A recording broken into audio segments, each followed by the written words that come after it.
Hello there. How's it going, folks? I hope you're well. It's Thursday. Made it. God, Wednesday goes real quick. God, I don't know why I feel like real, like physically tired today. That's fun. I'll get over it. I'm not a bitch. Or am I? Here we are. God, yeah. March is done. Be done.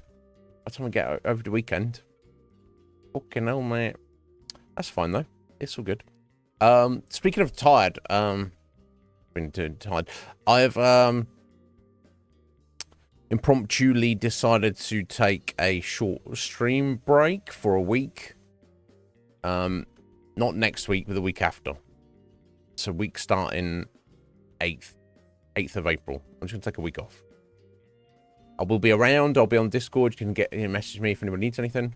I don't remember the last time I took any time off. So see if I come back refreshed the following Monday. I don't know. On that basis, I may like, so I'll be streaming as usual next week. I may even stream on the Wednesday just to fill it out for the week. But we shall see. But yeah. So obviously I'll mention that again nearer the time. I don't have anything to jibber jabber about today. It's heating up now. So it's not quite vest. We call it vest. Some people call it tank top. Which is curious. Tank top. Are we wearing a tank? Maybe I don't know. I don't get it. I don't get it. But either way. But then vest could have all sorts of different other meanings as well in terms of article of clothing. But never mind. But I'm sitting in my sweatpants and I'm thinking, fuck, I could be maybe wearing shorts right now. I don't know what part we're at, but I'm glad for it. Of course, yeah. Things will settle down a bit as well. We're just about through the kind of seasonal unsettle. Is that what it is now?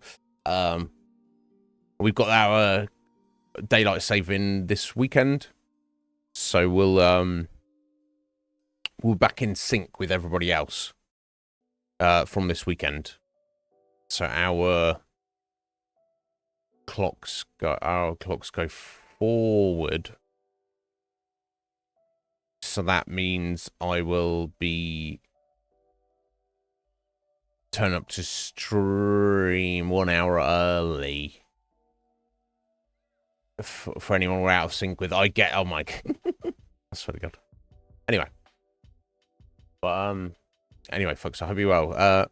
Should we just get into Andromeda? We're making some nice progress, and I feel it was we did make some decent progress on Tuesday, but then for whatever reason I was doing like an hour and 40-minute rant at the start of the stream. Thanks to you guys. So yeah, we got to Haval, which is interesting planet. Hey, Laja. Yay. It's been a while since I got busy. How you doing? You well, my dear? I hope you are. Good afternoon to you. But yeah, Haval, interesting planet. It's like weird, super humid jungle. And rather than having like a green palette, it's kind of like fucking purple and shit. It's like we're in the purple jungle, and it seems pretty cool. A lot of wildlife and shit around. So what's different about it compared to the other planets we've been to, where it's like quite condensed? You can't drive the Nomad around, but it's not to say there's anything any less on the planet, because it looks like we've got the most extensive remnant ruins we've seen so far anywhere. And I get the impression they go fairly deep underground. Right, yeah. just for slight. Perfect. Yeah, I was quite fond of City when I was a kid. I don't know why. And of course, Sweep is the Sweep was the star of the of the trio. I mean, Sooty himself was just kind of whatever, right? And Sue was just kind of like interfering, being like, "Oh, listen to the voice of reason." Sweep was just wilding out. Sweep's just like, I'm here. Feel my energy. Red Mage. No, yeah, no, I'm not sticking my hand up bears of any kind, but yeah, I'll stick my hand up a dog for sure. But yeah, Red Mage, how's it, sir? Are you well? Makes you want to go gambling, right? Want to go to the casino, Red Mage? This what he has in his mental soundtrack in a casino. Fuck casinos. I've never been to one in my life, and I have no desire to. Wolf, how you doing, buddy? I hope you're well. Yeah, but not a bear. Skoy. How you doing, sir? I hope you're well. Yeah, these guys don't know the joy of Sweep, do they? Wolf might. Well, he's a bit younger than us, like, so he might be like, "What's that?" I don't know. He might have grown up with it. I'm good. I'm good. I'm feeling a bit weirdly tired today. I don't know why, Wolf. I don't. It's fine. I feel mentally good, so it's good. Fucking 90 stream streak. What a fucking now. This man, this mage, flexing out of control, streaking out of control, unstoppable. Thank you, buddy. But guys, I hope you're well. I hope you're all good. If you want to tell me about what's going on in the world, feel free. Otherwise, I'm about ready to get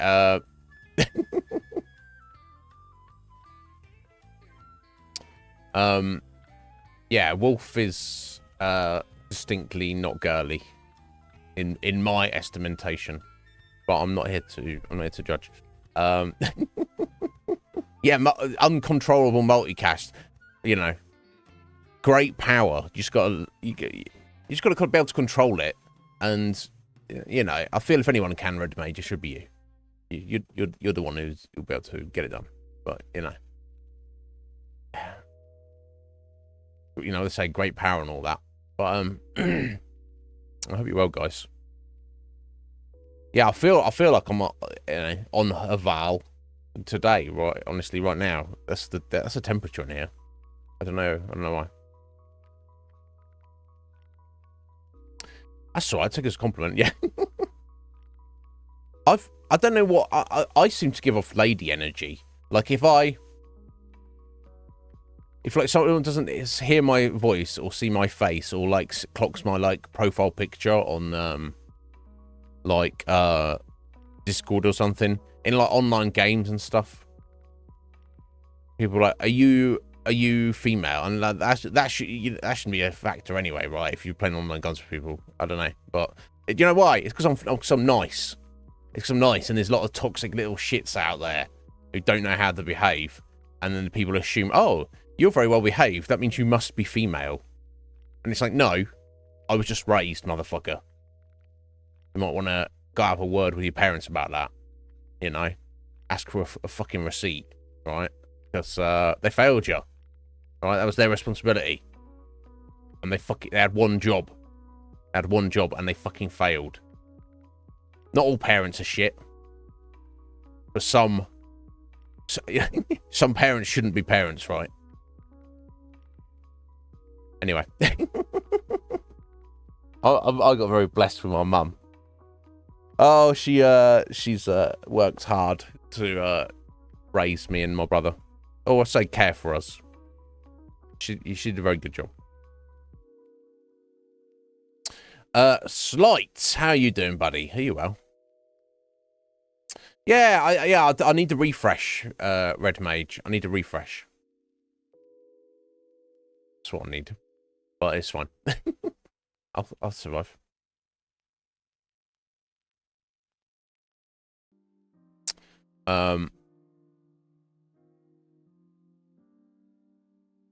fucking hell. Someone else streaking out of control. Make sure you keep top speed, Scotty, because they might be coming to arrest you. I don't know.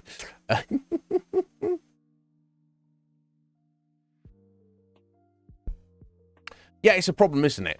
And it's weird how certain games have like a toxic culture around them. It's just kind of like seeped in, and like people react to that. It's like what it comes down to is you as an individual, and there's this overwhelming human psychological desire to fit in, be part of a tribe, to be seen as the in group, even if being part of the in group is not actually a good thing, or even morally reprehensible. People would rather be morally reprehensible and part of the in group than to be like than to be morally correct and outcast. Thankfully, that's, and probably assisted a little bit with my autism. Thankfully, that's never been too much of a problem for me. I've always been like the odd one out. So, and you know, which is not a nice feeling. But then, as I've got older, I've actually leaned into it. So it's all good. Nah. Yeah, you have to. Yeah, it's like you have to stream to do that. You have to stream to have a streak in your own stream. Anyway, I hope you well, buddy. Regardless.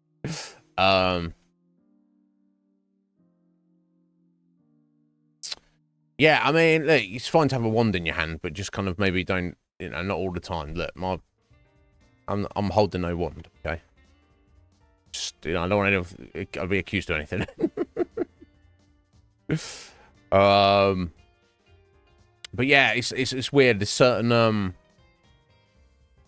I've never played it, and what I've looked at it, I don't want to play it. It looks like not my kind of game at all. But I've heard one game that is particularly renowned is League of Legends. Like, everybody who plays that is toxic. Because this is what coming back to what I was saying about individuality. When people step into a culture or an arena or a space, a place, a tribe, you know, a fucking cult or whatever, they look around them and they look to what do other people do? What do other people say? That's what I should be doing. And thankfully, I was blessed with the kind of innate idea that you shouldn't be looking at other people to decide what you should be doing. Right? You are an individual. You're unique, right? You're a unique individual, right? I'm giving you the benefit of the doubt. I mean, if you're not, just fucking admit to it and be like, oh, I'm just a fucking clone. I don't even deserve to exist. That's fine. But you know, that's the truth of the matter is you're not. So start acting like it. If you go to a place and everyone's like acting a bit weird, this reminds me of a couple of years ago when I was playing on Final Fantasy 11 on the private server, not the one I'm playing at the minute, different one, very different vibe because of like how long it'd been around and stuff. But yeah, I mean, there was a guy who was like, in my estimation, was being a troll and was being toxic. So you know me being old Iznib, I was like, oi, oi, which you know, I was met with essentially like, by my definitions, again, like cowardice. Because here's the thing: if you've got like a toxic troll, and they've at least got it within them to get up in my grill, proverbially, and be like, no, fuck you. My behaviour is justified. It's okay to act like this. Then at least you've got like someone who's doing what they believe in is correct, and you've got someone who there's just kind of some cognitive dissonance between their existence and interpretation of existence and mine. They're like, no, why are you calling me out for this? I've not done anything wrong. But inevitably, that's not the case, right? People who are like trolls and toxic and bullies and scumbag, they know that they're doing it. They just do it anyway, and they know what they're doing is wrong. So anyway, there's a hullabaloo because while I was the odd one out, this guy, even though he was toxic and absolutely unpleasant, had many friends on the server, and it came down to it. I was like, you need to. This is unacceptable, and the kind of the general consensus from the like management of the group and stuff was like, yeah, no, we agree with you, Iznib. This is not appropriate. However, you know, this guy's just going to get a warning and, you know, a little slap on the wrist, i.e., nothing actually came of it. And I was like, you know,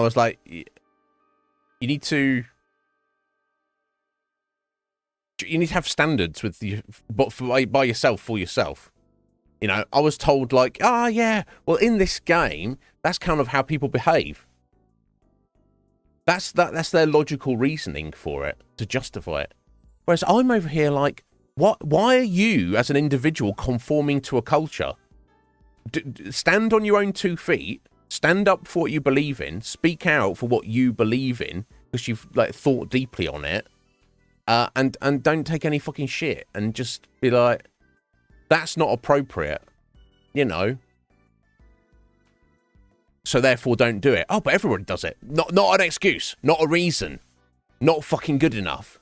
Sort your fucking life out, son. It's it's tricky being righteous. Because you don't want to fall into that trap of thinking like you're always right. Anyway, I don't want that. Okay, but anyway, it's like, what I mean is, you going back to the League of Legends thing, there's probably people who are just like, just start playing the game and then they get into the thing and everyone's like foul and horrible to each other, using foul language at each other, just attacking each other. And then they're like, maybe they're not fazed by that, but maybe that's not their initial natural disposition. But they like the game, so they keep playing the game, and then they fall into the habit of just being foul themselves. You ever seen like, you probably all saw this at school, and hopefully you weren't on the receiving end of it, but you might have been. You ever seen like a kid like get bullied? Sometimes you do get like one like just foul dickhead who's like a bully, who they're just like a solo bully. But usually bullies, like, it's like one versus a group of bullies, right? But it's always like one instigator in a group of bullies. And the other bullies wouldn't be doing the bullying if it wasn't for that one instigator. They're just going along with it, right? And it's like, no, think for yourself. You know, you've been given this gift of life. You've got one job in this life. That's to be you, to be a unique individual.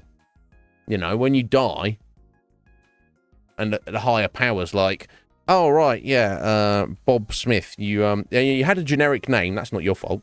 But looking at all your behaviour, you've been a generic motherfucker your whole life. You've just done what other people told you to do. You just copied other people. And here's the list of all the bullshit you pulled on people. So, yeah, fuck you, Bob. You failed. Yeah. Now I might get judged for whatever, but it ain't gonna be for being, well, probably for being a weak ass little bitch, but not for conforming. That's for sure. Anyway. Yeah, the fucking hive mind, right? Yeah, people thinking for yourself, like, it takes so much effort. Why think for yourself when you can just, other people can do it for you? You need to think. Just do what the other people tell you to do. That's fine, right? That's easier, right? I mean, those people are really, like, you know, knowledgeable and wealthy and have power, so they must be correct, right? Right? Anyway.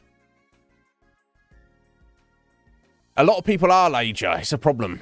It's a problem. They're racking up it. So yeah, there are,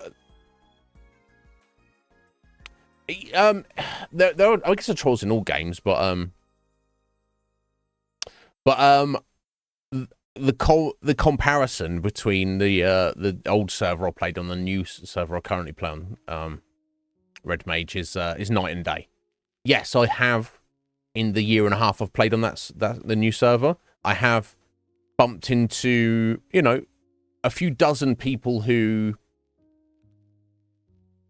I wouldn't say they had bad behavior, but they exhibited behavior and said and did things that I would not dream of doing. They're completely not up to my standards, but I appreciate that my standards are high. I can't impose my own standards on other people. However, there's probably like about half a dozen people who I've come across who actually like foul dickheads that, you know, to the point where I was like, bro, you need to sort your fucking life out. And they're like, rah, rah, rah. And I was like, get on fucking Discord, say that to my face. And they're like, no. Right? It's like, you're going to be scum, at least be prideful scum. Have pride in yourself, right? But, that being said, 99% of the people on the server are very friendly, because the nature of the game, you need other people. So it kind of, to get anything done. So you kind of, it bakes in the whole concept of, you know, if you go around being a dickhead, people don't want anything to do with you. So people go out of the way to not be a dickhead and generally be helpful and stuff. Not go out of the way to be helpful, but like if you're involved with someone in something, people are respectful, people are polite for the most part. You're a parrot, how you doing there, buddy? But yeah, on the old server, it's like far less people. Far less. The server was like much, much older, so the people there have been playing for much, much longer. And they were like far more advanced in the game. Because obviously of how old the server was. So it kind of breeded like a small little fucking cesspool of like elitism. And don't get me wrong, there was a handful of really cool fucking people on that server who were not elitist, who were not, you know, scum. But you think of the difference, right? You know, it's a problem. But anyway.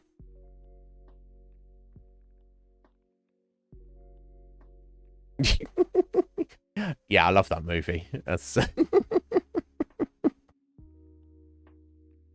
yeah. How you doing, Parrot? I hope you're good, buddy. Yeah, it'd be like that. People don't. Yes, it's difficult. It takes effort to think for yourself, but I'm very blessed. That's something that's come naturally to me. Like I say, to the point when I was younger, it was almost like I thought, oh, there's something wrong with me. It's just like, was this curse that, you know, I'm not like other people. And now I'm older, I'm like, thank fuck I'm not like other people. Jesus Christ. I could be like one of them. I could have been like one of them. Fucking hell. Whew. Dodged a bullet there. Right. But look, I don't judge too harshly, because everyone's a product of everything they've been through. But I don't know. I feel that on some level, on some deep, weird level, there's still like a basic understanding that kind of all living beings should kind of understand. So I don't know. Maybe I'm just making that shit up. I don't know. Yeah, Red Mage, exactly. And this is what it comes down to for me. At the end of the day, I can't judge someone about how they are or how they want to behave or what they want to do. But with online interaction, all I ask, and this is fundamental for me, and this is not 99% of all the people out there who are on the internet. Don't say anything to anybody on the internet, on Twitch, in a Twitch chat, on any social media, in YouTube comments, in an online video game, anywhere online that you wouldn't be willing to say to that stranger if they were stood right in front of you and you're looking you in the eyeball. Because if you're not willing to say it to that in that situation, but you are willing to be, you know, aggressive, foul, you know, confrontational, whatever, behind the anonymity of your keyboard, then you are scum. You are scum. You're fail. You should be like taking a long hard look in the mirror. You know, and what, you know, I'm figuring out why you're fucking weak and why you're a fucking piece of shit. Like, because most of them don't think they are. That's the thing. It's like, it's like if you have a disagreement with someone and you don't feel strong and you're like, no, you're wrong, I'm right, you're in the wrong, you're a bad guy, I'm a good guy, and then you don't have the temerity to be like, okay, cool, let's get in a Discord call together, let's look each other in the eye, use our real voices, use our real faces. And you can argue your point. You can debate your point to me. You're not willing to do that, then you've already failed. You failed at the first hurdle. You didn't even try to jump over the first hurdle. You didn't even try and run in. You were like, I'll beat you in a running race. And I'm like, okay, cool. I don't know if I can beat you, but I think I can beat you. So let's do the running race. Let's go to the track. I go to the track, and then they don't. They just don't even turn up. And it's like, well, I'm like, well, you know. You lost, didn't you? It's like, no, I didn't. You didn't beat me in the race. And I'm like, you didn't even turn up for the race, motherfucker. You willfully, purposefully didn't turn up for the race. So don't stand over there saying you can beat me in a race. There'll be some dickheads around. Anyway, ranting. You got me ranting, folks. I'm also aggro all the time. I don't know what's wrong with me.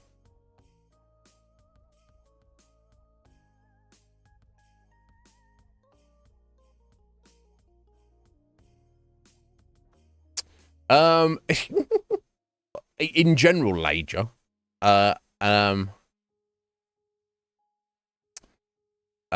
about sex, I don't know. People, it's definitely a driving motivator online, that's for sure.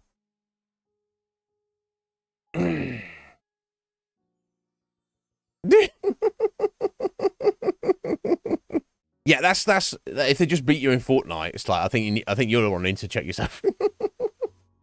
But yeah, right.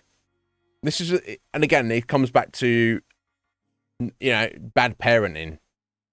These parents should just go, oh, I've made this child. There you go, child. Have this Xbox.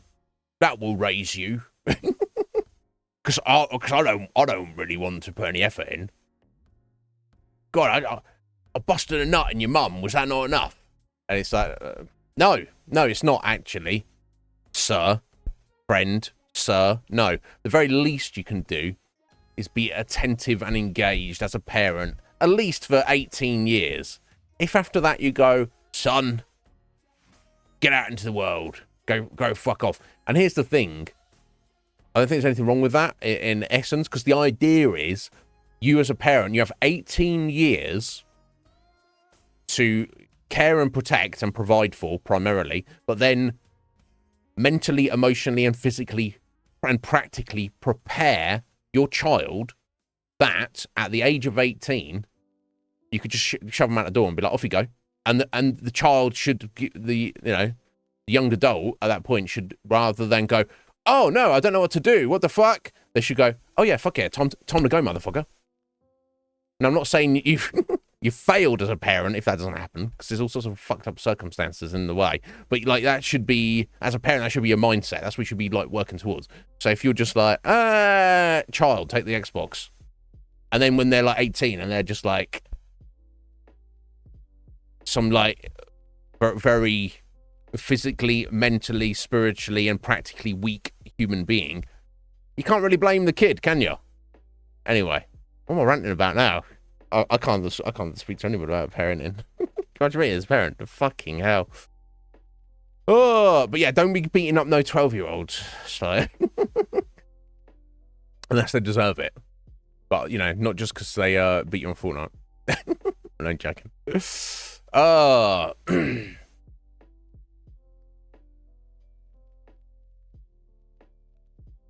Keep judging harshly. I feel mine's wrinkled like a prune sometimes, you know, when you... I don't have a bath, but you're going to the swimming pool. I don't go to have a swimming pool. But you get wrinkly fingers, that's my brain. Fucking hell.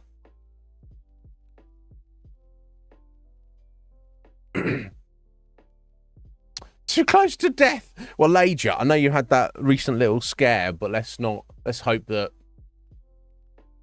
you're not, you know, you might be closer to death than the rest of us, but let's hope it's not means you're actually close. What was that? Oh, it's death. Do we have an appointment? I'm just here for Lager. Fucking.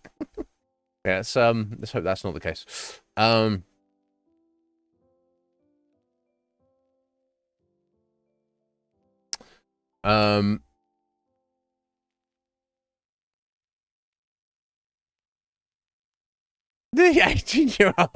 18-year prison sentence is almost over.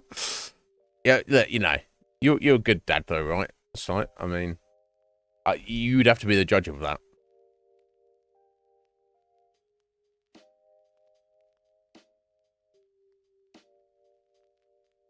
Ultimate vibrator. So how do you rate this vibe?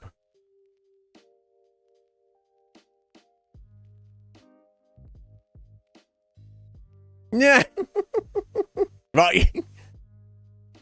Exactly, Parrot. That's I'm never gonna do that. So yeah, I'm the same. Just she's like, bro, just don't lose. What, you never lost at Fortnite? I've never played Fortnite. Kid. Back in my day, we didn't have Fortnite. Thank fucking God.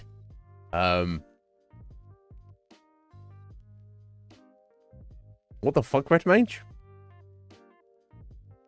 Okay, so people playing Tekken 8 online, people will just be rage quitting.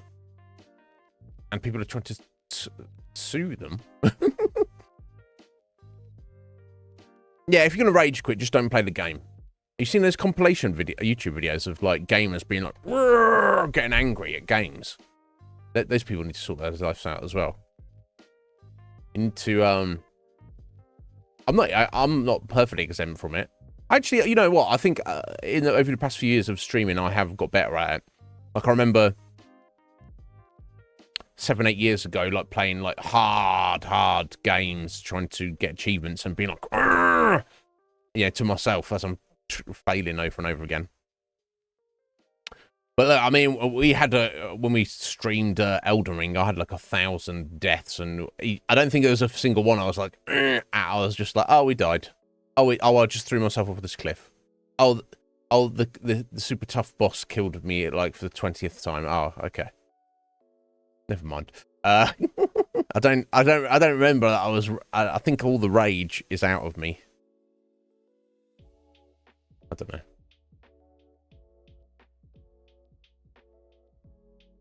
So does it not work like that, Parrot?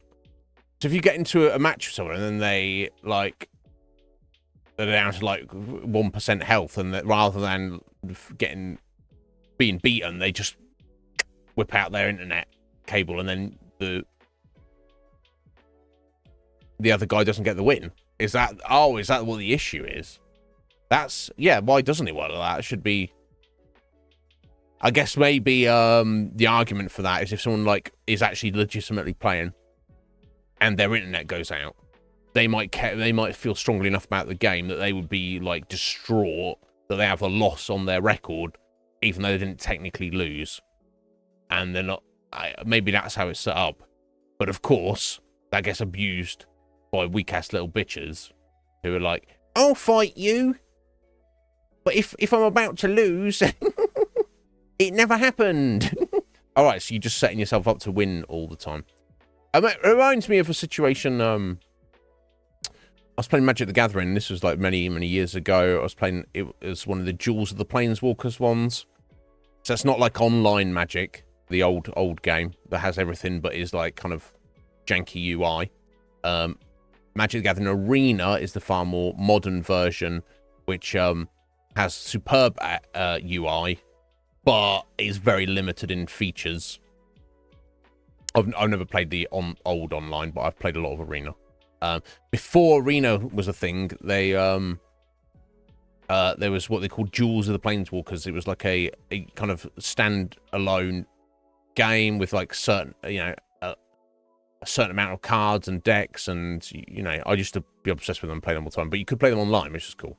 Anyway, I was playing against a random guy, and very cleverly, he had put certain combinations of cards together that actually technically made his deck invincible. I couldn't beat it.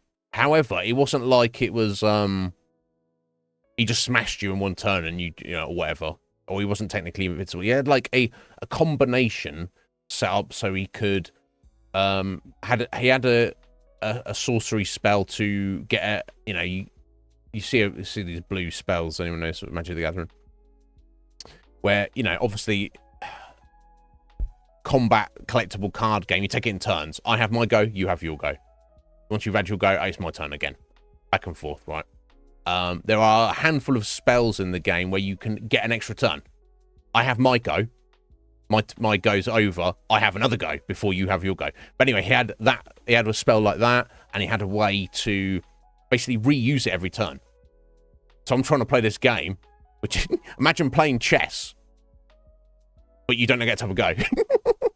Right? That's kind of hard to win when you kind of have a go. He basically had set it up like that. So if he survived like the first 5 or 6 turns, he basically couldn't lose. The funny thing was, though, he was taking like all of his resources pretty much to have his like to do his infinite loop mechanic each turn. So although he was stopping me literally having a go, he was just basically playing with himself at this point. And it's like, there's nothing wrong with you want to play with yourself, buddy, but don't like subject another man on the internet. It's be like, oh, you right there, guy, you want to watch me play with myself? It's like, oh, no, I thought we were going to play with each other. No. So that's sounding like something else now, right? But the thing was, he was spending all his resources, so he wasn't actually doing anything. So while he had absolute control and I couldn't do a thing, he wasn't actually really doing anything to me. It took him like 20, 30 minutes to actually kill me, even though I wasn't doing anything. So I'm like, this is like what level of masturbation is this, bro? That it's like, congratulations. You're like some mastermind. Because I didn't think of the deck idea. And I had all the same cards, right? Yeah, very clever. But the actual implementation of how it, you know, you probably want to get on Craigslist. If you want to like jerk off in some other random guy's face, you want to get on like Craigslist or something, right? Don't do it on Magic the Gathering, buddy. Metapod, how you doing there, buddy? I hope you're well. Sorry. He's coming. What are you talking about, Iznib? Anyway, I'll catch up here.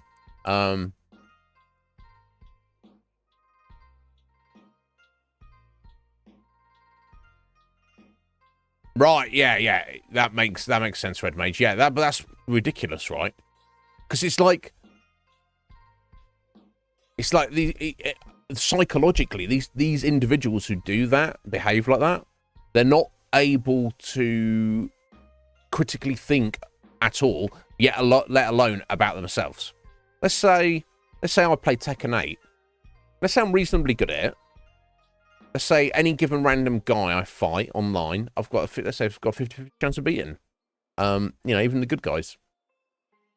But let's say I do that cheat where I whip out my internet connection if I say, oh shit, I'm going to lose.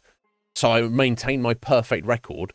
And let's say I do that long enough, that even though I've wasted half of my life, a whole bunch of time, and have cheated to get there, I'm actually ranked number 1 in the world. Iznib, you know, number 1 in the world at Tekken 8.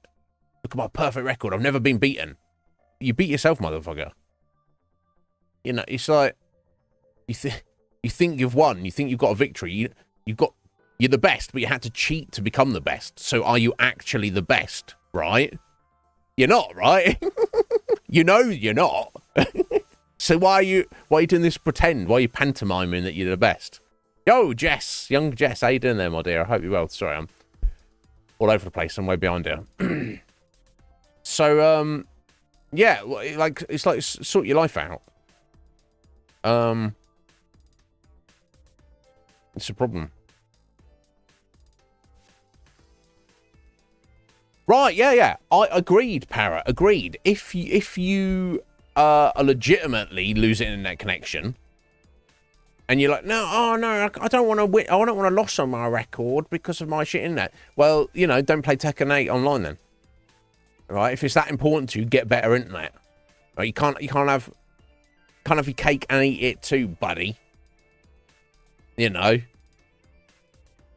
And it's like, and let's be honest, if your sense of self-worth is tied into your Tekken 8 fight record, and this is not me attacking Tekken 8, you know, people get into it if you want. But if your sense of worth is tied into that, then you might want to check yourself.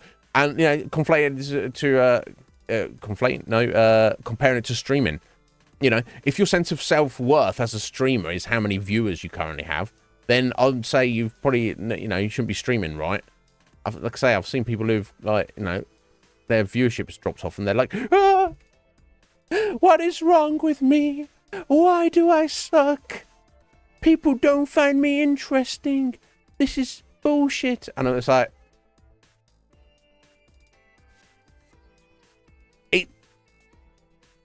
whatever happens is the honest, natural order of things. So don't bemoan it.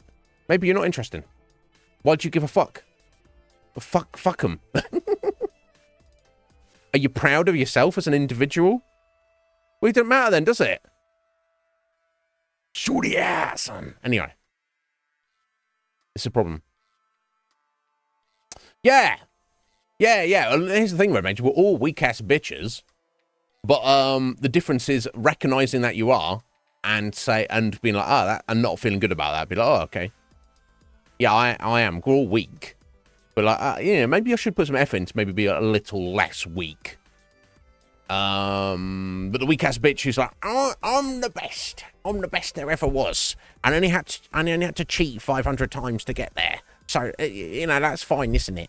Everyone else cheats. So you're cheating yourself, bro. You're cheating yourself.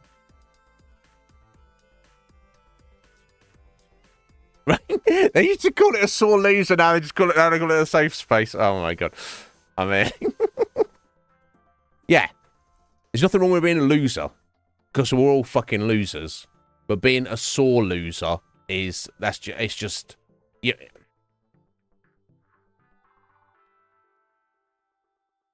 Because if you have the self-awareness of that, you wouldn't be a sore loser. So it's not like I can say, you know, it's like there's nothing worse you can be. Like, why? How are you so insecure that that's a problem? Fucking insane. I don't know. Sorry, I'm catching up here slowly.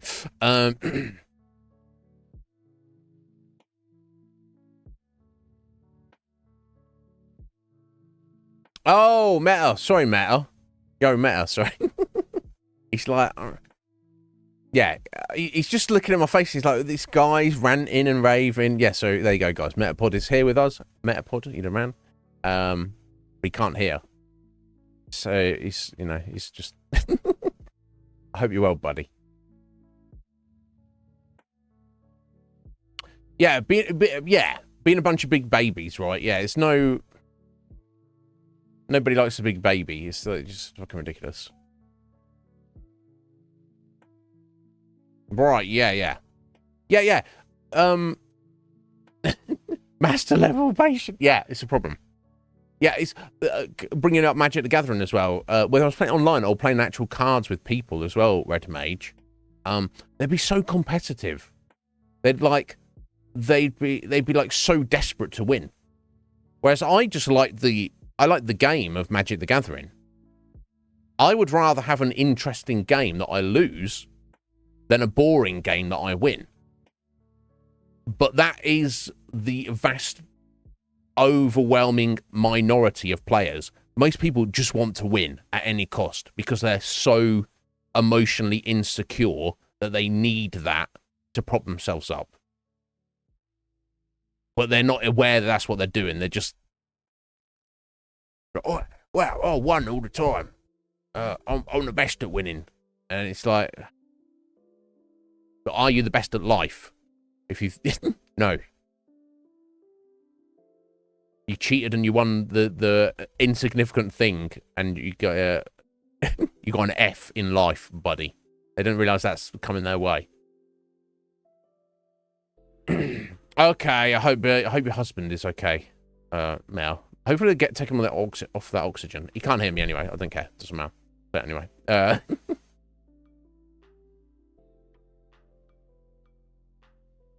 Okay, at least Madden's doing it the right way. I agree with Parrot. That's the way it should be. It's not perfect, but it's much better than the opposite, where you get bitches being bitches. Don't allow bitches to be bitches. Bitches are going to be out there, but don't enable them to be it, right? Like, look at them like, yeah, you fucking little bitch. You can't change them, but at least you can try. That's what I was saying about earlier, like a set culture. Do your bit. Do your bit for the world, folks. You come across a bitch, you know, I'm not saying you have to. I'm going to war with them, but just put a little thing out there. Like, yeah, you're a bitch, by the way. Did you know that? And that's not a good thing to be. I'm over here not a bitch, or at least certainly less of one than you. So just think about that. All right. No harm will come to you from it, because if they are truly a bitch, they ain't gonna do it. They might whine like the bitch that they are, but you're fine. But that's what we need to do. That's on us, guys. That's how we progress society and culture. I don't know that we're going to see a significant change for the positive in our lifetimes. But that's not the point. That's not the fucking point, is it?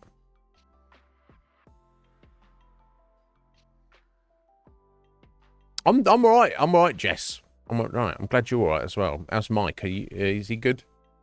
I guess it's same old, right, Jess? Just surviving in this crazy fucking world.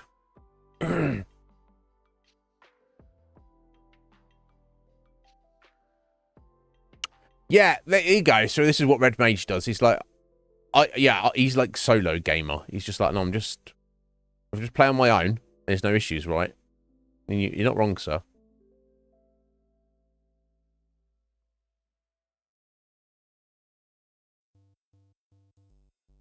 Yeah, well, that's the thing, Slight. No one's making, just because there's like more of a trend to online competitive games doesn't mean you need to play those. You're playing all the games ever, right? So you haven't played all the single player games yet. So fucking crack that whip, get on it, bro. What are you doing? What are you doing chatting here, Slight? Get on it. Have you completed Skyrim yet, Slight? Get to work. Yeah, that's the thing. It's in an online competitive game, especially like a shooter, Jess, it's like you want to excel and you want to win and you want to dominate the competition. That's what you should do, and there's nothing wrong with that. That's what you should do. I did a little bit of that back in the day on Titanfall. But then if you go and teabag the guy, you're dominating. Now you've just undone your success. You were a strong, competitive, fucking warrior up until that point, and then you just became a bitch. It's a problem. It's a problem. I swear, if I was the world's dad, this shit would not be like, I can't be everyone's dad, but if I was like setting the standard, kids would not be being bitches, I'll tell you.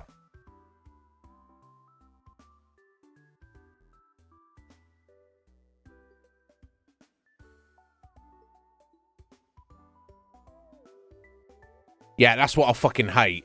Slight. Yeah. So you play Madden and you lose, and then someone literally go to the effort of sending you a message on Xbox, being like, "Bro, you fucking suck, bro." Now, again, that's the difference.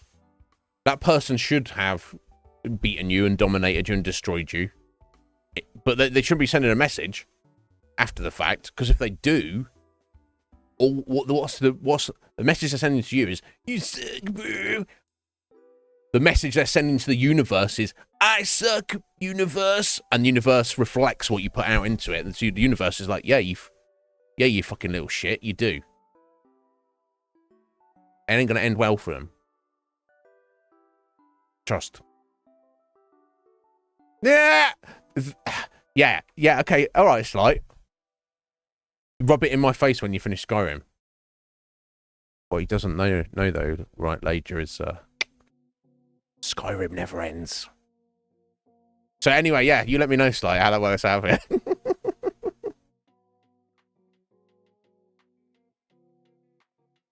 Anyway, you head out, Red Mage. You take care of what you want.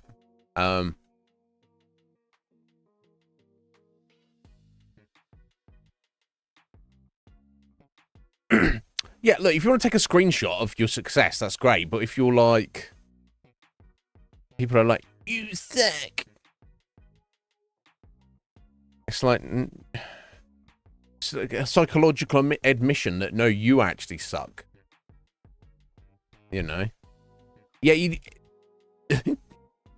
get the same kind of thing on Magic the Gathering. It had like a built-in like small messaging serve thing, like just from a list of choices. Like people like, you know, you'd be like good play or good game or like your turn or, and people like spam like you know, good game if they were like beating you, and you could.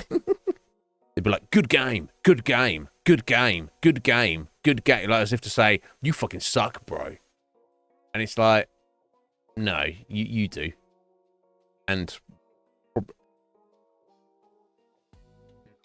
I want to say, anyone who behaves like any of this shit that I've said today, yeah, they deserve to die. I'm not saying they deserve to be like tortured to death or anything, but they don't deserve existence. This is what this comes back to, you know. Yes, you are a product of everything you've been through and your upbringing, but there is a fundamental thread of spiritual destiny through all living beings of how to behave, and there is no excuses for not recognizing that. And you will be fucking judged for it. All right? Just be aware of that. It's not no skin off my nose. I'm taking care of my shit over here. Y'all fuckers want to, you know, fail the race, fail the marathon. That's up, that's between you and the maker. It's nothing to do with me. I know I'm doing all right. Anyway,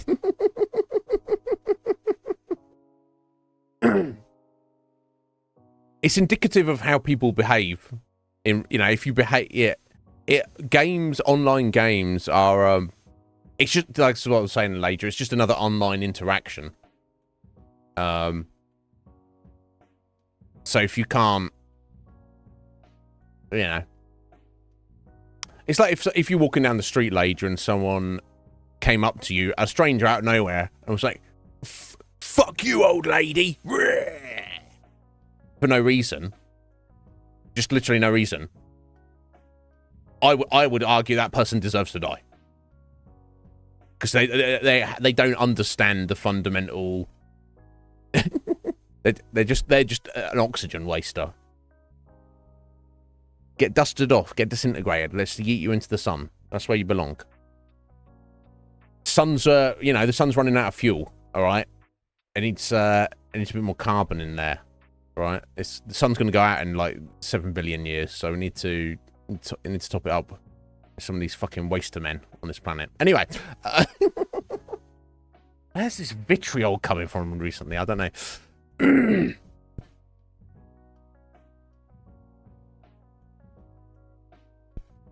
Right, yeah. But sometimes, okay, does that usually work though, Slight? If they beat you and you say to them, good game, they usually don't come back. Yeah.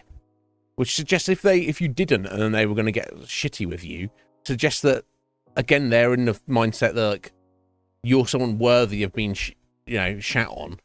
Whereas if you go, hey, good game, they go, oh, actually, this was a real human being. And it's like, don't worry about other people being a real human being. Just you yourself be a real human being and then see what the fuck happens. Anyway. Yeah, I'm not saying you should go to prison for like going out your way to kill them later. I'm not saying no, you do that, but I'm just saying, everything that happens, the universe is literally recording it all. Right? There's no everything. That's what I believe. Anyway, We'll see.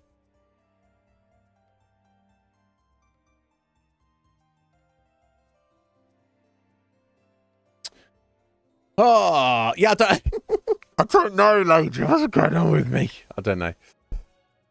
It's Slight comes in, and Slight goes, oh, do you remember all those dickheads we spoke about? And I was like, yes, I fucking do.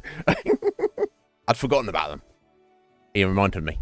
Yeah, so it's all Slight's fault. You need to blame him later.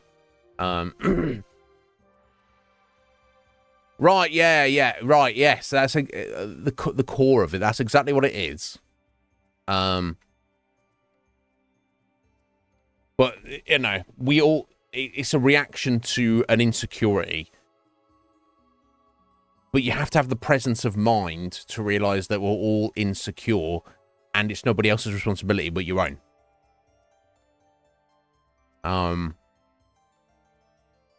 You know, recognizing that we're all weak, but also that you can't use your weakness as an excuse for bad behavior. Not appropriate at all. Anyway. Except when it comes to Slight, of course. He's responsible for everything. Itchy nose today. I don't know what's going on. Anyway, let's stop ranting. For the past fucking hour, I want to... Yeah, we're going to do some Andromeda. Let's get it. Haval. Welcome to the jungle. I'm not a fan of Guns N' Roses. Which some people feel is sacrilege. Everyone I grew up with as a kid was like, oh, Guns N' Roses, so good. And I'm like, but they're not. And they're like, oh, Iznib. I'm like, tell me what's good about them. And they're like, they were like, they couldn't tell me what was good about them. And I was like, well, there you go. I swear I'm not a contrarian on purpose. I'm really not. I'm just very particular. I don't.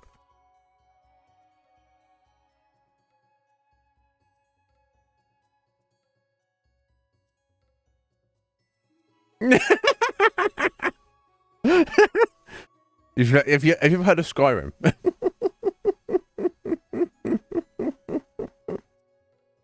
Anyway, so yes, let's go stomp around this jungle, eh? I'm ready for it.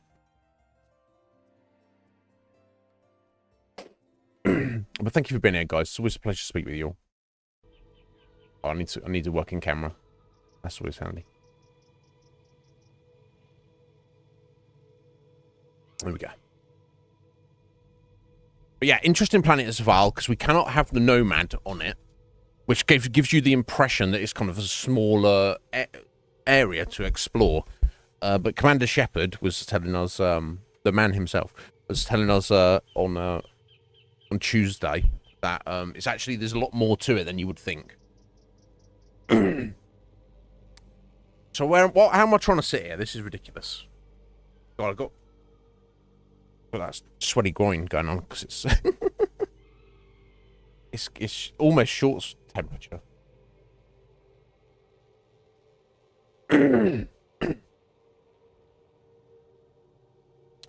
Right, let's go shoot some aliens and robots. Sound good? Sounds good. Okay, yeah, we're heading down here. Oh, we're looking for Taurians, of course, aren't we? That's, we've got Vetra with us.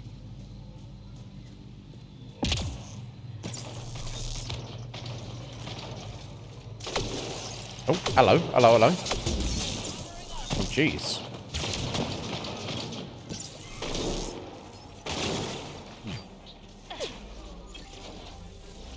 Oh, I need to get my little robot buddy out, don't I? Yeah, of course, I forgot about Zap. Oh, he's stuck in the tree right now. Never mind that. That's not his fault.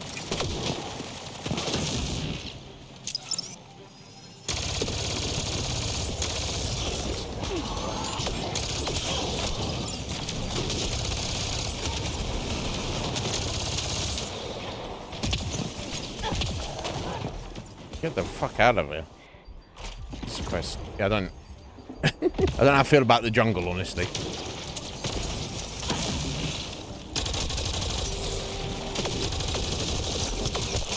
we go. Come on, good targeting. I don't know about that, buddy. I'd say it's distinctly not good targeting.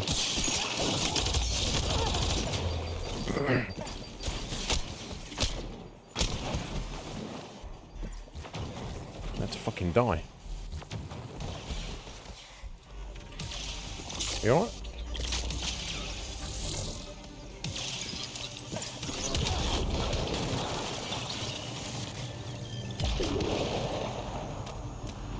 Okay, we're alright, kind of. Don't die, at least. What? What? Lager, what the fuck? Shorts are grotesque. Shorts are the best. How'd you keep your legs cool otherwise? Yeah,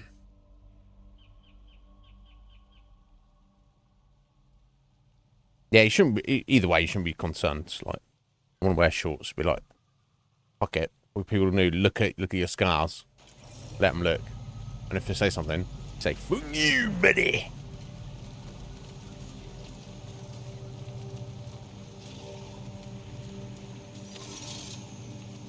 Yeah, it's just when it heats up a little bit, I'm ready to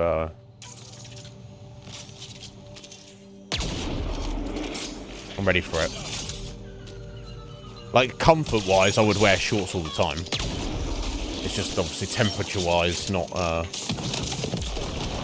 always appropriate. Oh wow, did I really shoot over that?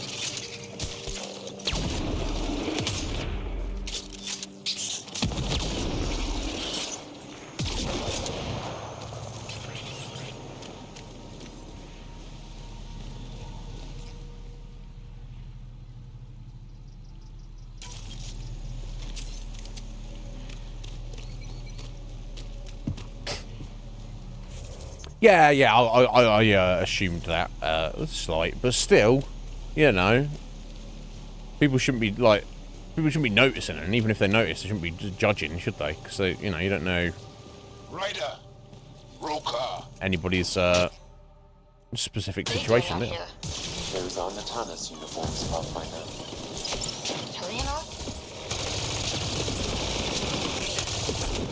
Oh jeez, it's like out of there.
One more.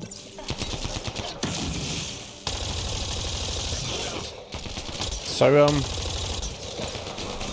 these guys were fighting the road car. Just fucking run away. Yeah. Reinforcements! More reinforcements, fucking hell. Are Angarans that are just kind of like weird psychos. So it's, no problem. Yeah, so it's bad enough getting judged by strangers, but getting judged by your family. It's like, it's not what really helpful, is it? It's not really what you want. I get it.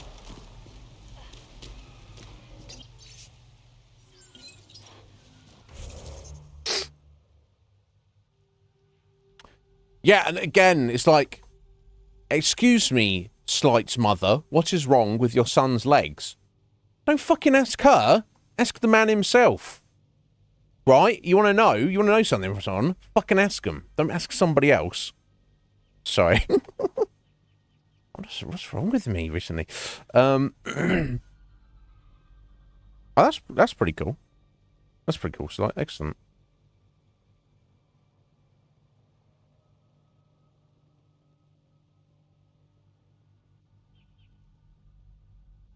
Damn, dude, it's a 6.5 for now. Done well.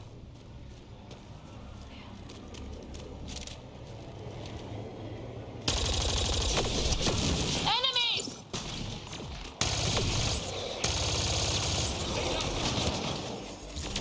Reload!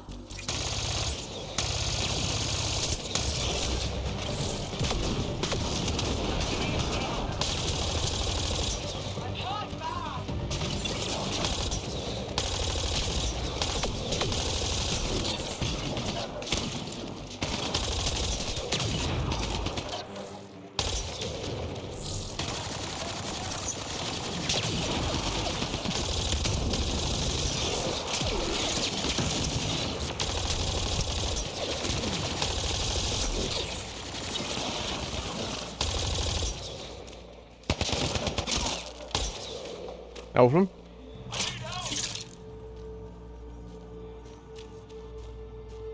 you need help? How about this guy? Pick this guy instead.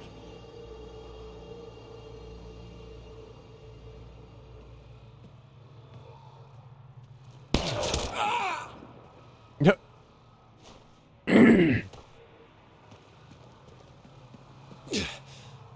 Shot to the gut. Painful. I appreciate the help back there. Name's Avidus Rix. Sorry if my methods seem extreme. Civilian life is trying.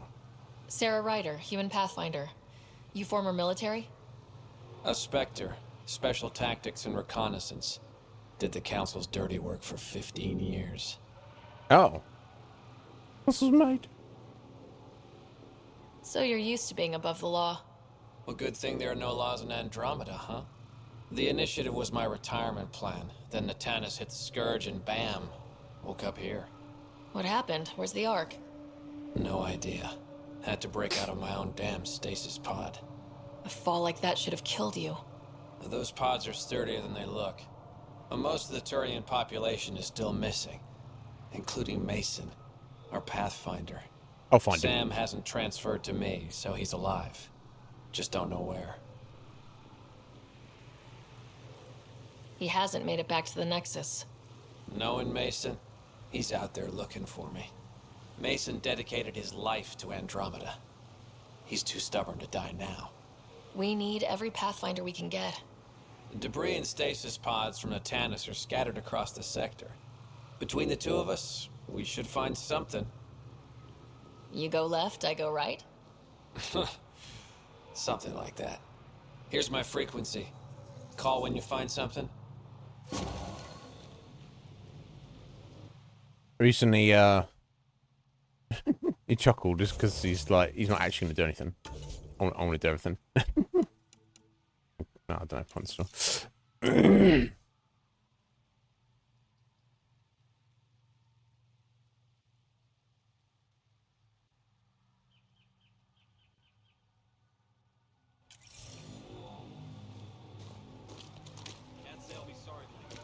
Yeah, some people are just too quick to judge.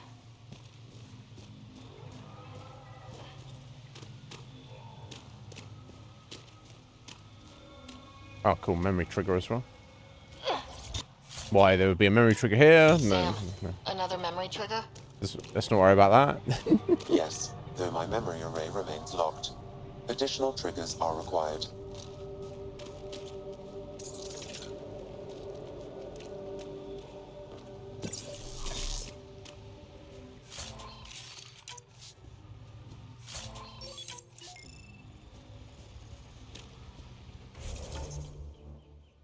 I've got random quest here as well.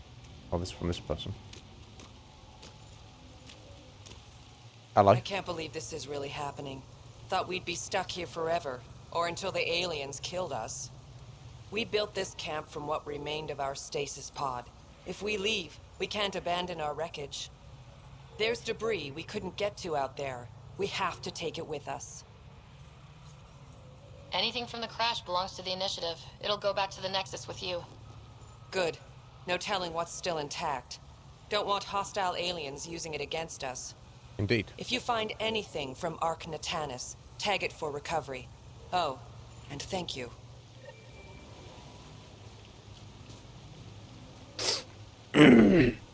Janie. Hey, you alright, Janie? How you doing there, buddy? What's going on? Ah.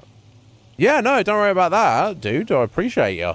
I'm honoured, because I know you how much you love Vagrant's story. The fact that you would top in and say hello after the fact, I appreciate it, my friend. But yeah. Good game. I'm gonna carry it with me forever. But yeah, hopefully you well, I know you're gonna be providing assistance. You know, you helped me massively. But I hope you're well. I hope you're well, sir. Right. Okay. So I've got to find a bunch of just random shit just scattered around the map. Okay, that's fine. That's fine. I can do that. Okay. Let's get going then. But yeah, I hope you're well, sir.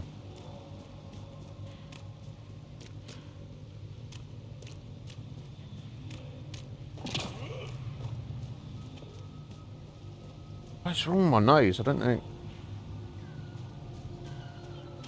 It's super itchy today.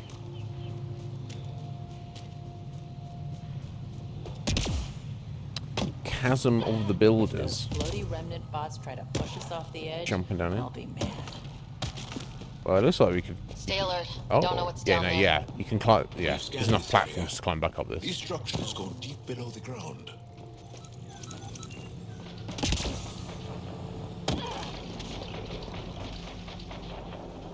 Oh. Okay.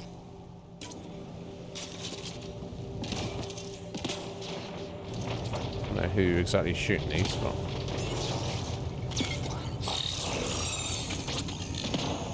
Come on, Zap. Get in there on them. A random guy.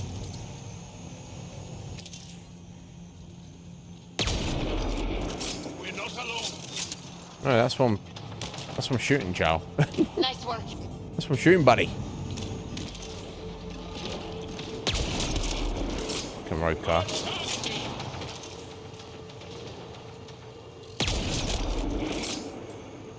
Anyone?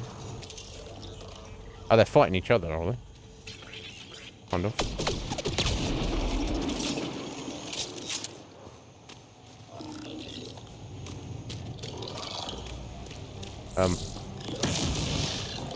Fucking enemies everywhere, apparently.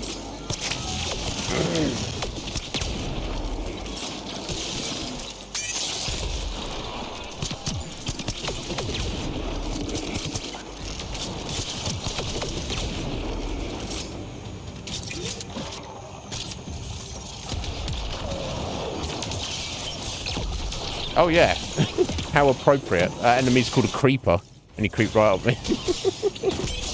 Awesome.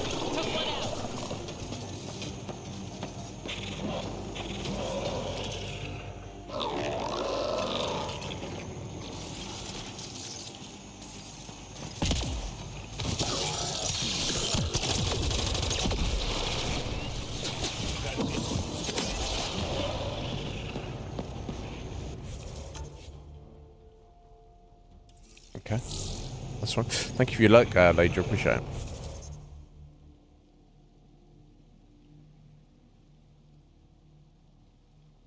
Oh, right. Yeah, yeah. Keep our fingers crossed for that remake, eh? You're in France last week? Oh, wow. Okay, cool. Excellent. Oh, wow. Okay, nice. You got friends out there? You're just like, you know, let's fucking go to France. Why not? Either way, that's pretty freaking cool.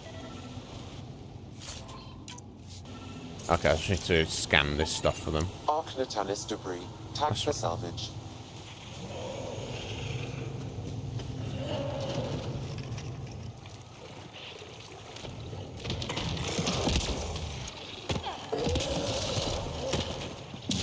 Something got fucking dinosaurs up here or something. Oh wow. Kind of. God, he's a bit of chonker.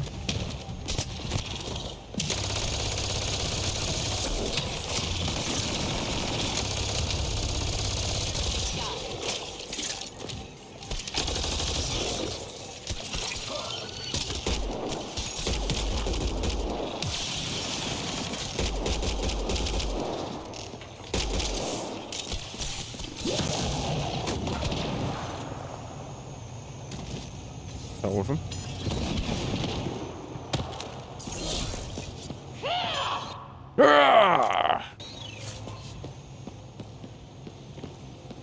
I don't think you punch harder if you make noises, right? Actually doing it. I don't know if that's a thing.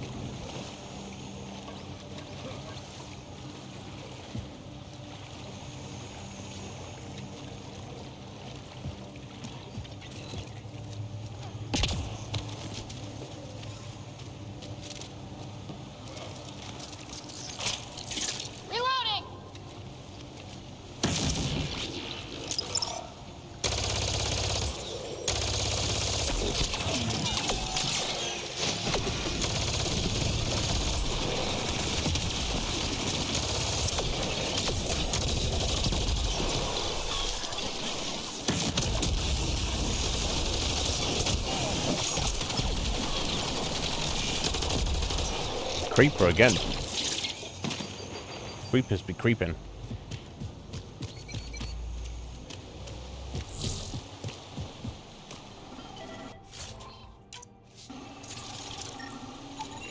Arc Natalis debris, tagged for salvage. Right, gravity wells there. Well, so I know that I need to go there. I don't know that I need to go there, do I? So...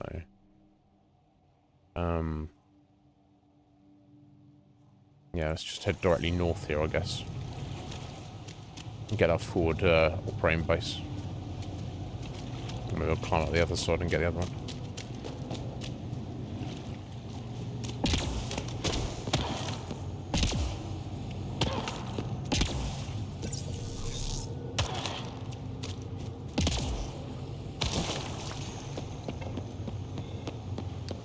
I mean, it's very curious. This is like the Angaran homeworld, and it's also the planet that has like the most remnant that we've seen so far on it. I wonder if that's a coincidence in any way.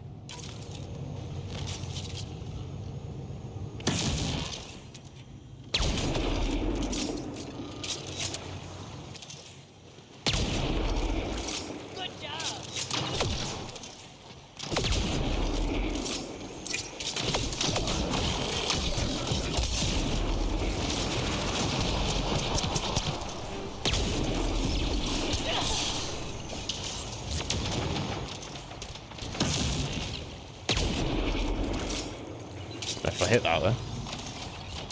Okay, definitely did that.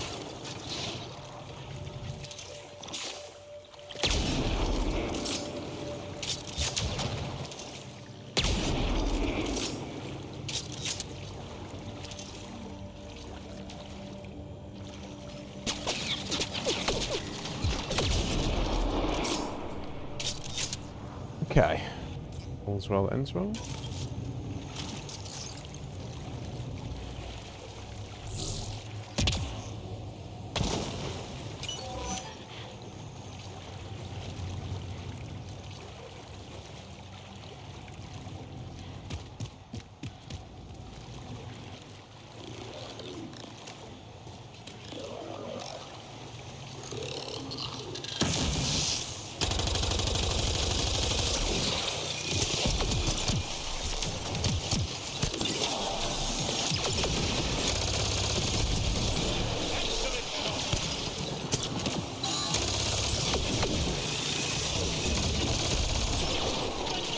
I mean, that's an excellent shot, but...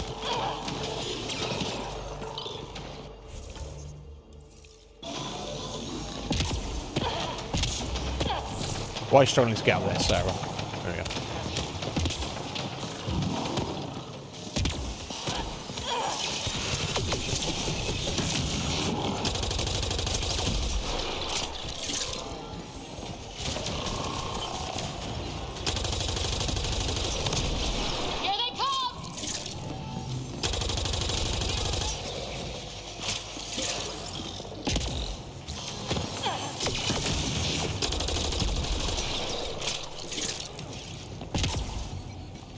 Automated protocols activated. Nice. Deploying forward station.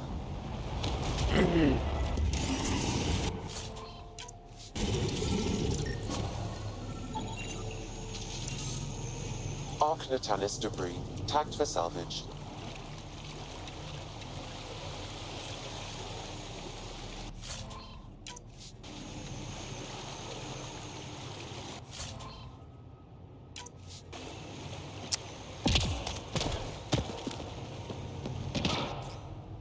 Okay, let's have a look. What's next then? I guess I want to try and get up there.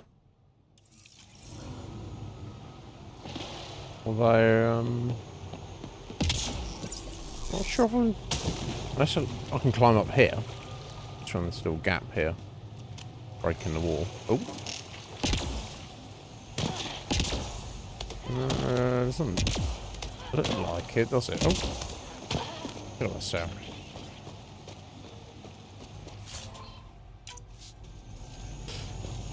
Yeah. Okay, unless, you know what I'm thinking? Unless this is some gravity wells, remember you have to go...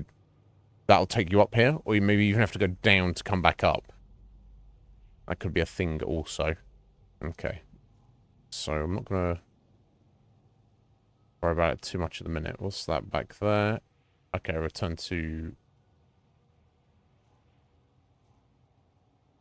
Oh, that's the person who was getting me to look into something. I don't even remember. Really? Oh my god.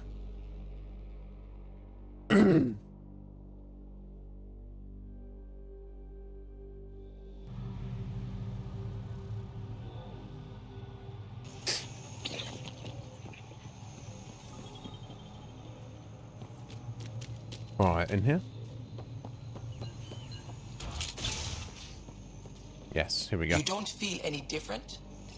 I don't think so. Why? Do you? Oh, it's the My people mind I feels saved, wasn't clouded, it? Yeah. but I don't know if I'm just tired.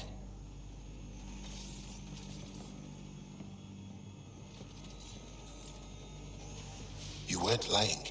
Kieran told us everything. She even had pictures. I apologize for the indifferent welcome you received from me earlier. After everything you've faced, I wouldn't have blamed you if you shot at me. We're all glad that didn't happen. Ryder, what you have done here, your remnant understanding and your Sam should convince Ephra you're an asset. We should speak to him as soon as we can. Perhaps on the Tempest? Kieran, I've been thinking. If Ryder can use remnant, couldn't we fix the monoliths? Stop Haval's decline? Havarl's decline? This will take time to explain. We can discuss it further when you have time. Yeah, I've got time right now. In fact, I want to do everything here before we leave, if possible. You were saying something about the planet being in decline? It doesn't look like it, but Havarl is sick. It started here, uncontrolled mutations in organic life, killing some, turning others into poison. We're starting to see the same elsewhere. The planet's ecosystem is crumbling, slowly but surely. It's the monoliths. There are only 2 of them when there should be 3. Okay. There's so much life here. Your vault must be working. In some fashion, most likely. But the monoliths are responsible for propagating the vault's instructions across the planet. With only 2 out of 3 monoliths working, the instructions are imbalanced. So life is imbalanced. We've never tried asking the sages. There could be something in their oral history. Stars. Those superstitious hermits don't care about modern Angara. You know that. No. You saw the projections for the planet's survival. What do we have to lose? Yeah, who are these sages? Sages? Oral histories? On Mithratha, that old remnant edifice over there. They trace their families back to a time just after the Scourge. Well, excuse They me. believe isolation will maintain the purity of the histories by preventing contamination by modern thought. Basic sense. They probably don't even understand or care that Havarl's dying. If asking your sages doesn't work, we'll be back here. So, what's the harm in it? The trek up Mithratha's teeming with remnant. Most of us don't attempt it, but maybe you could do it. Follow Yeah, I'll the consume some Remnant robots. River, and keep your head. I'd hate to hear something terrible happened in pursuit of some ancient legend. I bet it pans out somehow. Right. So don't stress yourself. Right, it's okay.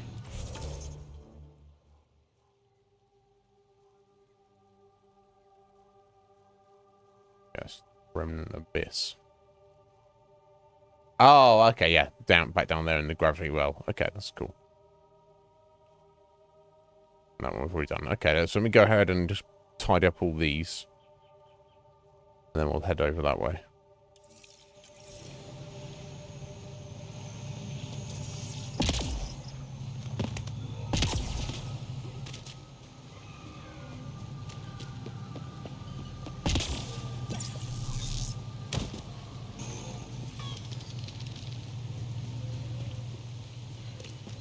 I guess maybe Zap despawns when you fast travel. That seems likely, right? He wasn't there from, you know, turn the game off and back on again. I'll have to pull him back out Arc again. Natalis debris. Tagged for salvage.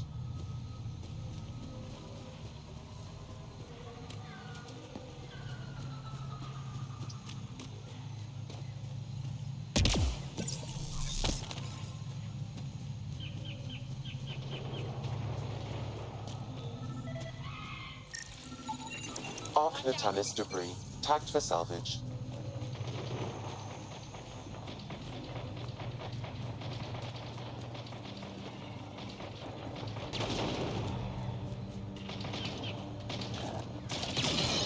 I don't get it. The planet Oh, wow. looks fine. You can please Oh, no, there he is. not see it. Dawn's still there. Fucking dinosaur.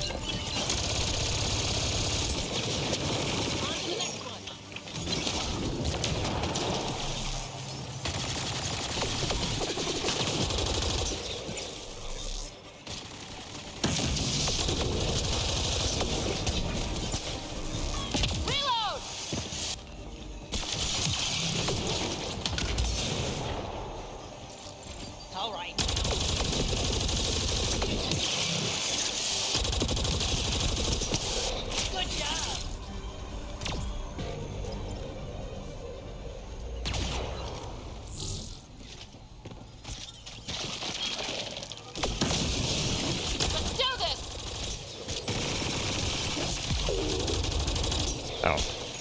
Creeper's on the other side of that rock there. Okay.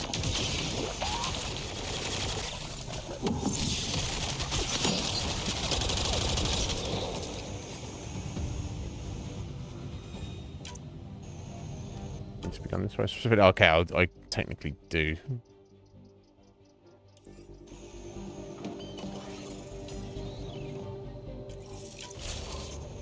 Okay, let's keep going this way.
Wow. Vetra. Fucking hell, Vetra. But I'm just walking in your line of sight, it's fine. You need line of sight, do you?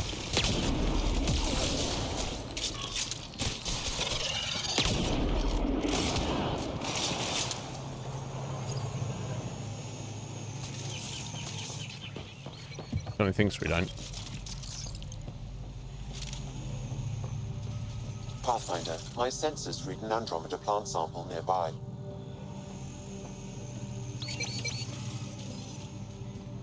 Indeed.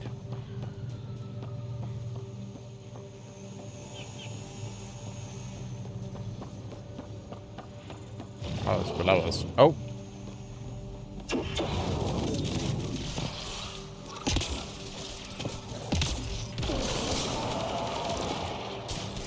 Got it? Nice, okay.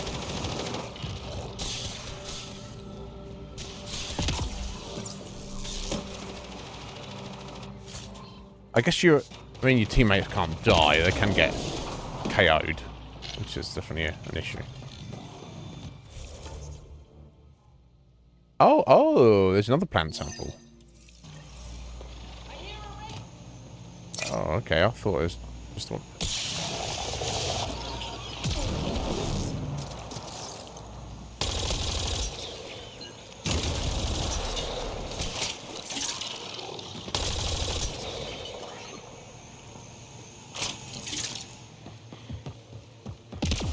I just assumed there was one there. No, it's got a marker there for it.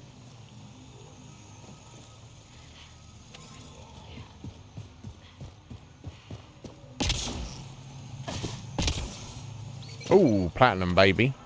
Oh. Actually, maybe it is up there. I don't know. Oh my god. Come on, Sarah. Come on, Sarah. Get up there. Go on, Sarah. Get up there. And up there. There we go. There we go. We did it. We did it.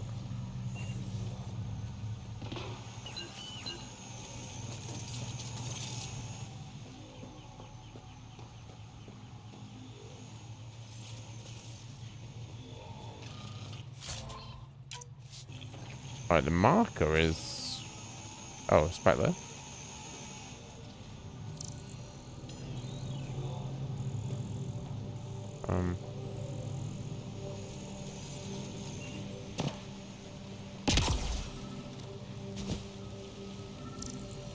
Yeah, it did count that, right?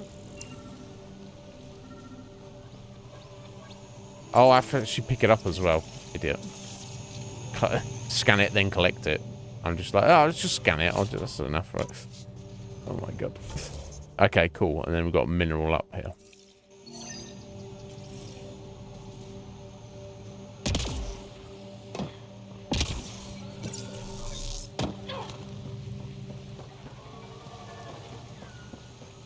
Yeah, all the creatures here are freaky. Very interesting, though.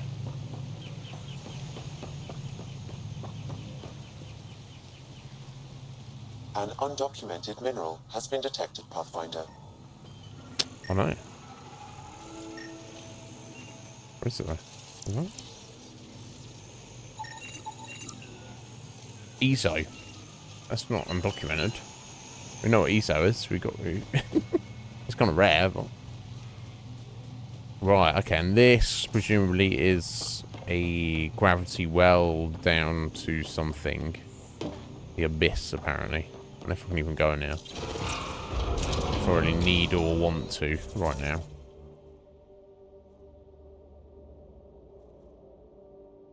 I'm probably gonna... If I go down here, I'm probably wasting my time. I'm probably just gonna like go down here and then just have... I can't do the thing I was sent there to do, and then I'll have to leave and come back. Probably. It's not that there's going to be a forward operating base underground, so... Let's just leave it for now. Okay. Right, back on track collecting these up.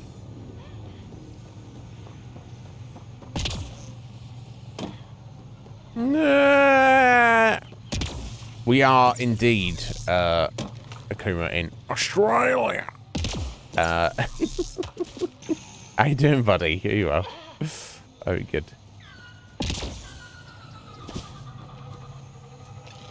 I mean, Haval seems more like Australia than Bold, for sure. Sam, we're about to wait, yo. Oh shit, we got a fucker behind me. That's why I'm dying.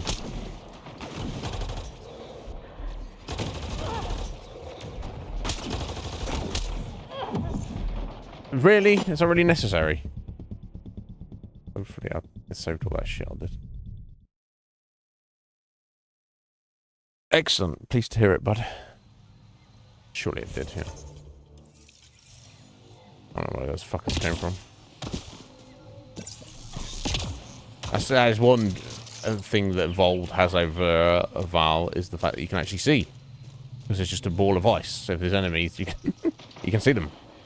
Whereas here, it's a bit more, not so simple.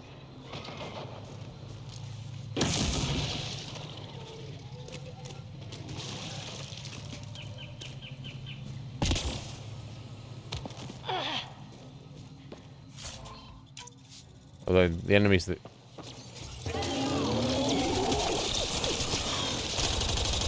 killed me didn't seem to spawn in there. Or is this one here?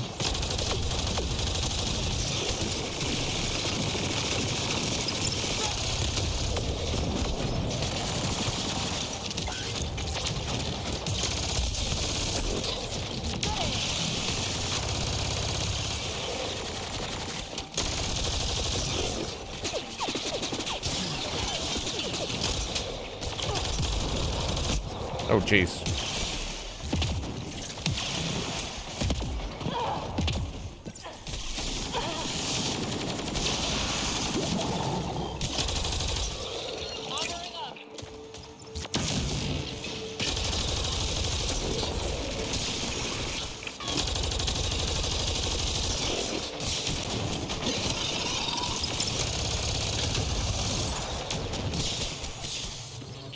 Dinosaurs, say.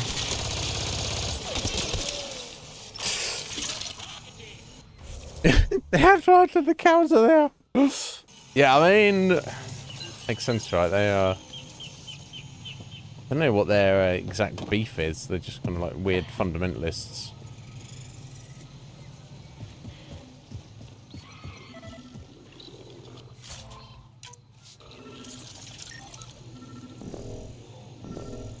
No relevant data. Don't be lying to me, yo. Arc Natalis debris, tagged for salvage.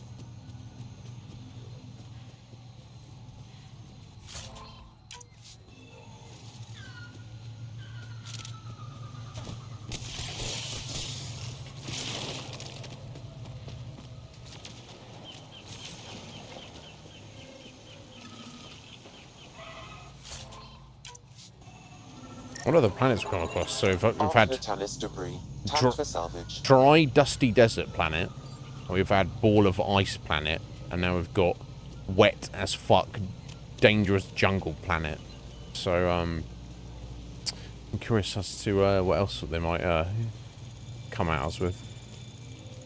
That's a lot for us to do here before we can even worry about that. Arc Natalis debris, tagged for salvage.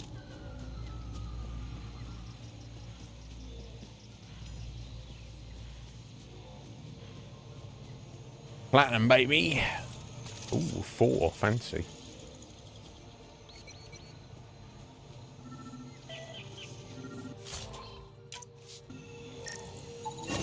Readings indicate all Turian wreckage on Haval has been found. Well, Good. largely done. Tell our salvage teams to get busy removing them.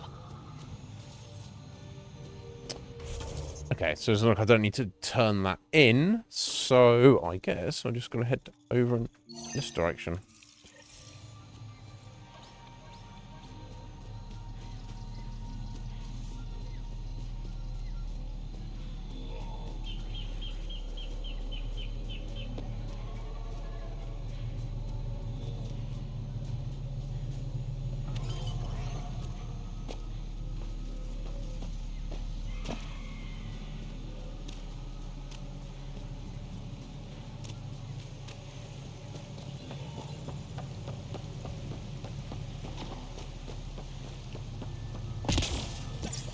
Oh, random container. Alright, that's worth going for there, but that's fine. Oh, yeah, shit. For some reason I'm thinking there's no full damage, and I'm not really sure why I'm thinking that right now. Jesus Christ.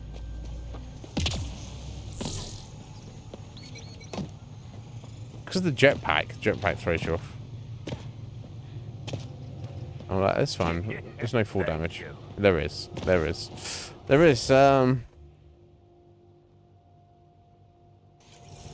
Lajar. Thank you for that sub there. I appreciate that. You don't need to do that, but thank you. Thank you very much.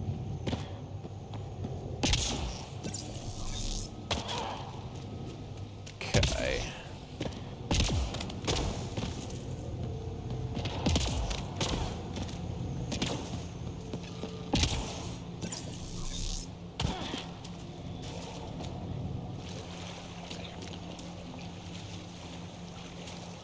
I already came down here, but I wasn't looking for wherever this is. Is this the entrance here? It might be. Yeah, okay. So expect remnants.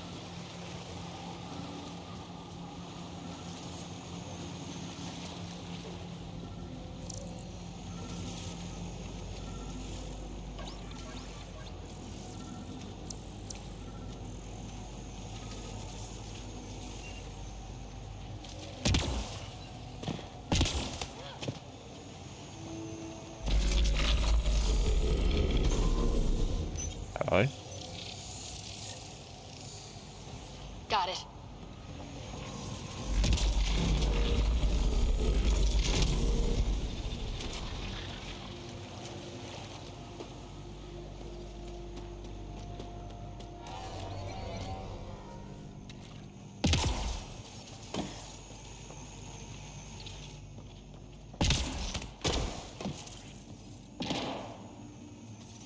Oh, am I doing the climb here?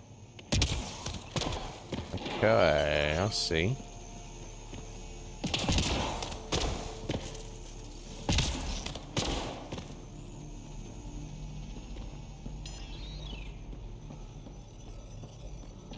Am I riding the gravity well? Let's give this a try. Yeah. Oh, shit, yeah, that's where we just came from. Oh, it's blasting us across here. Ah, okay, that's new. All the gravity wells we've seen so far have been vertical.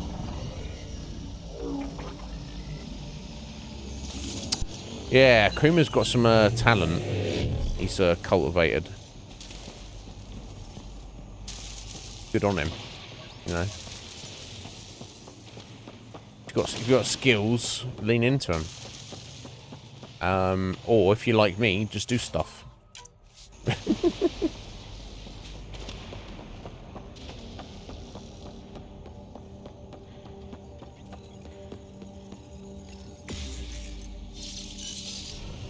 It's taking us down now? No, it's taking us up. Okay. Interesting. Oh! No worries. Enjoy, Legion. Think of me while you're noshing on that sausage. That's not appropriate. But yes, bangers and mash. Very nice. And yeah, you do have to get lots of gravy. I mean, mashed potatoes are great, but if you don't have enough gravy... Sorry, I couldn't help that. That was a gimme there, right? But yeah, enjoy, my dear. Fuck yeah, bangers and mash, done well. Yeah, mashed potatoes is funny because it's like amazing, but if you have enough gravy, it's like that is so dependent on the two things. If you give me mashed potatoes without gravy, I'm about look at you like, what do you want me to do with this, right? Whereas I think a lot of people they I have heard of this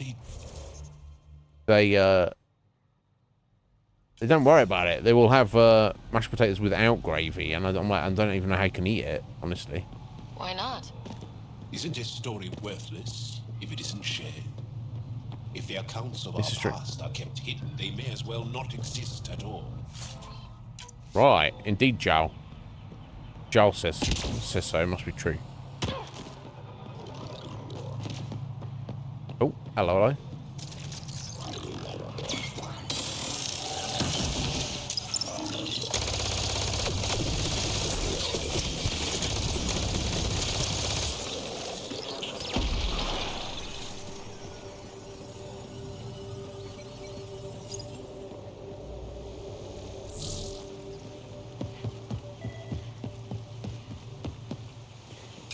Looks like we need to find another way.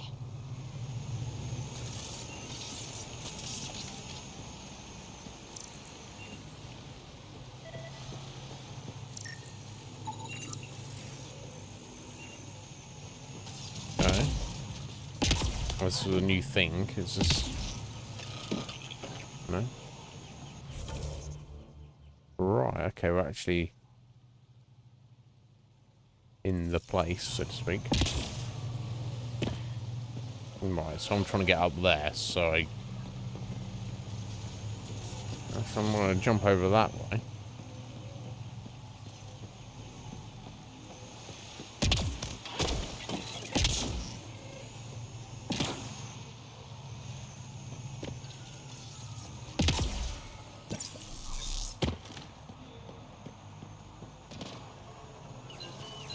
That's good, we've got statues. I don't know what it signifies. That's kind of cool. Okay, so... can't see myself really climbing up there.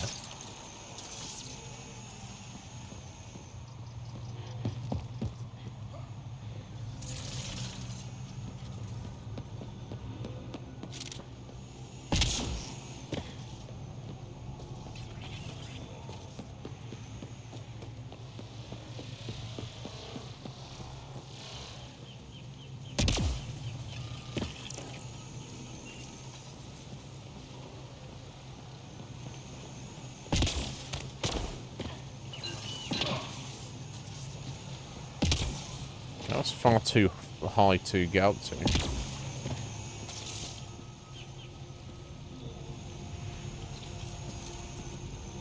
Huh. Huh.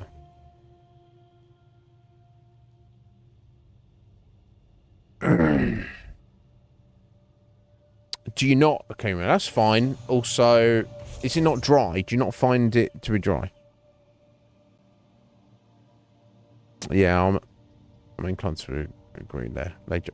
Oh, yeah. Yeah, you're a heretic.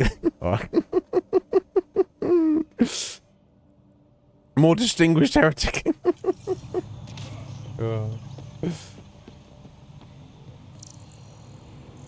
Yeah, it's funny. I think it's the same in America as well. They'll have like it with like southern fried chicken, which again, not strictly. I don't think we'd ever think to have that over here. Because if we think of southern fried chicken, we think like KFC, right? Which is fries, right? I don't think what else you'd be having with it. Not that even that's necessary. Just have it on its own. But yeah, okay, mashed potato fine, but with no gravy. What isn't dry like as a mother one? I don't know. But I feel the same about any potatoes though. Any potatoes are great, but they need to have something with them. Like if you're having a like boiled or roast potatoes with like a roast dinner, you gotta have gravy with it, right? That's a given. Like even if you're having French fries or what, you've got to be some kind of sauce or you've got to be something. I guess I'm quite partial to just salt and vinegar on chips, but it's got to be something. Yeah, imagine having a Yorkshire pudding without any gravy on it. Imagine such a thing. Yeah. For me, I'd rather have too much gravy than not enough. But that's, so not everyone's on the same wavelength culinarily, are they? How the fuck do I get up here then? So I thought it was like this pillar because it seems to be scannable, but it's not like an elevator, is it? I'll do something to it.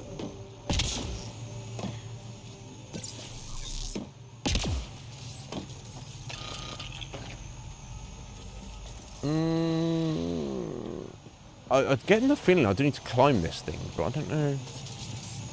There's some switch I'm missing, is there?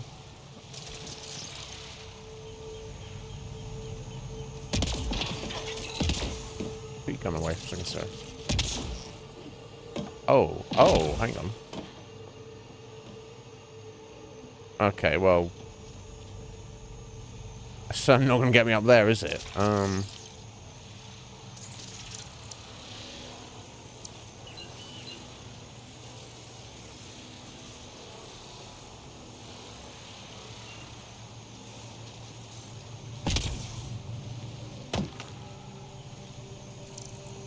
My vibe is telling me I ride that pillar up, but I need to hit a switch to bring it down or something, like it's an elevator.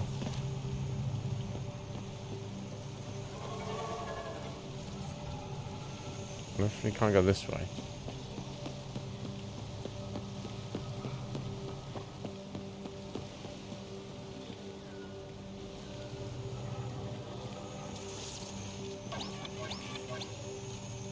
This statue bro ain't doing much of anything.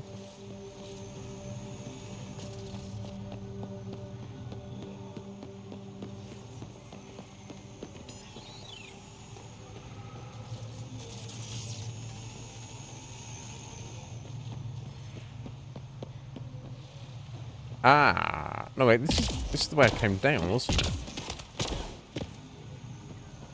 Unless I have to go around from this direction.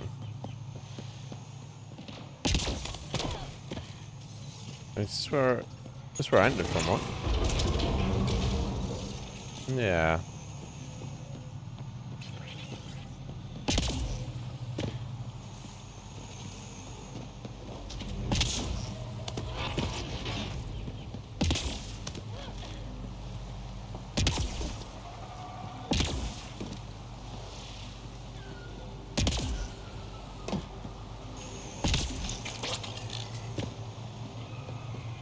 Got random treasure.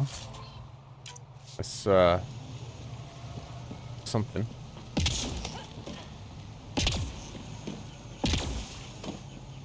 Oh, I can't tiptoe across there, can I? No. Yo, Solid. How you doing there, Solid? Oh, you're all, buddy. I don't know. I'm slightly confused. Hang on. I'm gonna actually cool down now. Okay.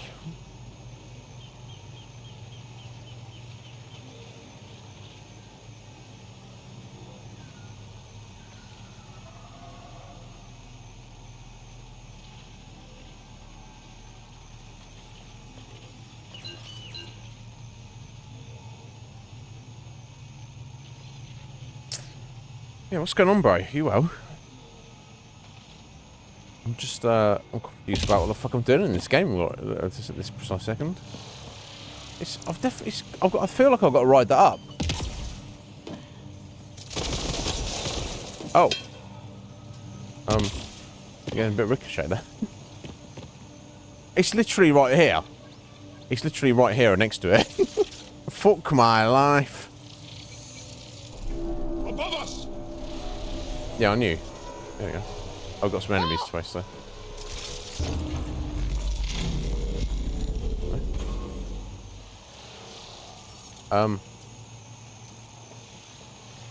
Okay, that's kind of helped. Can I jump from there? Yeah, okay, there we go. Alright, we figured it out. I'd say figured it out. I just needed to open my eyes. Can you imagine such a thing? Oh, you're sick, are you? Sorry, I'm sorry to hear that, dude. I hope you get better soon. That's not good. See, I like being stuck at home, but it's not everybody's vibe. But you know, it's not worth. Even if you do like that, then it's not worth being sick just to stay at home, is it? Well, I hope you get better soon, buddy. Just rest and look after yourself.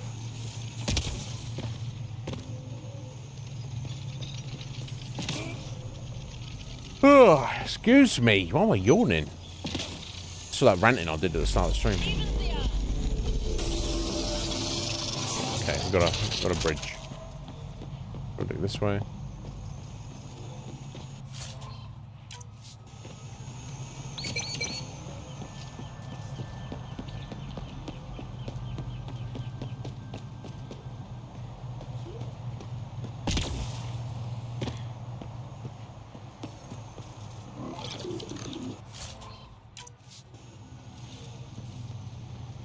Oh, hello.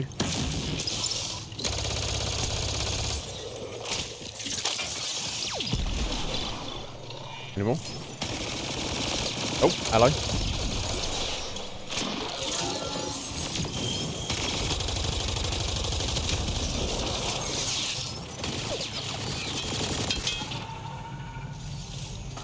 Who are you shooting, Petra? She's making up, she's going along now.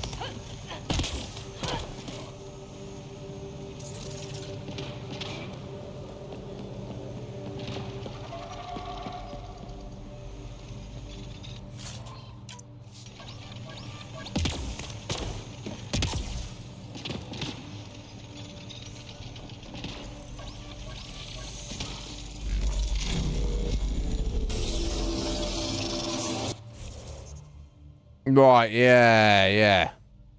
Yeah, it could throw you off for sure. Well, know this, Solid. You know, I didn't mean to tell you, but however shit you feel right now, it will pass. You know, I don't know when, but it will. Whether it's tomorrow or the day after or next week or whatever, you will feel better again, and you feel you get the appreciation of like, fuck yeah. That's something I always forget. And for me, this is I'd say prone to. I guess I'll say prone just because I know like some people never get them at all. But I've got them on and off since I was a kid, like mouth ulcers, like you get an ulcer on your gum, or like inside your lip, or even I've even had them directly on my tongue before now. So fucking annoying. Hate them so much. It's not like painful, but it's like real uncomfortable, and you just have to kind of wait for it to just heal up on its own. Every time I get one, I'm like, I remind myself, I'm like, you don't appreciate not having these when you get them, right? And I'm like, yeah, try and remember, and I do, and like now I'll think about that and be like, I don't have a mouth ulcer. How fucking blessed am I? So yeah, you'll feel better soon, buddy, and then you think back on it and be like, thank God I'm feeling better now. Right, it's just taking us further up, I guess. Oh, excuse me. Oh, I think I need to step out and make coffee. That's what the problem is. Get some drugs in me.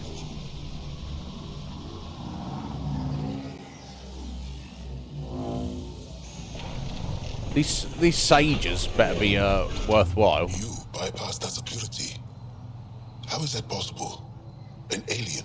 It's easy if you're a badass like me. I am Ryder, Pathfinder with the Andromeda Initiative, from the Milky Way galaxy. That does not explain how or why you are able to operate the remnant doors. It doesn't matter. You must leave.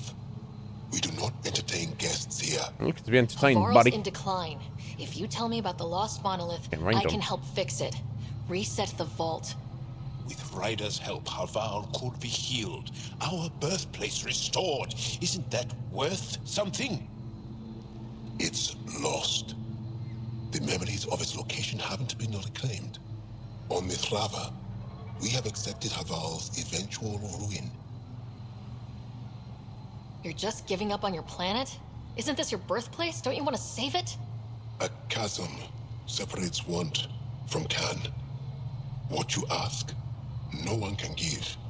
The memory of the monolith resides within a thread that has slipped from our grasp. I'm not sure I follow. We believe in reincarnation, an unbroken thread. There was one, long ago, who had knowledge of the third monolith. Zorai, a champion of the Angara from before the Scourge. Zorai's soul has returned and could be made to remember what it knew. But we have no contact with it. So you're saying there's some way we can make people remember their past lives? Souls retain within families. Excuse An me. object, heirloom tied closely to that bloodline could cause memories to resurface. But it's not guaranteed. It's right, Akuma. You don't want this planet? I'll have it then. Occasions in the past with other souls. The only known heirloom of Zorai's family rests in an area with active remnant. No one has survived the journey. But perhaps you, Zorai's soul, was reborn in Tavos, who is now a Roka. He recently returned to Haval on a mission. A Roka. That'll be difficult. That's why you're here, Joel. They won't like that I'm helping you. This may be a dead end, but we have to try. I will send you the relevant coordinates. We considered Haval a lost cause, but perhaps now, there is hope. Maybe. You have questions? Yes. Zerai, I guess. Tell me more about Zerai. The histories describe him as both scholar and soldier. He traveled the stars and gained knowledge from far-off places. Oh, damn. There are even accounts of him having knowledge of the remnant builders and their machines. And the third monolith? Our legends say that Zerai sought out the monoliths after the Scourge came. He died, and it is unclear if he accomplished what he set out to do. You mentioned an heirloom, an object you think will bring Zerai's memories back? Souls return within families. Sometimes the memories of the past can be recalled by an object meaningful to that family. Okay. We do not understand why or how this happens, and it has only happened on rare occasions. In all cases, the heirloom was ancient. Old Ankara tech from before the Scourge. Okay, so you're going to find this and then take it to this guy, so then he'll remember about how to save the planet. Listen? Why do you remain secluded here? The chaos brought on by the Scourge splintered our people and all but destroyed our civilization. Fear took hold. False beliefs about our predicament were seeded and began to influence Ankaran thought, in order to maintain the integrity of what they knew to be true. 4 families left their community to come here. We've remained ever since. Okay. Reincarnation. Tell me more about your belief in reincarnation. The soul grows through many lifetimes. By seeing through different eyes, it gains wisdom. How do you grow if you don't remember? The growth of the soul is not like the growth of the mind. Memories are not required for the soul to develop. Some even argue that old memories are an unwelcome distraction. A person may become fixated on what was, and their soul consequently stagnates. I'll go. Thank you for speaking to me. Of course. Alright.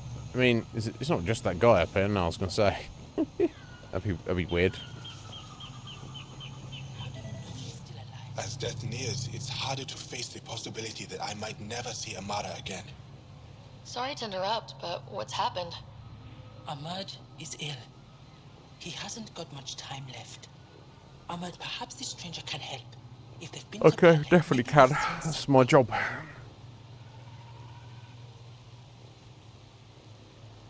I came from Palev, actually. The little research station. Research station? It used to be a large settlement. A dar. Amara moved them when she left Mithrava. And how long ago was that? Was overtaken by the jungle, remember? A few cycles ago. Everyone left. Oh, yes. I remember now. But that means Amara's gone. There might still be a way to track her down. All Dara keep records, don't they? If there was an organized evacuation, they would have documented the process. And the records would state where she went. Pala, that's genius. Where would they keep those records? Likely some kind of administrative building. If it still stands, and the machines still work, it's a slim hope. I don't want to impose, stranger, but I would welcome any news of my sister. Okay, we'll look into that for you, buddy.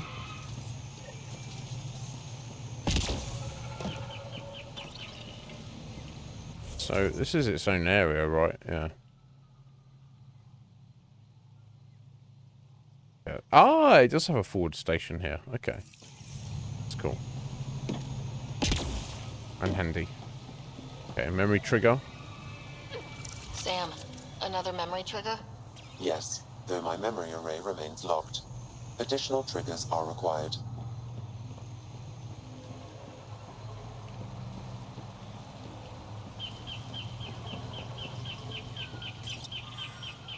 I mean, there's worse places to live, right?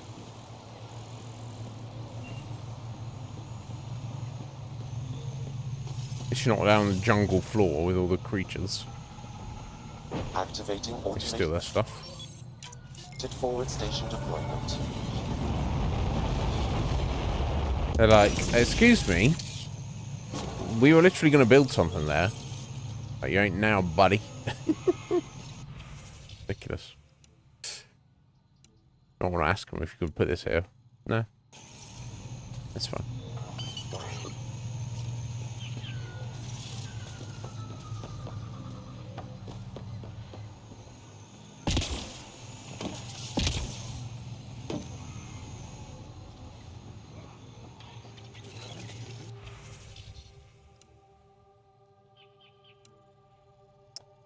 I reckon you'll be able to finish with your backlog, Red Mage. With no supervision? You're interrupting our lesson. Ah! Could use more interruptions. This kid needs a break. Sorry, not my problem. I Not didn't my mean to get special. in your way. And yet you're still here. Wow, I'm As gonna I get was fucking kicked saying, in the shin. The propulsion system that took Bashal to the skies was inspired by 4 remnant pieces. And that's just one. Much of our progress was prompted by the discovery of remnant artifacts. Where are these artifacts you're talking about? The few that still exist reside in Aya's repository. However, many have been lost. Though there are rumors that as wilds grow wilder, things long buried may be unearthed. It No would doubt. be wise to study whatever we find. Something out there might give us an edge against the kit. You believe the Angara learned crucial scientific ideas from the Remnant? It is not just belief, it is a matter of record. Some artifacts were even left in unfinished states, likely to demonstrate how they were put together. I think I'll leave you to your lesson. About time. Wow. Wow, how fucking rude.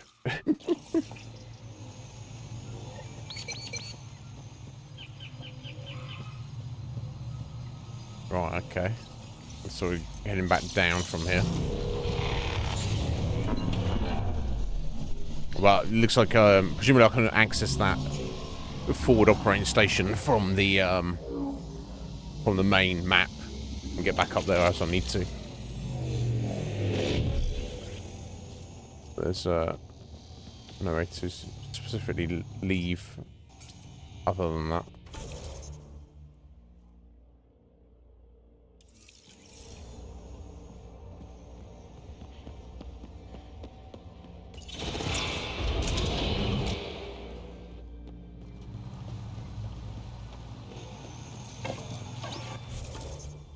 Right. Okay. Again, while I'm throwing myself off places, acting like there's no fall damage. I guess we just got to backtrack.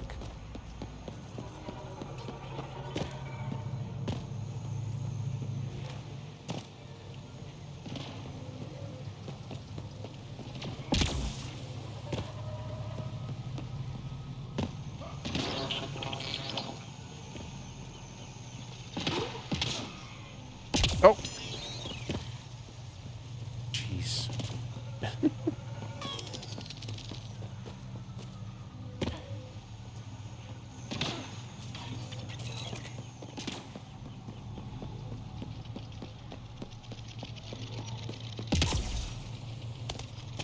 So have to get back across there. Oh, it's not one or the other of these, and I've got to hit the switch there, have I? In fact, that being said, I can probably just drop down from there.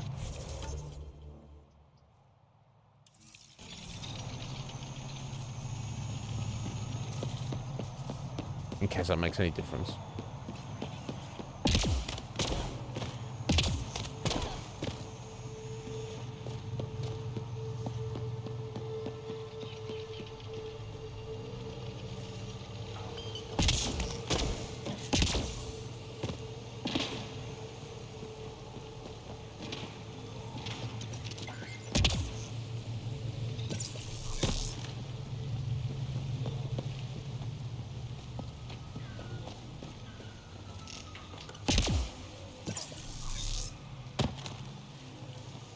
Okay, it's time to go back up, though.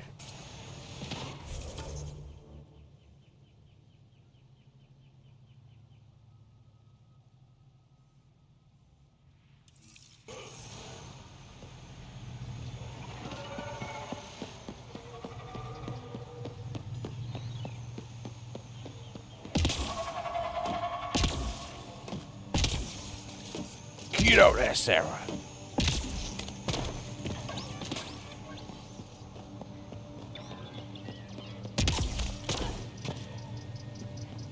Oh no, it's time to go to the exit here, isn't it? Yeah.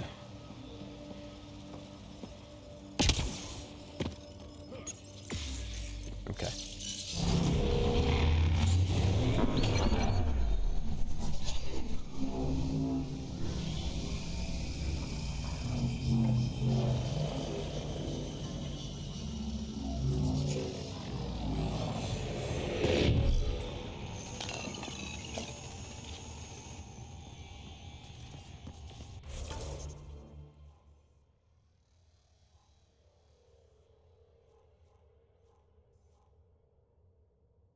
Right, so I don't think I can get over here, and that's for...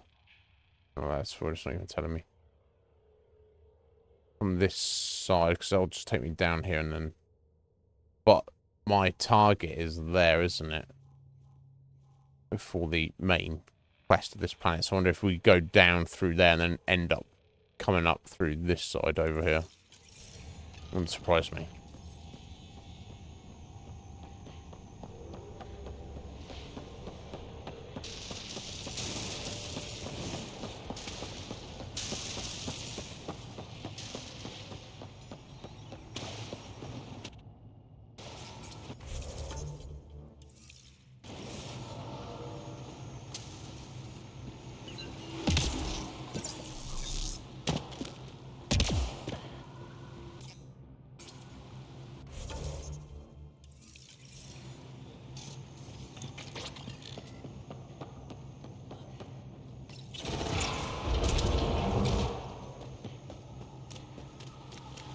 Right, okay, in that case, yeah, let me assume that. Let me jump over here. I think I'll, yeah, it's coming up for 6, I'll, step out and... I mean, that sweet, sweet dirt bean water. Which, honestly, is not that sweet, but... Never mind.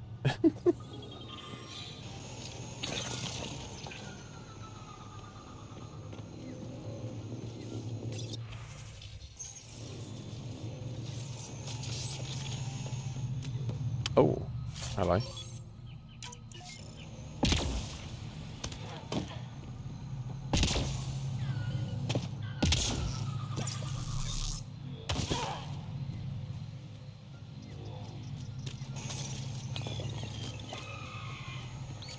Okay, there we go. Back in a few minutes.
Oh, excuse me. Right, yeah.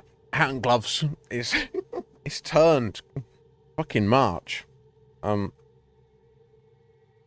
impressed. Never mind. Okay. It's gloomy as fuck over here.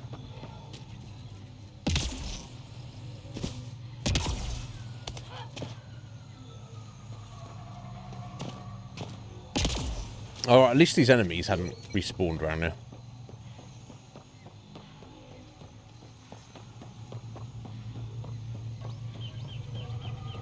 Something at least. Yeah, there you go. So it's a good job I didn't go down here. I was right to not. Sort of just wasting my time otherwise. Pathfinder, we are approaching the location provided by Asmus.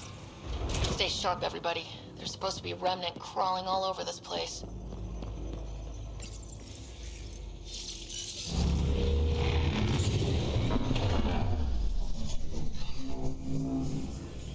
Thank you, Akira.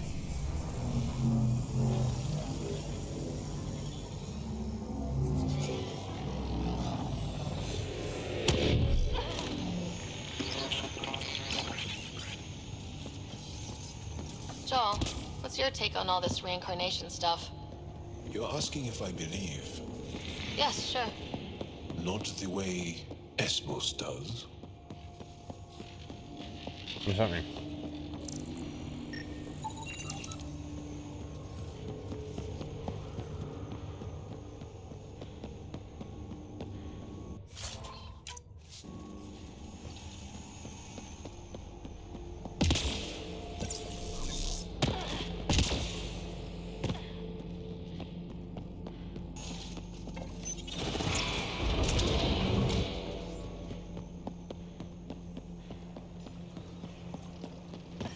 Oh, shit.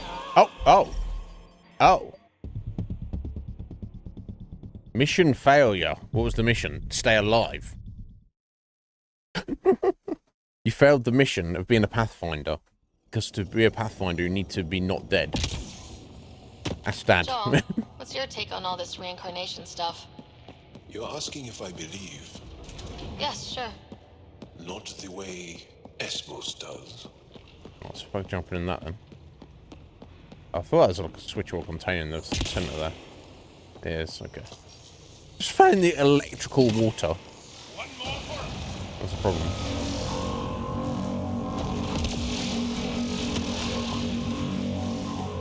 Alright. Okay. Oh, hello. Remnant's waking up.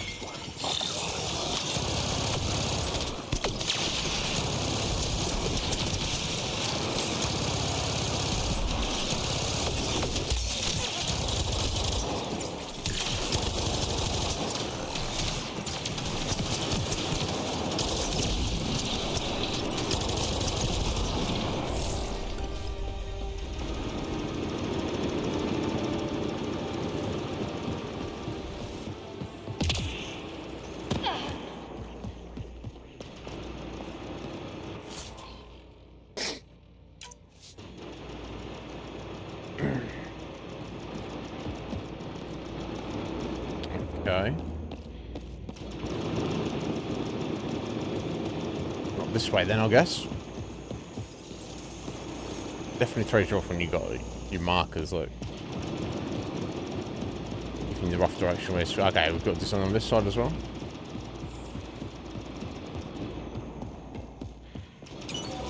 Nope, just get some health.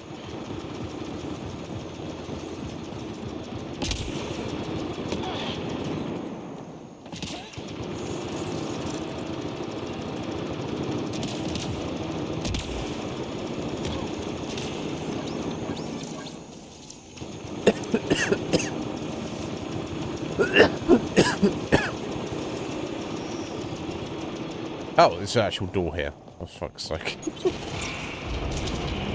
Right, okay, here we go.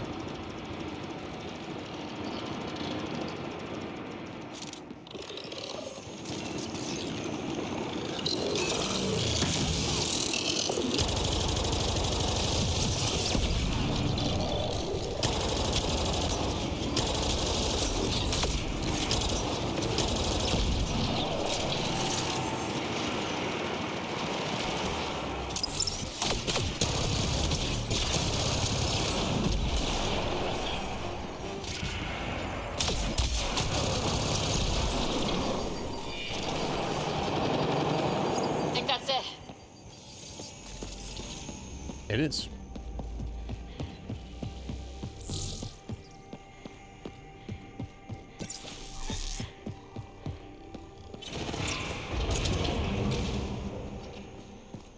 Oh, hello, hello.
Oh no.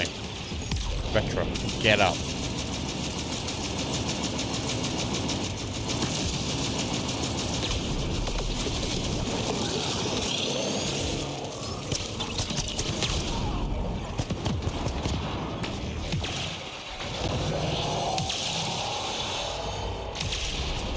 Is there any health around here? Oh, it knocked a shield down there. That's good.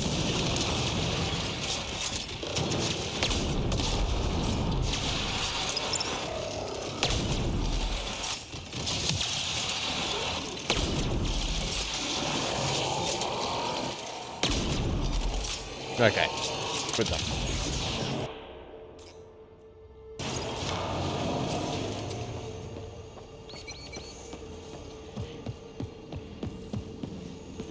Don't you leave any materials? No. Guess not.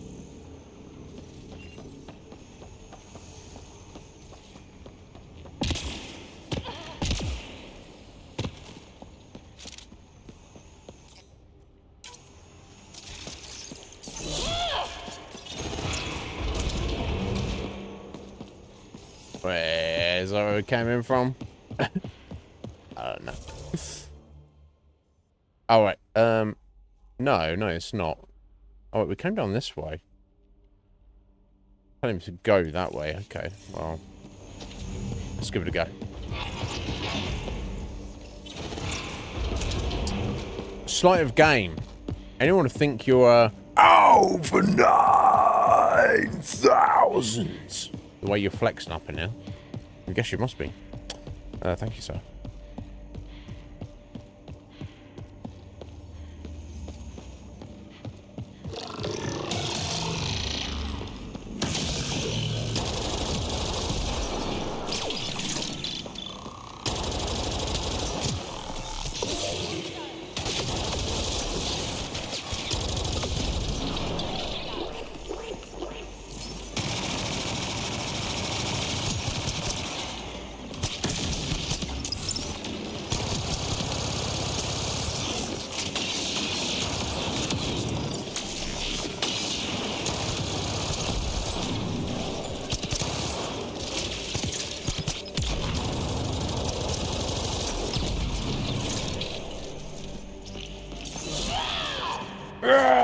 Calm down, Sarah.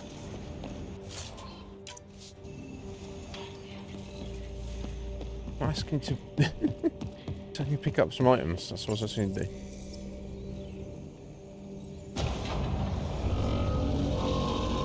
Yo, Ritz. Good afternoon, Ritz. How you doing, buddy? All right, surprise, right? Twitch, I failed to do a thing. No, that's not possible.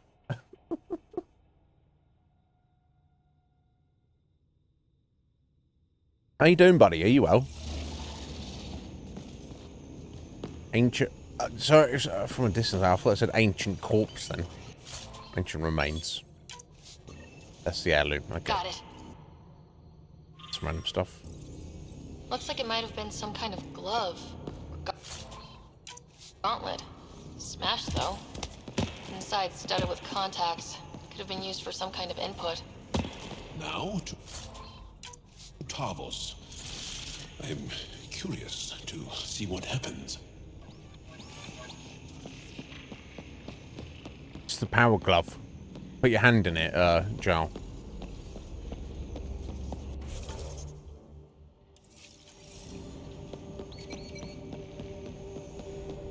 Okay, alright, let's get out of here. That way? That way? No? Okay, this doesn't do anyway going back that way, so... let's go back the way we came.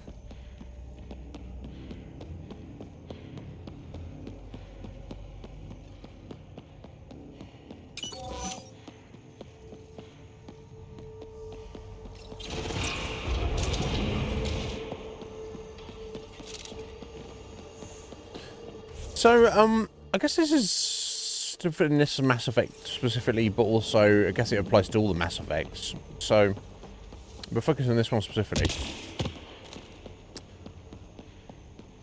The ammo crates are so very plentiful that anytime I run out of like my assault rifle ammo, I'll like switch to something else, and then I'll quickly find the ammo again, so I don't need to like be forced to use a different weapon. So then you could argue, you know, because I guess you have ammo for the sake of like tactical. You know, you got to manage it, and you've got to switch weapons up and stuff. But if you're giving extra ammo replacements that often, it almost gets to the point where you just like you don't really even have ammo, right? Looks like we need to find another. You might as well have infinite ammo. So I wonder what the thoughts behind that are, like gameplay. Oh no no no no! Don't die. Okay. I've already done that stupidly once. Don't need to do it again. Like, just lore-wise doesn't make sense, but yeah, they could easily technology their way around it making sense.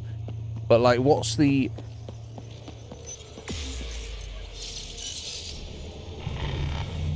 I don't know, what are the pros and cons if they just gave you infinite ammo? I guess you don't need to pull your finger off the trigger, but I don't know how they would get around with it. Right, you see what I'm saying, Ritz? It's so plentiful that you know, it's like, what's the point of having even an ammo counter, right? But I understand why, because I think it's like baked into game design, isn't it? It's like, oh, you've got ammo, you've got to have an ammo counter, but if you're constantly running around with full ammo anyway, then yeah, some more there. Look, I mean, I don't know. I don't know. Anime is the creator of anime. It's funny you should say that. My old girlfriend, she had a colleague she worked with who had a baby and called the baby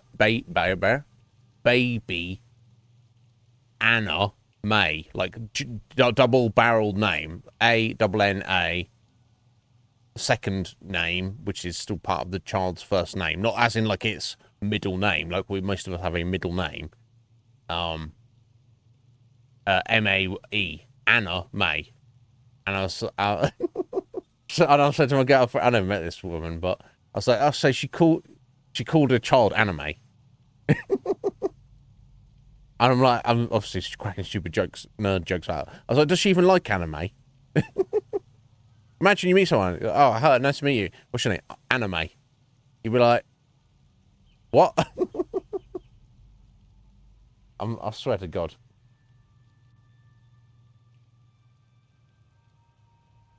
Ooh, yes, like I don't understand how that's a thing either. Also, Did Mass Effect 1 have infinite ammo, Ritz? I can't remember. I honestly don't remember. It wasn't that too long ago since we played it, but maybe it did. Mate, I just don't. Yeah, which makes it even more bemusing because obviously that was like a standard. Maybe this. Okay, so maybe if I go here, this heirloom, this artifact, kind of opens up a bridge so we can get over here. Okay, that makes sense.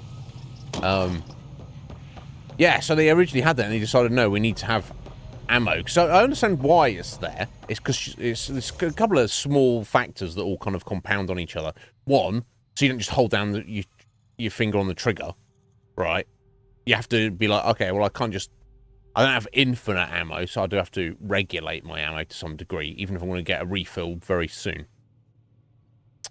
And also the idea that, you know, if you've got, like, we're rocking 4 different weapon types in a minute, you could have less or more.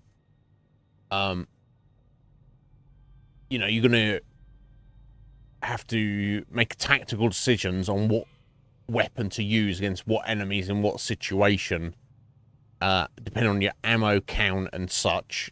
You know, you can't just like rock one. Oh, this is the best weapon. Let me just use this at all times. It's kind of like in Doom, how like, you know, the plasma rifle's probably like the best weapon, but you know, you've got to like check your ammo for it. If you just had like infinite ammo, then you're never going to use any of the other weapons. Pretty well, depends what you're doing, but I feel in a game like this, it is very RPG, very story, you know, narrative driven. I don't feel it's like really necessary. Right, yeah, because that's the thing, Ritz. If they're going to have ammo counts, it's got to feel like you've got to, you know, I don't mind it being if it's forcing you to switch weapons. But here, it seems to be so often that it's not. I'll pull out my assault rifle, because the rate of fire on it is ridiculous. I'll rinse the ammo on it in a few seconds, switch to my sniper rifle or my pistol, but I won't use them much because then I'll immediately like get my ammo replenished. So it's like, I don't know. Yeah, anime. Yeah. Is, you know, which is fine, but people want, you know, their child is special, so it must have a special name. When I went to the library, we obviously would have to take a registration. You have like an application form to get a library card, and you had to fill it out for kids as well, and then put the details. I once saw a child whose second name, was Pickle. Thank God it wasn't the child's first name. But I'm like, why are you as a parent calling your child Pickle? I can't remember what his first name was. It says, oh no, I do actually. It was fucking Dexter, that's a bit edge. That's a bit like edgelordy as well. Anyway, this child, who, I mean, I guess he must be a teenager now. His name is Dexter Pickle Smith or whatever. Bless his little heart. Bless his little pickly heart. I don't know. Right, yeah. She's going to default to Anna. Yeah, that child. She'll be like, yeah, hey, my name's Anna. She's not going to be like, yeah, my name's Anime. Well, you like, you're what? You're named after an anime character? No, I'm named after anime.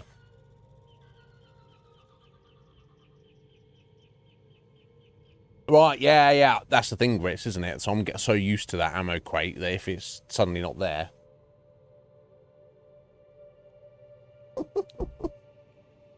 Right, yeah, call it Goku.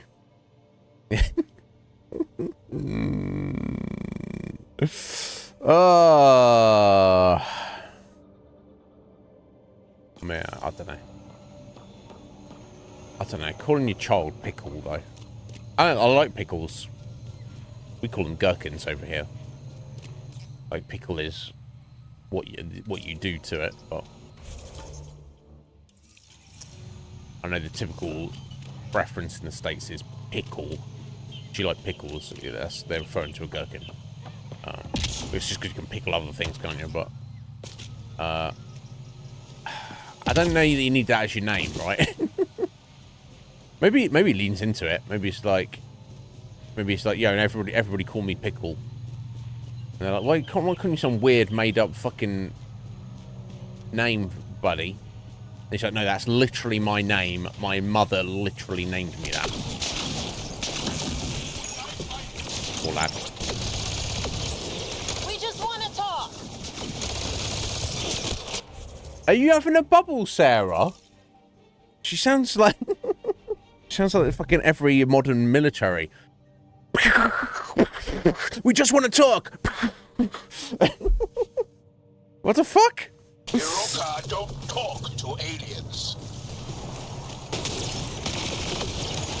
Yeah, no, I mean, I'll murder Roka, so don't worry about it.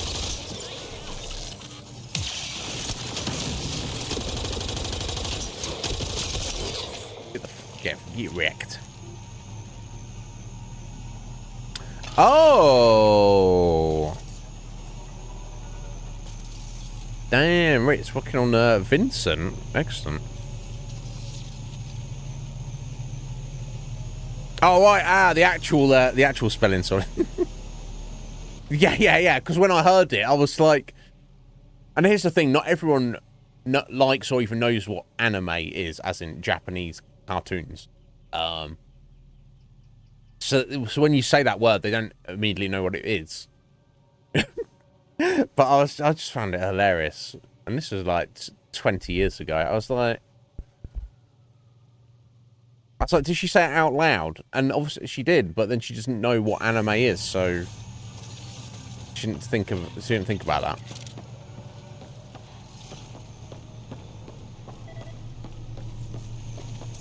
So I guess some people don't though, right? There was a teacher at my school. He was fairly beloved, and he wasn't actually a teacher. He's like a counsellor, but I don't know. He was like somehow involved in the school as a member of the faculty, but he wasn't strictly a teacher. Anyway, his name was Mr. Hiscock, and his parents named him Phil. So his name is Phil Hiscock. Which, I mean, I guess you have to be childish to find that amusing. But, you know, or you got to be like, you got to be super innocent to think that, like, his parents were just like, oh, Philip. You know, I guess. Phil is cock. I mean, well, you know, I'm not. So these things happen, right? But you'd think.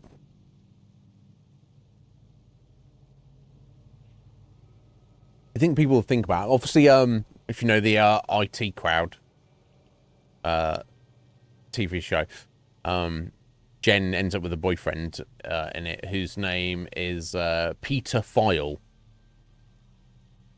And she's like, oh my god, this is... I can't...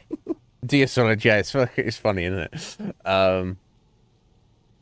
That's a very unfortunate name. Obviously, this is fiction. This is not real. I don't know there's too many people with the surname File. But, if it is, you're not going to call your son Peter. Peter File. Peter File. I mean... Oh my god. Yeah, super amusing. What was my favourite one? I don't remember them all. Sorry, but it was the one where... I don't remember all the characters' names. That's the main guy, the Irish guy. I can't remember the circumstances. He pretends to be disabled. Because he's trying to get into somewhere for free, and he like steals somebody's wheelchair, and he gets found out. I can't even remember. I need to go back and have a rewatch of it. I remember it being pretty fucking funny. As those like kind of British sitcom things go, it was pretty good. It was pretty good. Right, okay, here we go. So we've got There's a bridge here all along. I didn't think about. Reinforcements! Don't let them flank you! Here they come.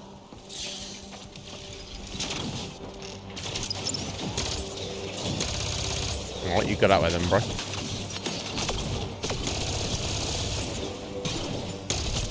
Ow.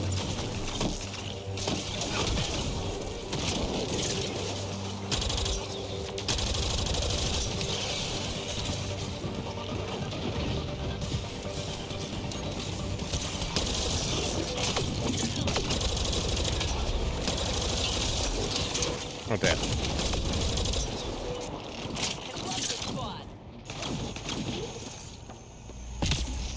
Is that retro something? We need to get PB back with us, and then we've got like Zap going with us. She'll be, you know, she'll be our little baby. Oh, calm down, Jal.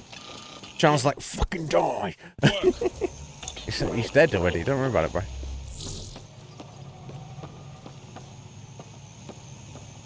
Okay, all right, there we go. That was kind of messy. Right, whatever. It's fine. Okay, don't get any stuff in there.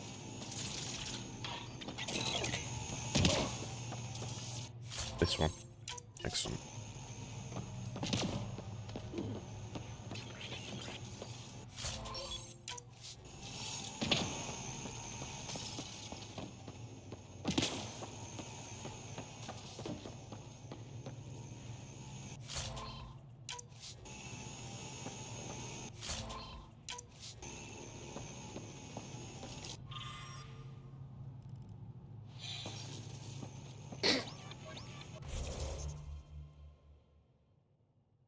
Oh, let's have a look. What we got here? Oh, right, EastEnders. Oh, it's fucking... Is that Ian Beale? I don't know who the, other fella is, though. Oh, fucking hell, EastEnders. So EastEnders is like... the long one of there's a couple of them, but it's one of the main long running, like, you know, there's like low budget soap operas. I think EastEnders been on the go since the early 80s, and I assume it's still running. And it's set like in the East End of London. In like hence EastEnders, in like kind of a, you know, fairly kind of shitty kind of area, and it's terrible. You know, my mum used to watch it growing up, but I don't think she doesn't watch it anymore. But it's like I think people like it, and it's like just everything's shit and depressing about it. All the characters have just like a shit time, and nothing good happens to anybody ever. Occasionally people die and or killed and or murdered and or there's like once a year there's like an explosion or some, you know, it's like there's like always some weird drama going on, or like the characters are always cheating on their spouses and all sorts of weirdness. It's yeah right. So that particular character, Ian Beale, so he was, from what I remember when he was introduced, he was kind of like a bit of like an arrogant, la-di-da businessman. Not wealthy, but just relative to all the like the fucking working class people around him. And he's just kind of like generally a bit of an asshole. But then I think at some point he eventually kind of like, his like marriage fell apart and his kids hate him, and then he's like some like homeless guy. You see him with the beard there, and it's it's just that it's, I don't know, I don't remember too much about it, but like people to this day still like well into it. But one thing I do like about that, or the other one is one called Coronation Street, which is on the other TV channel, which actually I think has been running even longer than EastEnders. That's it. Set is in Manchester, but the same kind of like vibe. I I think EastEnders is going to be like a bit more bleak, and Coronation Street is supposed to be a bit more jovial, a bit friendlier for the most part. We're talking about like small degrees though. Weird, fucked up stuff still happens in Coronation Street as well. And I think there's other like not spin-offs, but they're the main two. But yeah, well, I guess what I like about them as a soap opera is the fact that it's like got ongoing characters and story that runs for years, as in 20, 30, or 40 years worth of story. I like that, but the actual content is just, yeah, no, what's the point of me investing in the story if all the characters are shit and you hate them all? Right, yeah. Yeah, there's something to that, right, Solid? There's something to that. One that I guess it's not really a soap opera because it was split into series, but one that's a favourite of mine is Shameless. I really enjoyed that. And they made like an American spin-off of it a couple of years ago, which was not what I saw of it was not too bad. It was somewhat lacking, but I think they did a fairly good job with it, all things considered.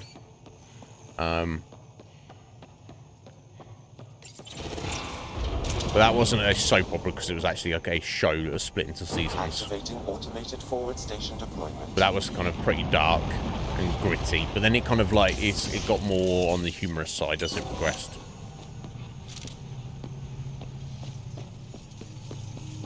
But yeah, I'm just generally a sucker for like just kind of lengthy, involved storytelling, wherever it may be.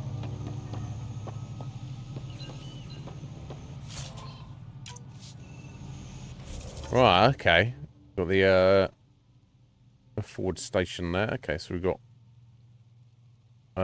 old records there. Okay. Tarvos's roadcast. This was the leader of the roadcast, was it? I think. Either way, let's go.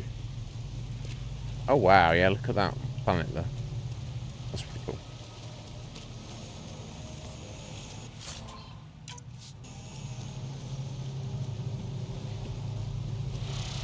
Oh, they're dropping in on us, are they? Above. Yeah, you gonna fight? Hostile shuttle incoming. Yeah. All right, that's fine.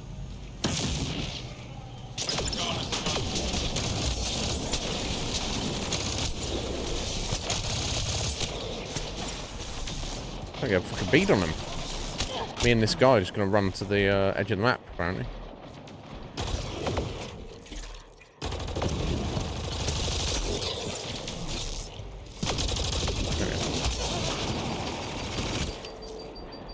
Oh, this one over there, right?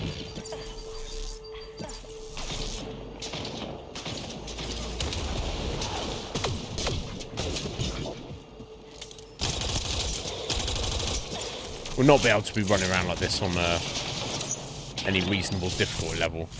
So I'm explaining this on normal.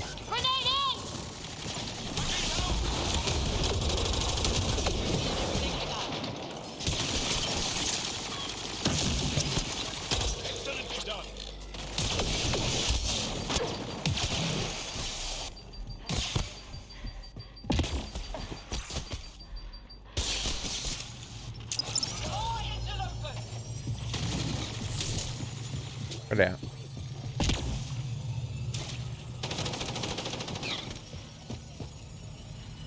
Oh, Screecher. Sorry, bug. I saw my radar. I was like, "Fuck it, that's good." Anyway, yeah, these road car need to sort their shit out. Honestly, that's hilarious. So, Sarah's like back on that bridge. We just want to talk as she's shooting at them.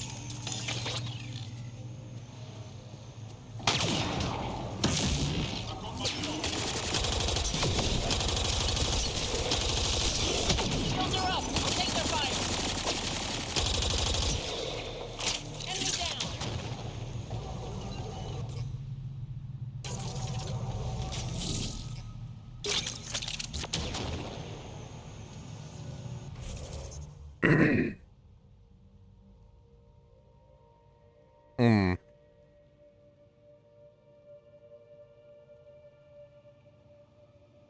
Oh, right, yeah, did you see some of it? So I was curious because I was a fan of the original Solid. And again, I feel they did a decent job of putting across the grittiness of it. But yeah, as it went along, they were just like, here, watch sex. Which they didn't shy away from in the in the original, but it's not like that on the nose. I think the thing that's lost is, while for sure, of course, in America you have people who are, you know, working class or even like benefit class. They just don't have jobs. They're just kind of like waste of men and stuff. There's kind of I feel that there's like a kind of weird British specific aspect to that kind of culture. Where of course there's people in the States that are on like similar economic means. That sense of culture isn't the same. It's kind of like a lifestyle, which I feel in the original Shameless that's what the whole show is about.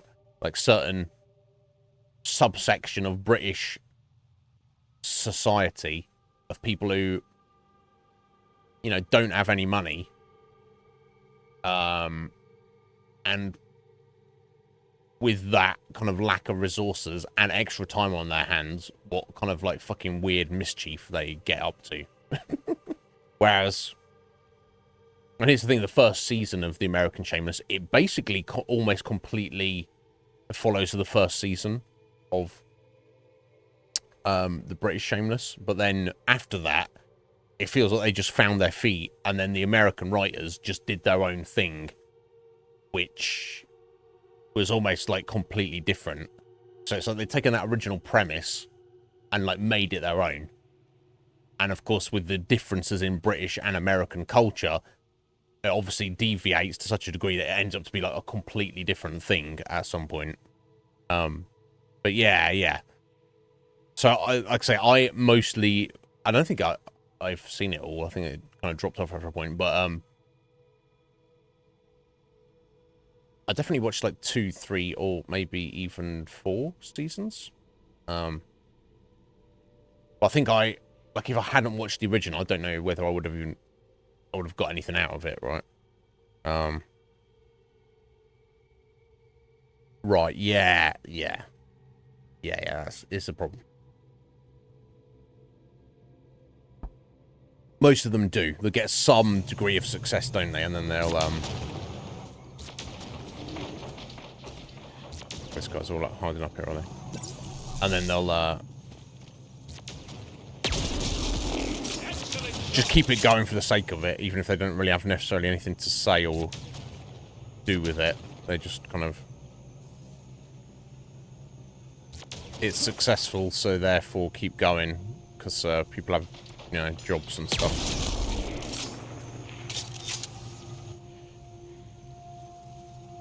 Okay, we got a beastie. Can't see behind that. And a guy there. If I back up a little bit.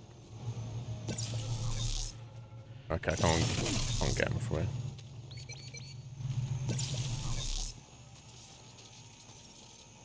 Yeah, it's a little bit low down. Okay, that's fine.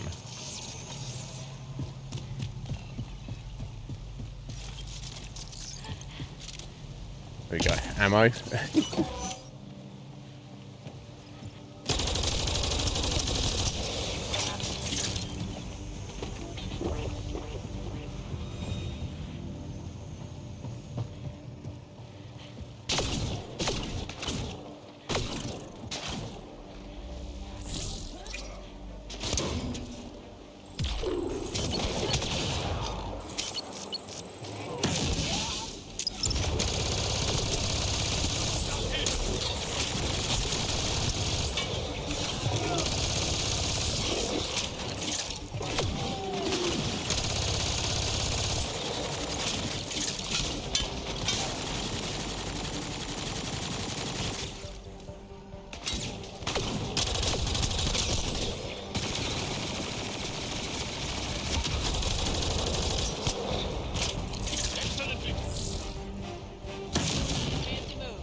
Level up.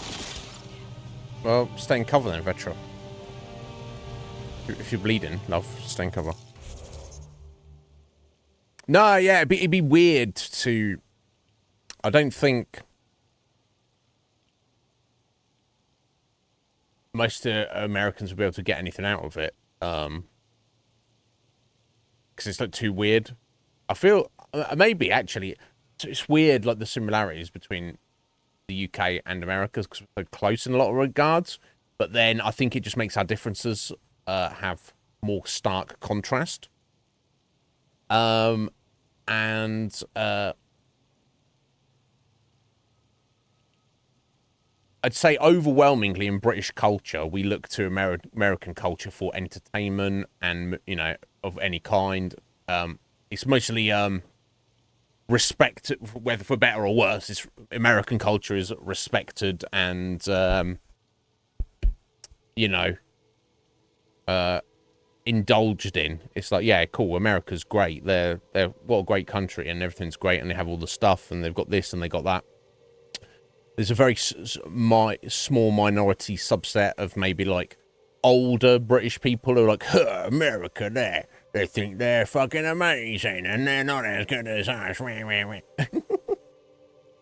Like, for one example, I was a couple of years ago, I was having some like issues with some streamers trying to. There's like one person in particular I was trying to, you know, we're trying to work on a project together, and they've been awkward and stuff, and it kind of fucked everything up. So I ended up ghosting on the project rather than just saying, yeah, Iznib, I don't, you know, trying to communicate and just say, oh yeah, Iznib, I don't want to do this thing anymore. That's, you know, I'll be like, that's fine. They ghosted on us, and it kind of fucked it, put a spanner in the works and everything. So I was a little bit frustrated. I was talking to my parents about it and stuff. Just like a couple of years ago, I was like far more invested in the channel. It's like, oh, I'm trying to make something out of it. So I'm putting all my effort in and trying to get shit done, collaborate with people and get shit done. And now I'm just like, whatever. I'm just just gonna do my thing, and I give no fucks. But anyway, like a kind of what would essentially a throwaway comment from my stepdad. You know, he was just like, oh, they're American. I was like, yeah. So I'm like, well, I judge people as individuals. And he's like, oh, well, you know, of course you gotta expect Americans to fuck around. And I'm like, whatever, bro. And it's obviously can't judge the actions of one individual. But anyway, on the flip side of that, I get the impression, this is just my impression, that most Americans don't even know that the UK exists and don't care that it does. But there's a small minority both on either side. There seems to be like a small minority of Americans who are like kind of vaguely interested in the UK. Like it's like a weird, quirky place. Oh, those English folks, they're weird. And maybe have some slight interest in our like comedy or, you know, TV shows or whatever. But then it also goes the other way. I think there's a tiny minority of Americans as well who are just like, huh, Britain, what trash is that, buddy? Fuck that. So, you know, it's that's intriguing to me. I've heard of all different variations on that as well.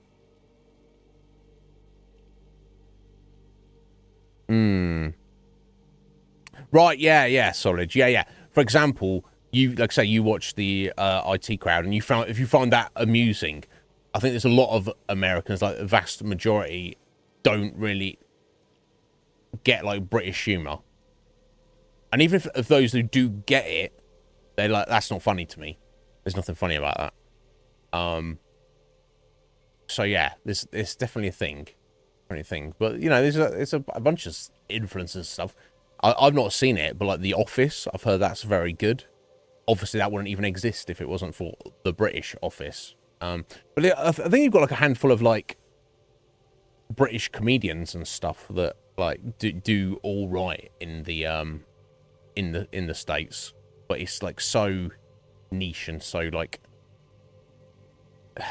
you know, few and far between. It's almost like they do all right because they're the quirky oddity or whatever. But You seen it, Red Mage? Yeah. It's funny. Oh, something I definitely, if you like British humor, probably my favorite, just for like a comedy point of view, and this is just to my tastes, is a show called Peep Show. Several seasons of it. It's what are the fellas' names?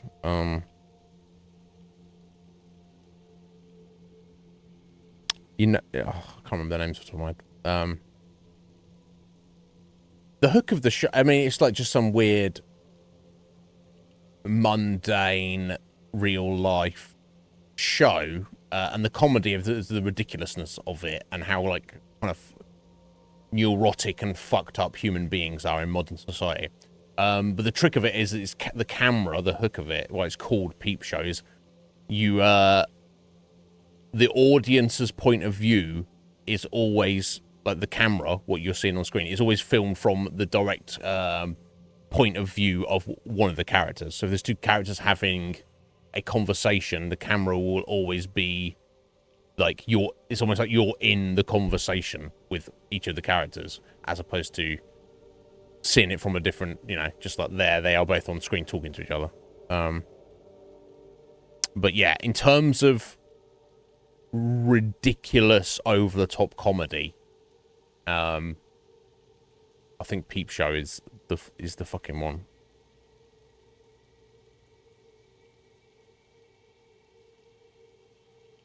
Mind your language. I don't know if I've heard of that, Red Mage.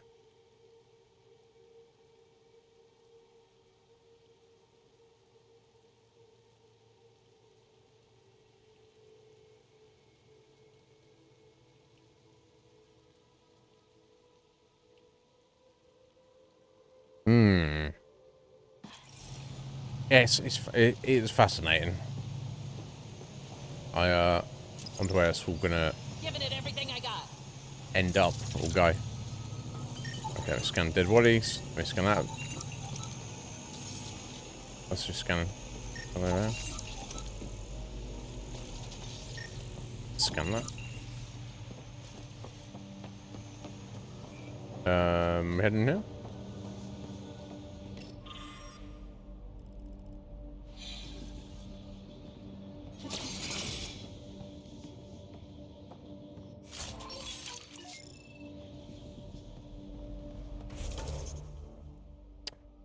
So that's all, again, that's all blued out, so I'm not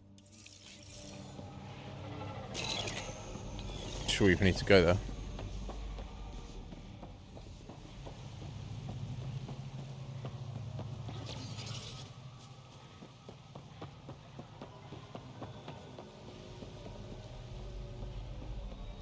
You got in there?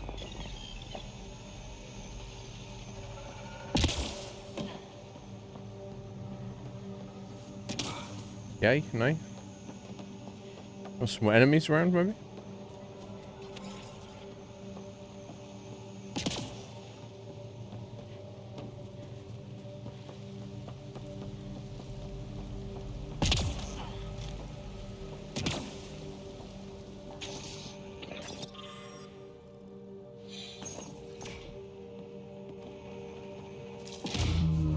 There you go. I'll activate a system.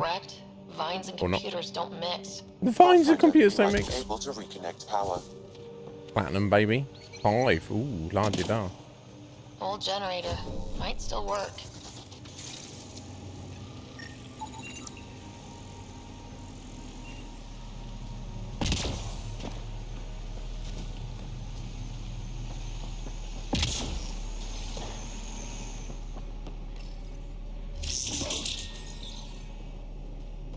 Okay. This is it.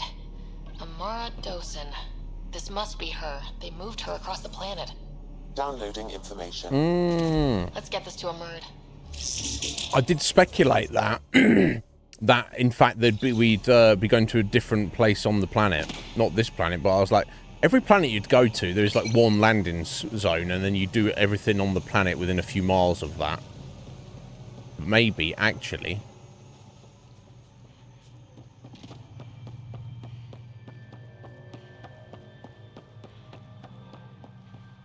Guy underneath us.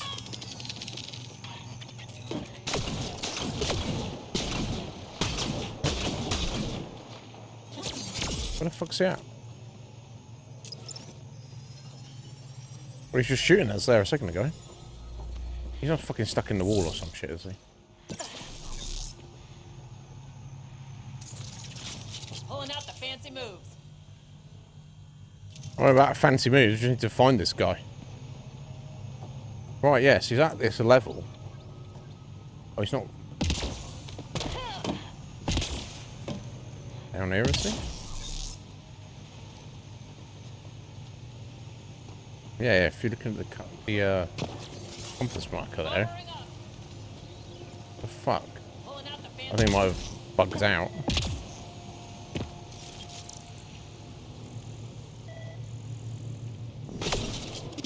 Hey, look, he just shot me. Behind me? Where? Where is he? He's stuck in the fucking...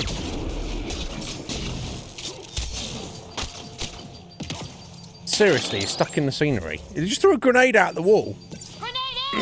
He's in the wall. So now I can't finish my mission. I swear to God, this game. It do be, put me to the test.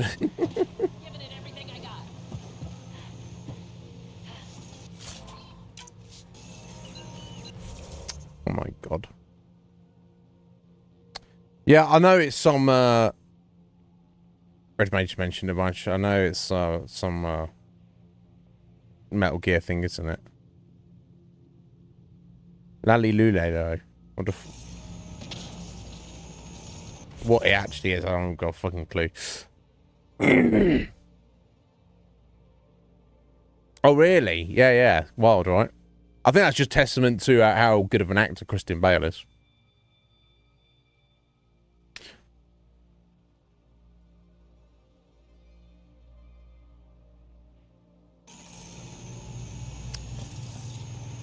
What the fuck am I supposed to do about this guy, then? If I can't actually get to him, but he can get to me. That's some bullshit, buddy. Oh. Okay, I can see him. My scope here.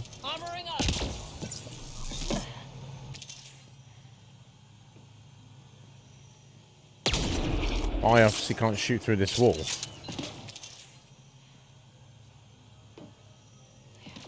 That's fucking bullshit to the nth degree, right? I don't think I've got any kind of explosives that would even tag him through the wall. Fuck my life, eh? I think I'll have to... for this particular mission, I'll have to just fast travel and hope it's fixed it. Just to do like a reload.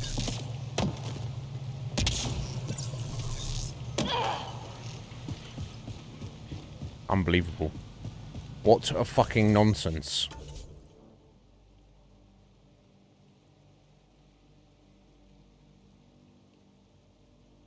Yeah, I've got the 360 collection Red Mage that has 2, 3, and Peace Walker on it.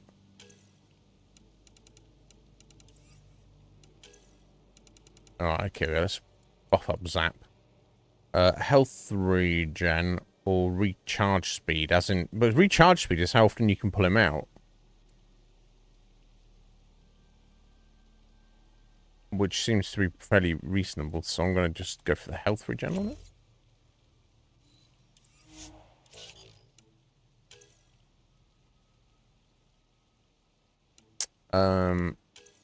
I think, yeah, that's... Okay, you need to do the quest to get any of their end powers, so... Waiting on that, and waiting on Vetra as well, okay.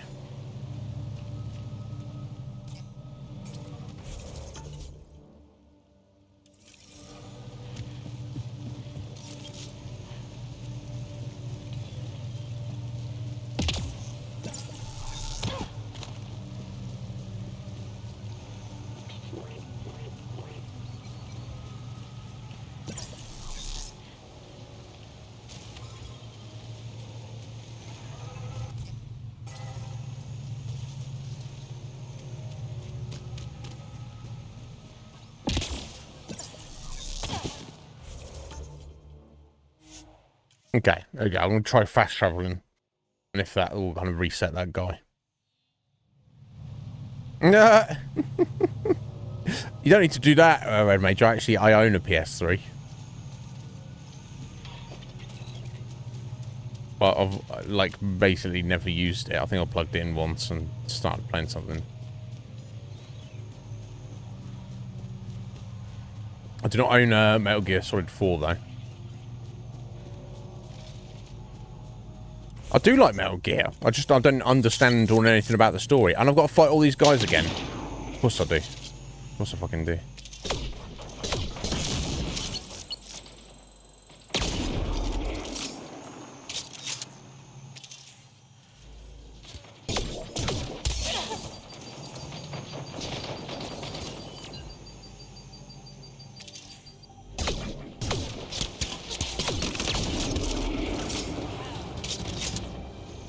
Hopefully, I don't mind as long as he doesn't get stuck in the fucking scenery, yeah?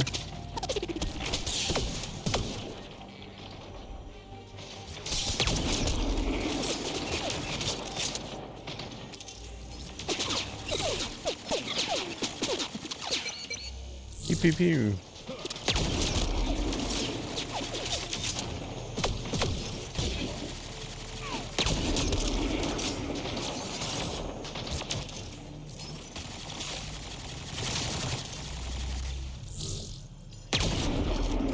Oh, there we go. That's it. That's done. Nice shot. That's done it. Well, that's done that part of the objective. But that will presumably allow me to do the next part.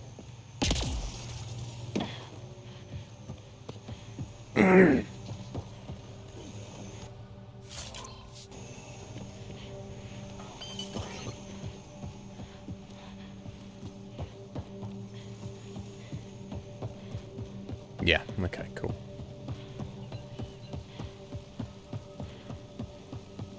Right, yeah, I wasn't able to get in this building before. Men under my charge. And now you'll crown that achievement by killing me too. Yes. And you, I know your face. Why do you help these murderers? Ryder's an ally. She's already helped the scientists at Dar Palev.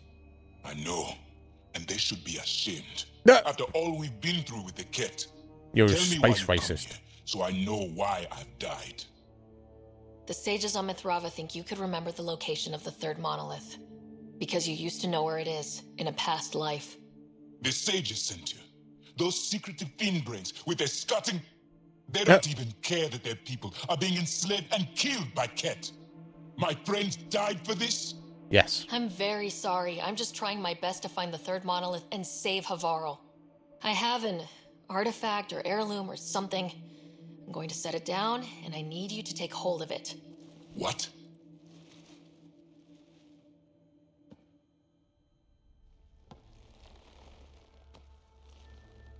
And?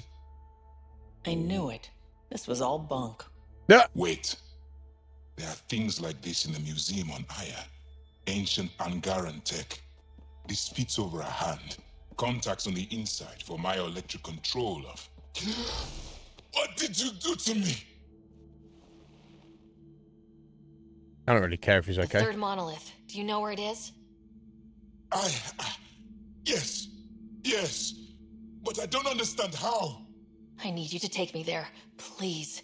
If you do this, we can save Havarl. Together. You're an alien. I can't trust... Then let me try to earn your trust. Please.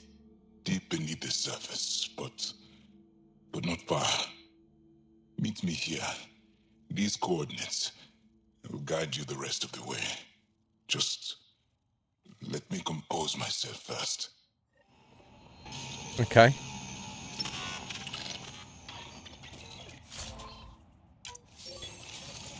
You do that, buddy. You do what you gotta do.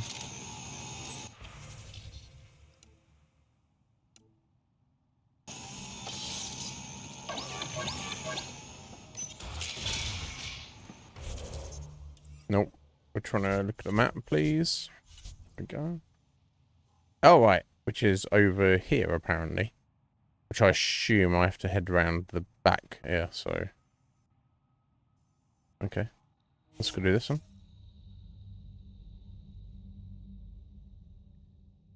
I don't dislike Star Wars Slight. I just don't you know, I just don't, I don't see what the fans see. That's all.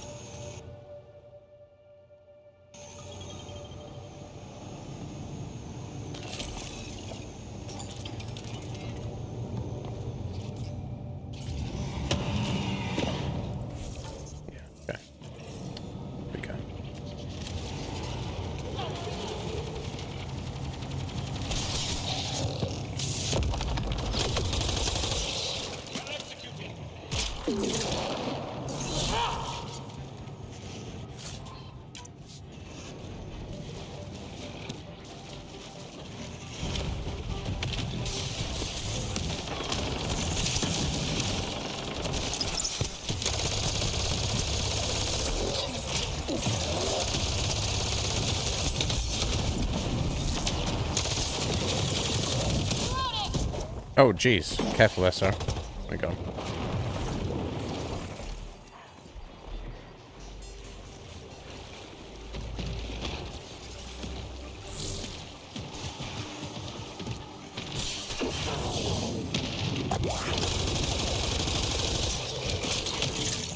Not a big boy.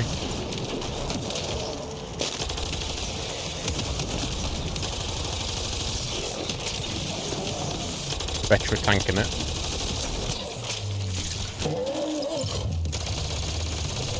Oi, get off Vetra! God, she got killed. She got eaten by it.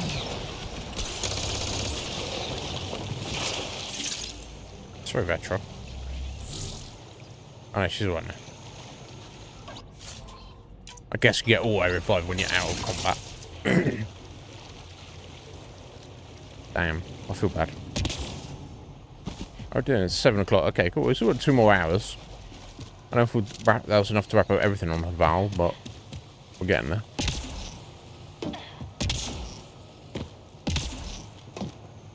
How'd you get here so quickly, bro? You're no quicker than me. It's here. I just have to.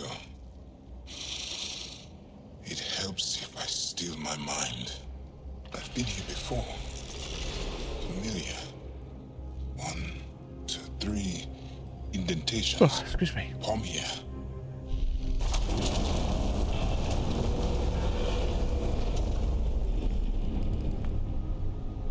It worked. Wow.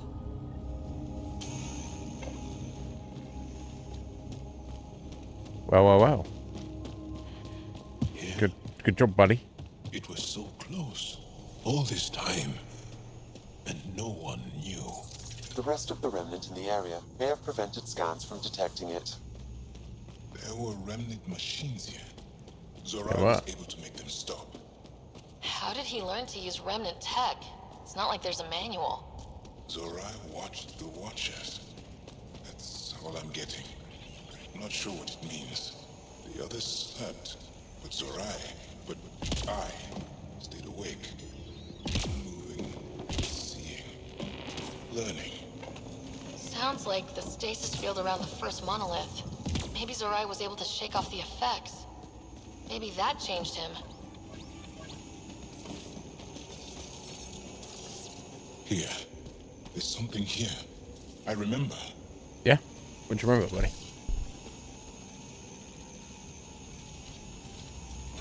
Well, oh, nice. I don't know how you open that door, but...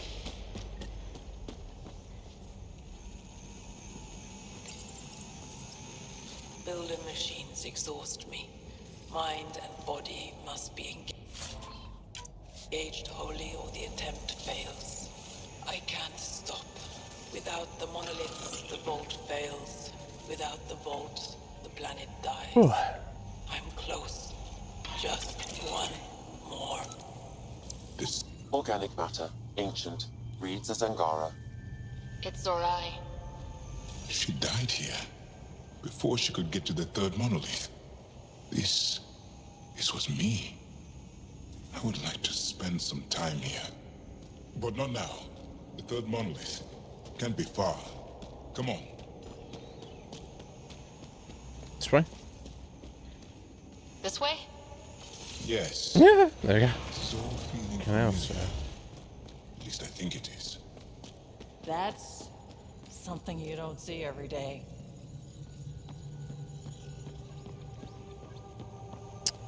Wow. It's not.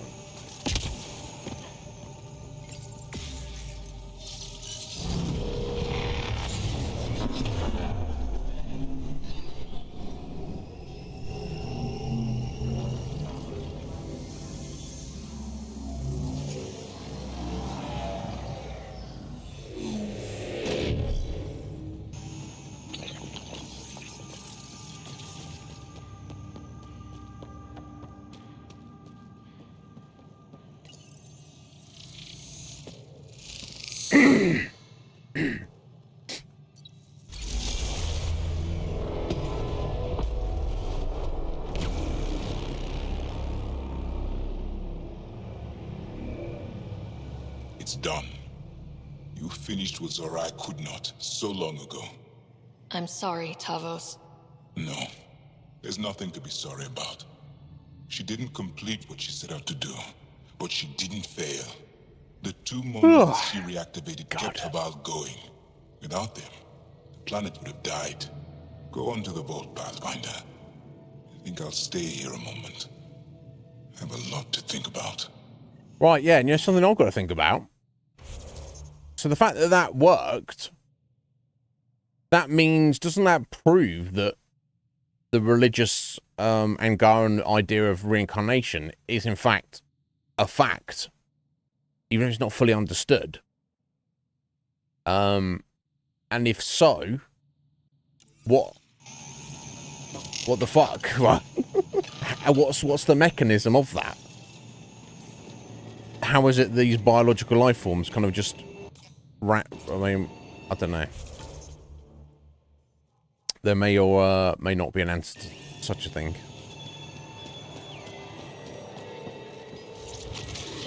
Another memory trigger? One of your father's memories is now accessible. Why is one of Return his to father's Sandland memories on the down here? Hyperion to investigate further. Fucking hell, mate.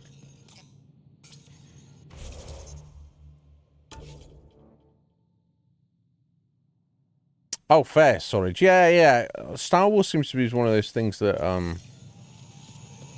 most nerds are like massively obsessed with. They're like, oh my god, it's so good. It's so good. And I am so ambivalent to it. It's unbelievable. I respect it. I have no problems with it.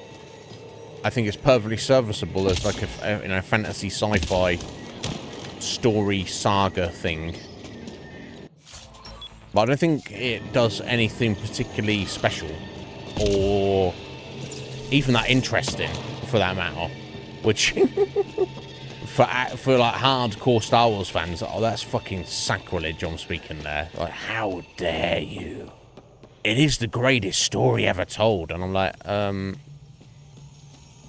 mean, no, it's not. It's not even close.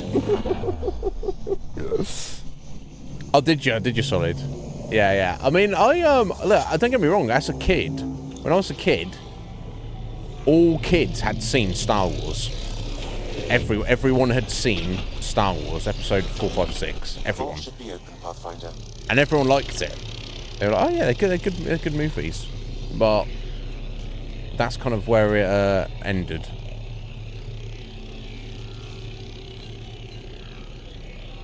Yeah, solid, absolutely, same thing, buddy. And here's the thing: if you look at it on the surface, it has everything going for it. You know, the setting and the interest in the stories, and like the lightsaber battles, and the Force, and the Jedi, and you got robots, droids. Sorry, you know, spaceship battles, evil empire, scary bad guy. You know, coming of age story, Luke Skywalker, like he's like some clueless like farm kid, and then he at the end of the third movie is like, I'm the absolute badass. And of course the whole revelation, you know, Darth Vader, I'm your father, you know what I mean? It's like, it's got everything you could want. So somebody tell me why it doesn't resonate then. What's the reason? 'Cause there must be one, right? It's got everything, yet it just doesn't connect with me in any significant way. I don't know. Shh, Akuma. Shh. Don't tell anybody. Oh, yeah, Terminator. Fuck yeah. First 2 Terminator movies. I grew up with Terminator 2. And then I watched the Terminator after that. Fucking... so good. So good. You know, I think it's because it's like a more simplistic idea. Right. It's like, Star Wars is like full-blown, you know, fantasy. Yes, it's spaceships and lasers and stuff, but essentially it's a fantasy story. But okay. Let's do this. Or we can just run away and we don't need to do this. It's a far more simple idea. Not to mention, the Terminator is...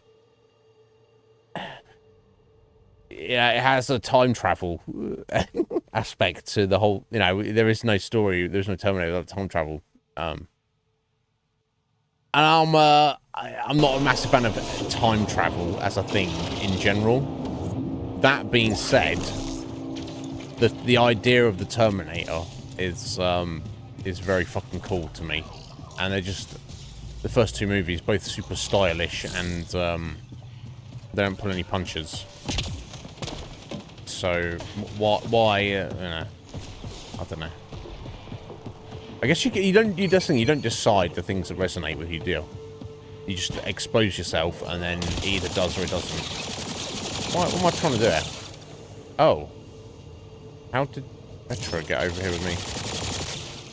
I don't know. She doesn't know either.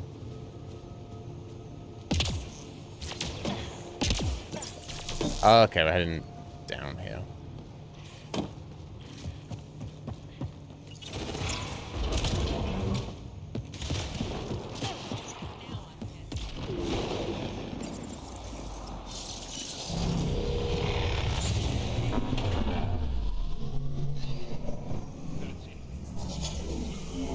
Oh, solid. I didn't know you were a One Piece fan. Well, there you go.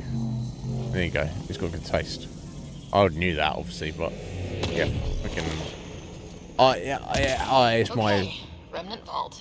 Let's get this place It's a bit of an up and obsession. And it's not that I'm not... You know, there's, like, YouTubers and absolute fucking One Piece nerds out there who know far more about it than I do, but for me, it's probably my favourite thing. Weeb whacker!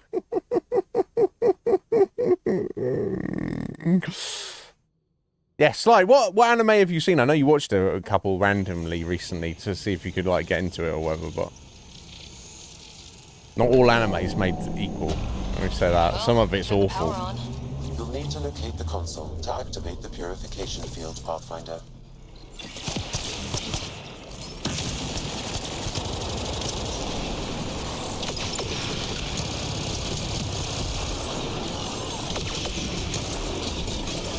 Oh, sorry, that was Zach or Tune. Sorry, Zach.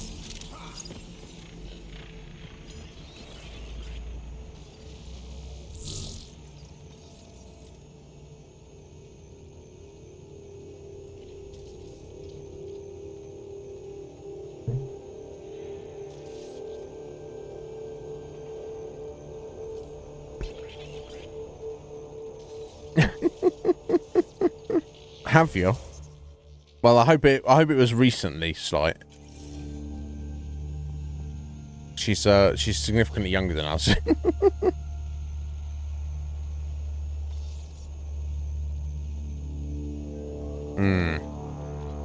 Oh, you watched? Yes, you did Death Note. So yeah, Death Note's a good one in the fact that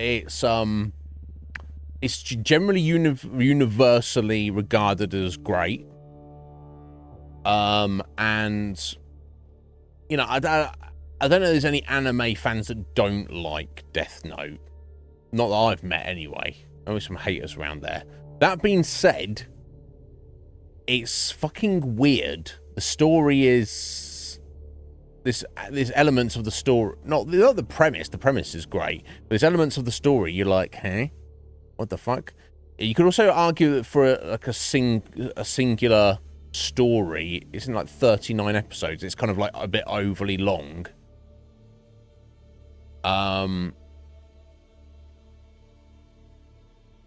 And it's definitely not atypical. Is atypical. It's not like there's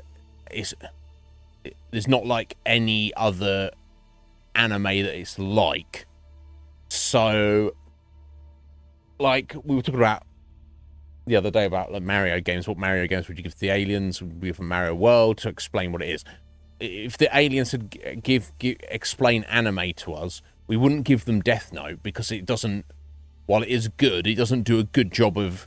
It doesn't get to the quintessential core of what anime is as a whole. I mean, you might give them Dragon Ball Z, right? Maybe. And there's probably something else that may be more appropriate, but I think on my anime list, it is like one of the top rated animes of all time. Now, again, that's each their own. Like I say, I really like it, but I don't think it's like the best or anything. So yeah, so what point I was trying to make, Slight, is if that was the first anime you ever watched, you definitely decide whether you like it or not, but it's not going to be a good representation of comparing it to others, if that makes sense. Like if you were like, oh wow, this is really interesting, I like this. That doesn't say anything about any other anime. Likewise, if you hated it as well. Yeah, Kuma, you need to culture, Slight. I mean...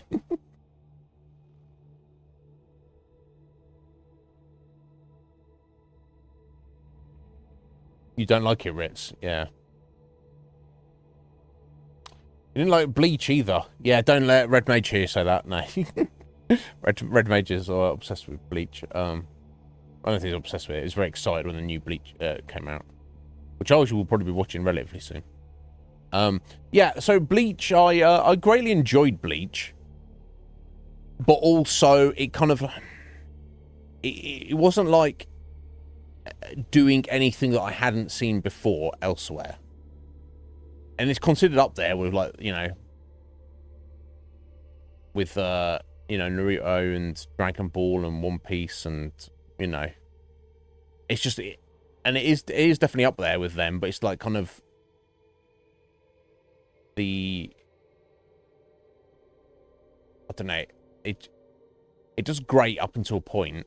It starts great and then it continues to be great, but then like the final arc is godforsaken, honestly. So I'm very intrigued.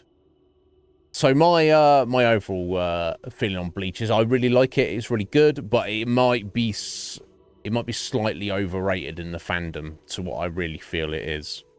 Right, I don't know.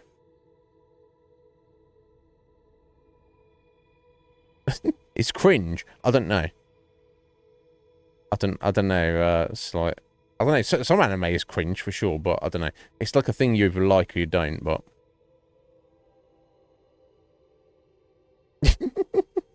Sword Art Online, you liked? Yeah, I didn't dislike it. I will have seen of it. I don't know. I've never up to date on it. Yeah, Akuma though. He's like, what? What? Each their own though, right? I think some people don't like some anime series because they're like too long. I've heard that people say that about One Piece. They're like, it can't be that good because it's how long it is. As if, like by definition, a good story should be short, right? It can only be so good if it must be kind of shit if it's that long. It's like, we'll see.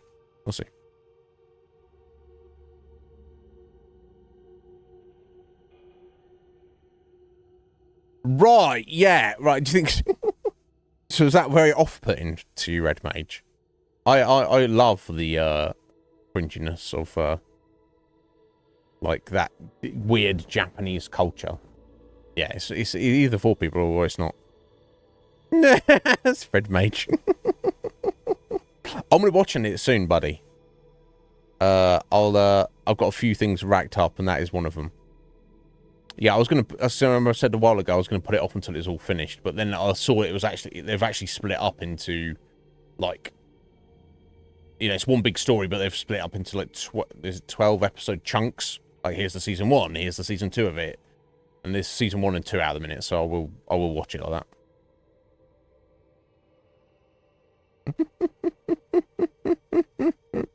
Right, yeah. Yeah, like some of the ridiculous interactions and over-the-top weirdness. Mr. Libido. Or, you know, where freaky guys running around in their tighty whities and something. Like, what is this? What is this?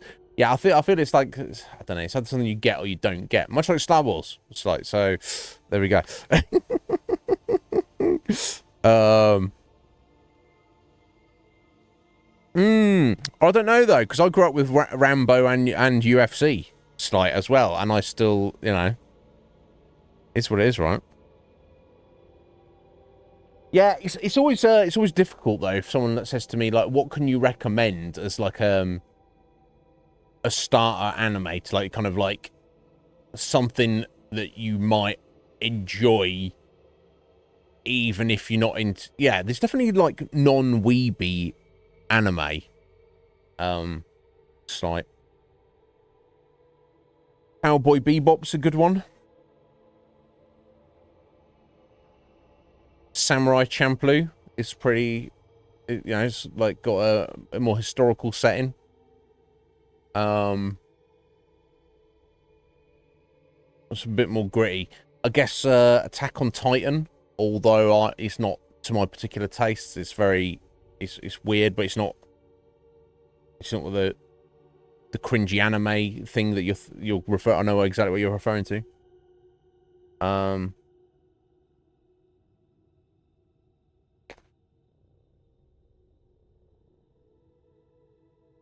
Full Metal Alchemist is fairly gritty, right?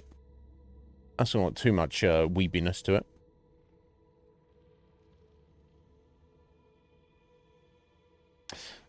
Yeah, I don't. Yeah, yeah. Yu Yu Hakusho is very gritty, but it's because it's like old school Red Mage. It might be a little bit too tropey. I don't know. Yeah, Trigun is fucking cool. Yeah, I like Trigun. But again, I think that's like the same with the Yu Yu Hakusho. It's like it's not got that modern weeb vibe, but it does have like a kind of a traditional art and animation style that for us fans we're like, this is great. Whereas it's harder to sell. That's one thing about modern anime. Art and animation is, for the most part, top, it's top tier, isn't it? That's one thing that they've definitely improved with. But I mean, Hunter x Hunter is fucking excellent. Right, solid. Yeah, I don't know. The only thing I didn't like about Hunter x Hunter is that it's kind of like it felt like 5 distinct, the different arcs. It's almost like different stories, just with the same characters. What the thing that I felt was missing from it was like an overall story, like an overarching thing, which was basically just, which I guess the closest thing was just Gon and Killua just being like, yeah, we want to be strong hunters. That was it, right? It could have been like Gon trying to find his dad. Because his dad was still alive out there somewhere, right? I believe that was. It's been many years since I've seen it, so do correct me if I'm wrong. Like something like that, but it just was like, oh, here's an arc. Okay, that's done. Now let's go and do a different arc. Okay, cool, that's done. And each arc was cool as all fucking hell. But I don't know. I would have loved it if it had like an overall overarching narrative. And then when it ends, it just ends. It just goes, there we go. Let's end now because I have no more ideas for these characters. Oh, okay, that's fine. better that than making it shit. But I don't know. Oh, Berserk. Yeah. Everyone should like Berserk, right? Yeah, if you want brutality, gritty brutality. I guess the only problem with Berserk is it gets kind of like weird at the end. And I don't know how Slight would like react to that. But I think up until that, he would definitely like it. And he might even like the weirdness. But yeah, it's just depressing. It is a little bit, right? Okay. You like, nothing good happens for anyone ever, also die. You're like, oh. What is this story trying to tell me? It's trying to tell me you're fucked and everything is fucked. You're like, oh, okay. That's that's Berserk for you.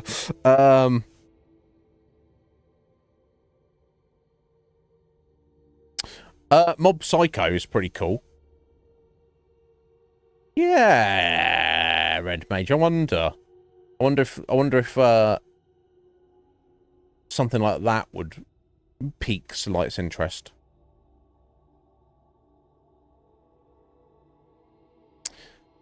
Yeah, Gurren Lagann. I've not seen. I need to watch that at some point. Red Mage. I know the name very well.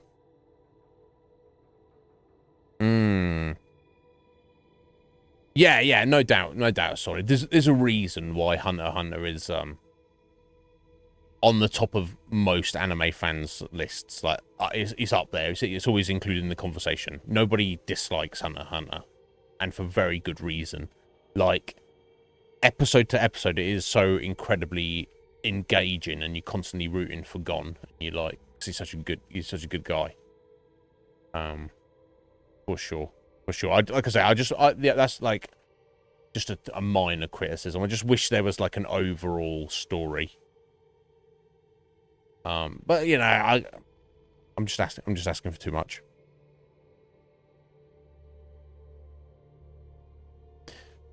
Yeah, I probably should. Yeah, because that's the thing about Berserk, right? Okay, it just kind of ends, and you're just like, oh, this is what is.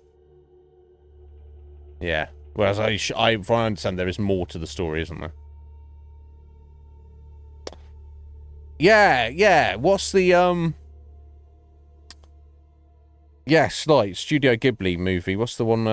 Yeah, I know you'll love this, Slight. You want to see some raccoons flying through the sky, using their ball sacks as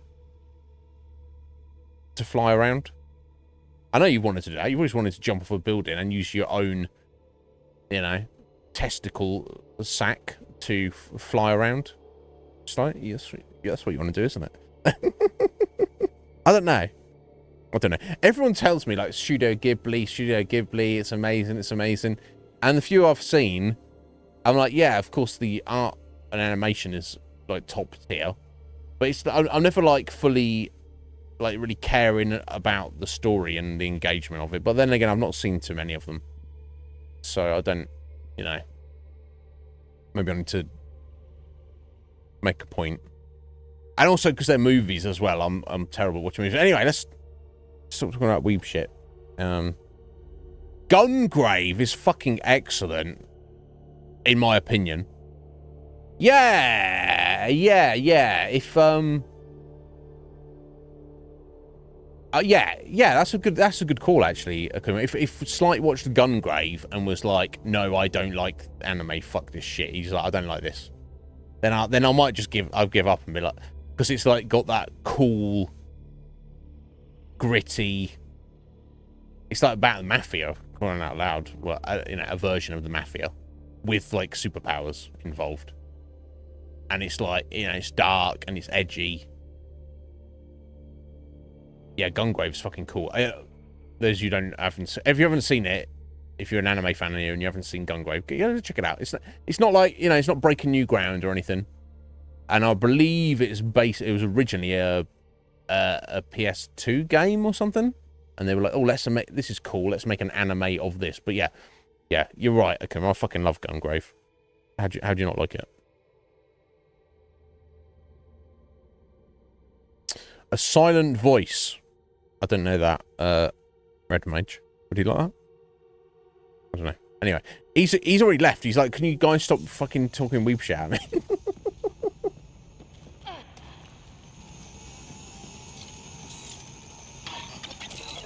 Are you heading through there? We've got to hit, the switch. Open the door. So. Aha, up there. Several interface connections converge here. I will highlight the ones you need. There must be a trick to this. Let's give it a try. Turret nearby, Pathfinder. Oh. Oh. We turn this off.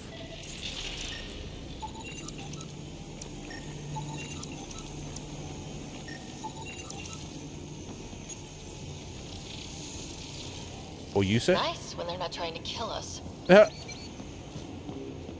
mean, yeah. Huh?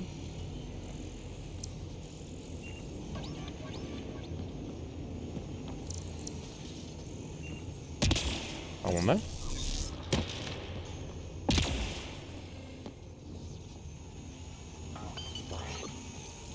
Huh?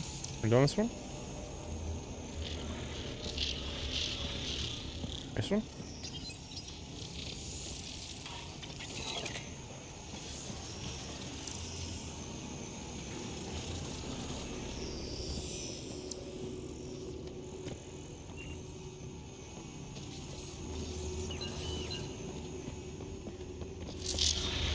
This one? Oh, right, you got to do it in order. Is it? Right, yeah, okay, I'll see. Yeah, so that's 1, 2.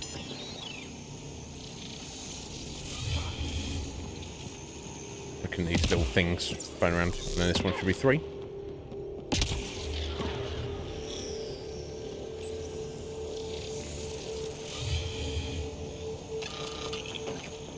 And this is 4.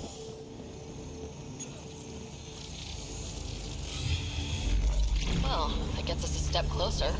I can count. See? See?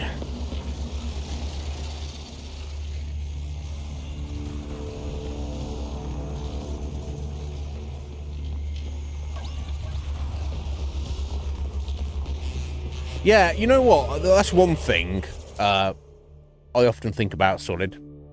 Is, because, well, look, we live in the era, the 2020s, well, before that, but we just live in the era of, like, remakes and, you know, remasters and different versions of things. There's so many stories, be they live-action TV shows or live-action movies, or even just book series or whatever, or video games, or there's different things that they could adapt into anime, which the medium of anime would do such a fucking amazing representation of a particular story. I would love that. Like, imagine if you had Mass Effect the anime, a series covering all 3 games. You know, they could go all in on the combat and the action. All the different places they go in the games. You know, you don't have to do full side quests and everything, but that could easily be like 120 episodes. You may want to sweep the area. And that would be pretty amazing, but Okay, get ready to run. you ready to run? Sure we go. Go! They didn't like that. Going this way. I'm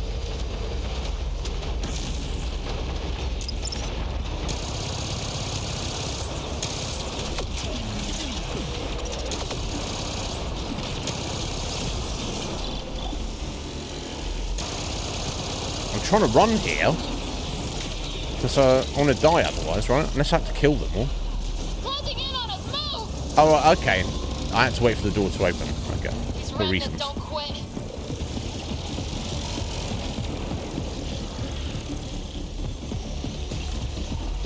Okay.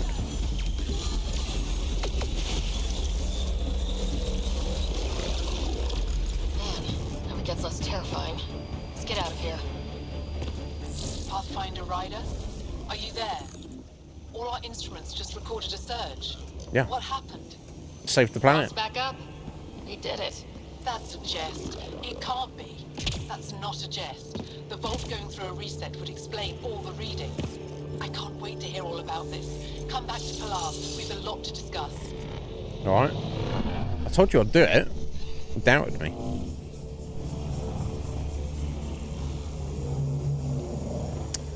Oh, an Ark survival anime. That's weird. Pretty good. Yeah, Halo TV show. My mum's been watching that. Randomly, I don't know. When I go around her house randomly, she watches a lot of TV, and you know, there's nothing wrong with that. That's what she's into. And I was like, "What's this?" She's like, "Oh, Halo." And I was like, "What? As in the video games?" And she was like, "Yeah, I think it's based off a game." I was like, "Okay, cool." So, my mum probably knows Halo better than I do. Master Cheeks. Well, does Master Chief get his butt cheeks out?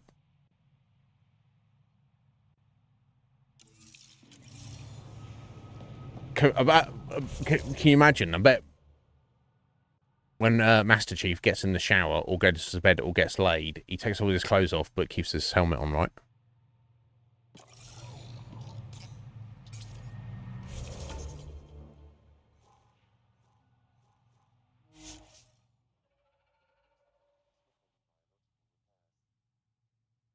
Except that is correct, right? Nobody's ever seen Master Chief's face, and that's kind of like a point of the, almost like a point of pride in the series now, right?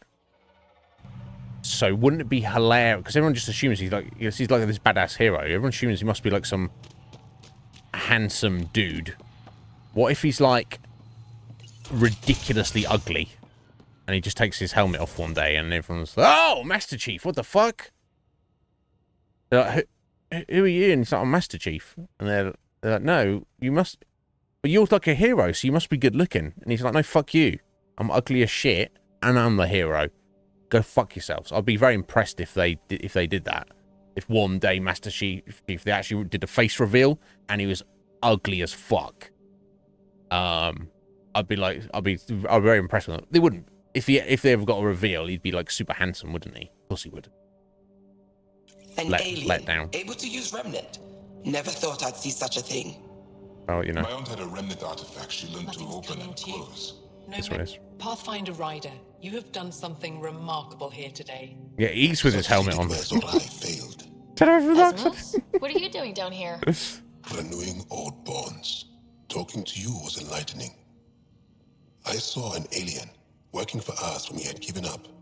We have isolated ourselves for too long. Perhaps there is a balance we can find. Better be. We all need to find balance, I think. Yeah. Apparently, I just walked into a party. I've learned a lot in a short time. The Rokar wants simple solutions, but nothing is ever simple or certain, is it? I wish those that were killed could have realized this. But after everything I've seen, I have to hope that they aren't lost forever. This curious memory transfer. Reincarnation. Whatever it might be, I aim to devote resources to studying it. Maybe one day we'll find the truth buried deep within our superstitions. Indeed. What do your projections say? Is Havarl going to be safe? We've already seen improvements. They're small, but statistically significant. In time, the planet will heal.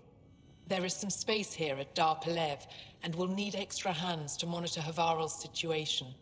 Will you extend an invitation to your people? We'd welcome anyone who can help. I'll pass it along. Then Oh, I'll there we go. leave you. Let's set up I a have new some planet. numbers to analyze. Can you believe it? For the first time in years, they excite me. Oh, you actually got a picture. So you actually get... So Master Chief, you actually, in the TV show, he's just a guy and you see his face. And you see his butt cheeks as well. Oh my god, okay. I guess he's the hero, isn't he?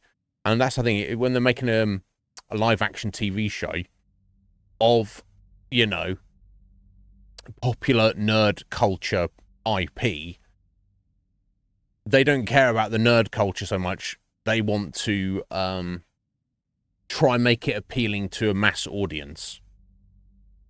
You know, and this is proportions of a mass audience market that do want to see some, you know, taut master cheeks, don't they? Right, yeah. Yeah, they want the name recognition to sell it. But look, I mean, look, my mum probably, she's got good taste with some things, but then other things she's like watches some crap. So I just because she was watching it doesn't mean anything.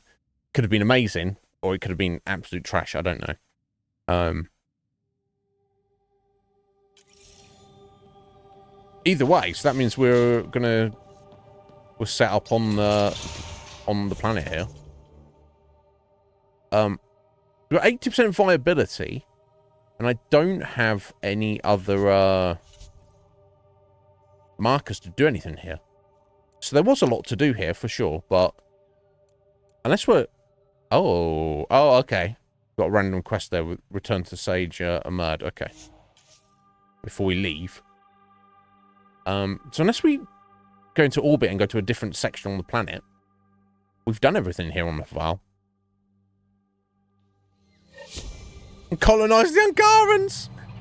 We just turned up, and we were like, we'll help you, and they're like, we're going to run around, do this and do that, and do this and do that, and kill some of you also in the meantime. And then, yeah, you belongs to us now.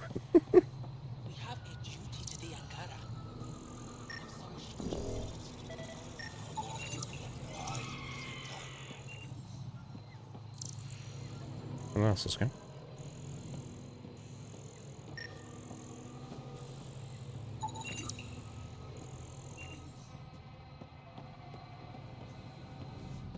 Did you find anything about my sister? Hala was right. They documented it. So I got itchy tit there. Your sister was moved across Havarl. This data drive should have the specifics. Thank you. With all this information, I could see Amara again. But the thought of leaving frightens me. This is my home. If I leave, I abandon my duties. What if I never get to come home again? I can't decide for you, buddy. I can't say if leaving is right for you. I don't want to die in an unfriendly place. If I leave, that's something that could happen. Yes. Perhaps a message. A letter. Perhaps that will be enough. That's up to you, bro. Nothing to do with me. Level 29. Fucking no. Okay. Spend these points. Zap. What we got next? A 50% more beam damage or more health. That's good damage. Perfect. Excellent. I can always put him out again if he gets fucked up, right? Next level of is sticky grenade, more damage or more blast radius. That's kind of good. I'll just go damage, I think. Again, like blast radius. I guess it's easier to hit then, isn't it? But yeah, if it works, I want it to work more, right? So turbocharge. We'll go duration, I think.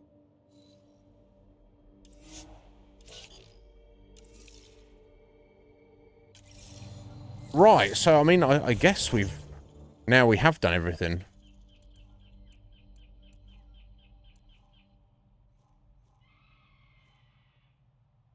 It's a few 20% viability off the planet, so I don't know if that's like much with EOS. We have to like leave and then come back later after the planet has finished, like the vault's finished, like stabilizing the planet with all the stuff it was doing.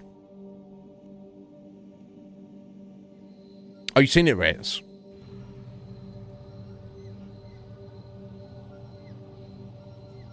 Ah.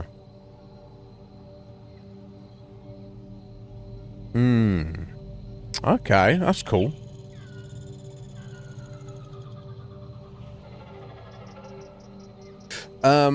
Is there anything the TV show does particularly good, Ritz? Is it like, if you're like a fan of Halo, is it worth a watch? And is it worth watching if you're not a fan of Halo, I guess? I don't ever have time to play the games, let alone watch the TV series. Leaving a barrel. That being said, I have played Halo 3. I played that through co-op with my brother, and it was fun.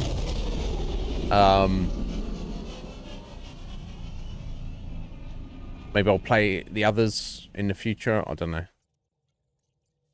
The armor looks cool. That's that's the best thing about it. Okay. Ryder, Vetra wanted you to check in when you can. Hey, look. It's the little things. It's the little things, right? I guess we've been on a hot minute. We might have a problem. I was running some numbers, mass balances and such. The Tempest is carrying about 70 kilos of extra mass. I think something's aboard that doesn't belong. Or someone. 70 kilos is enough mass for another person. Our internal sensors aren't getting anything, but they're not as powerful as a Pathfinder's scanner. Can you take a look? Got stowaway. All right, I'll look around the ship and see what I can find. So I'm gonna get a slap. What can I do for you? Callow's the same old. I'll let you concentrate. You know where I'll be.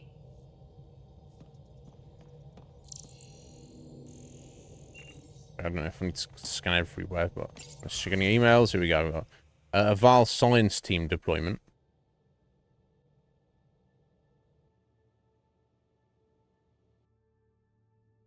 Okay. Get down there.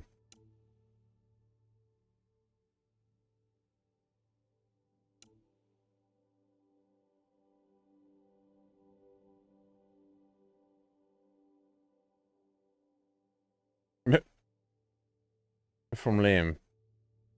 Proud of Val. I mean, sure, living there would have been fun. That planet is one pterodactyl away from a Jurassic fun fair.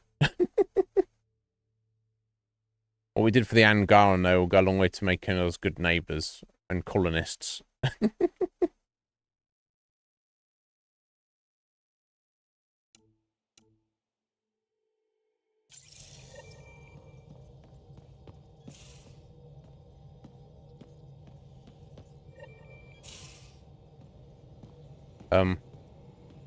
Pock.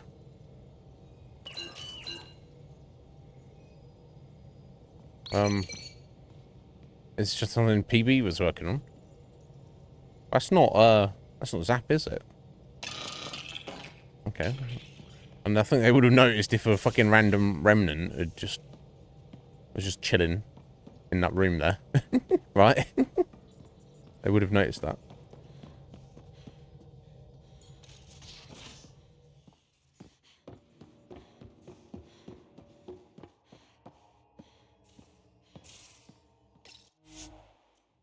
Right, okay, we've got a few research points. I don't know if we've got... Okay, I don't have enough Milky Way points, but yeah, we got... Cool, yeah, we've got a bunch of remnants, though, and other stuff. And the Helios. Okay, let me go ahead and get these.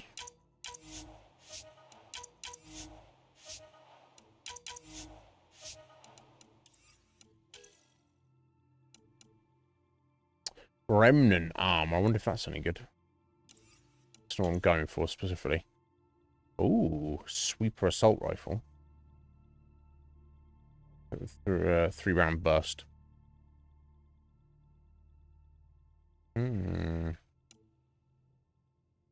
Poor assault rifle. Has a continuous high energy particle beam. For short-term operations, its power supply is effectively inexhaustible, and only overheating is the only concern. That sounds pretty cool. Inferno sniper rifle. Fucking hell. Shadow sniper rifle. Let's get the laser gun pull, I guess. Although, whether I should actually be working on the armor, I don't know. Well, that's what I'd be getting. Yeah, I guess we'll just go for this to start with.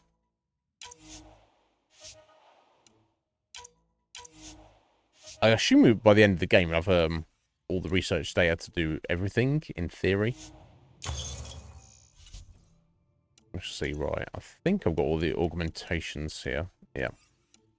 Right, of course, I'm working on my defender armor.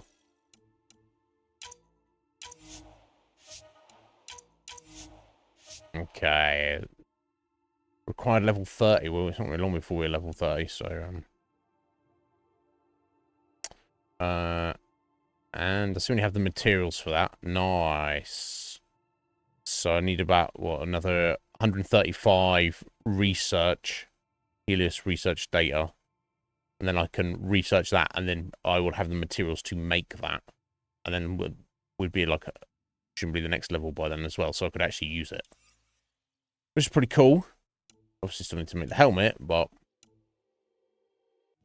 never mind. Okay, I don't need to develop anything right now, I don't think. What I want to look at is not strike team missions. Here you go. AVP status. So there you go. We've got one cryopod.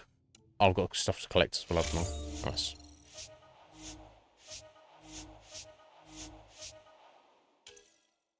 Let's have a look. All mining nodes. Oh, accelerated research reduces the amount of time it takes to earn research points. Well, it's once every 40 minutes, right? So I'm not like, it's not like I'm hanging around in the ship waiting for that to tick over. I'm going out to do stuff, which is way longer time than 45 minutes. So surely getting that, if that halves that down to like 20 minutes, it's not actually making any much difference, is it? Right? You see what I'm saying? XP bonus.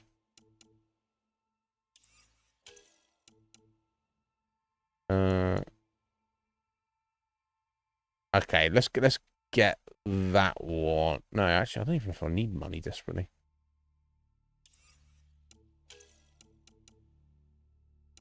Yeah, let's get the 10% XP bonus. Why not?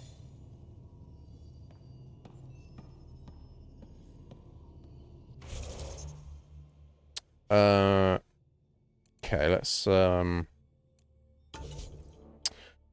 sure, I guess I'll check my mods.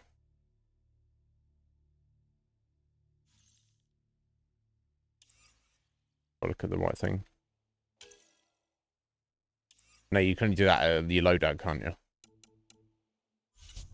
Okay, actually, let's not worry about that then. I'm gonna buy sell.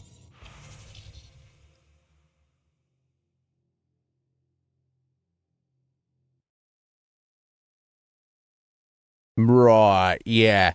Yeah, because it's so that when it's tricky when you make a show like that. And one that I'm fairly interested in. I can't remember what it's on Netflix or Amazon. They're making the Fallout TV show, which I also saw that Carl McLaughlin's in, which I'm a fan of his.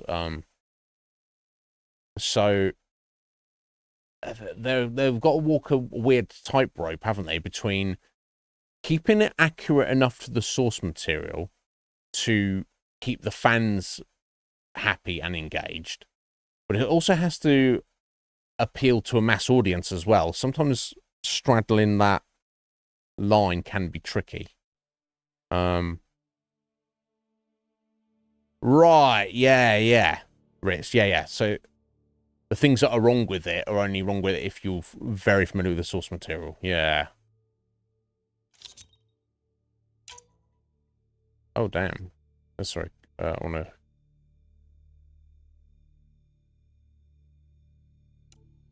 No, I don't want to be doing that. Deselect. There we go. So my salvage. There we go.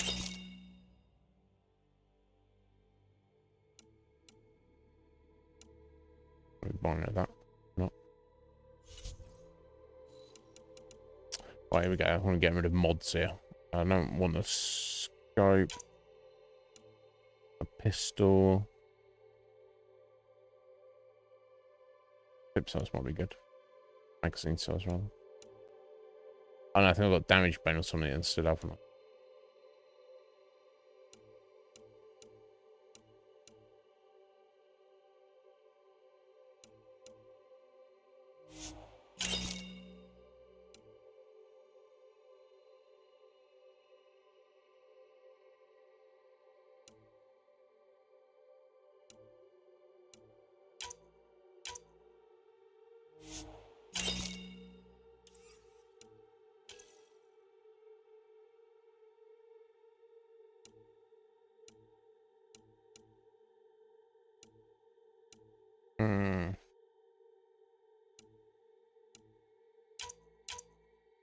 I'm really just trying to keep my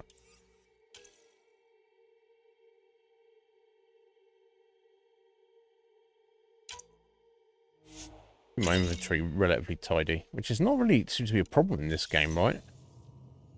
Not at all, in fact. Here, PB, what's going on? Hey there, got a sec? Sure. Every time I try and flirt with her, you just say the same thing. Thanks for chatting. We'll talk again later. So it doesn't You matter. know it. Makes no difference. Lexi, how you doing? You know, PB shit. Need something?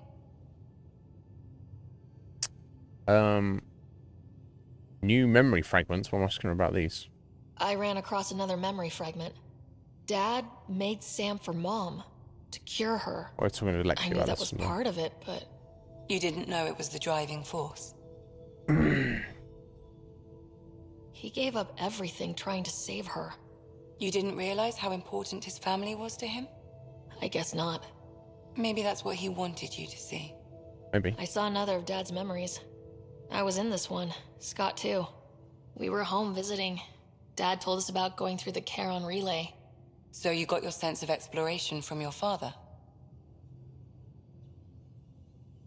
I mean, I don't actually know. I guess. We joked it was in our DNA. Then that part of him lives on. I'll let you get back to it.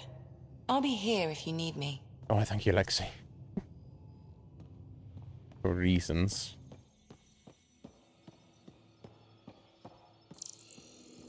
Where's this invisible stowaway?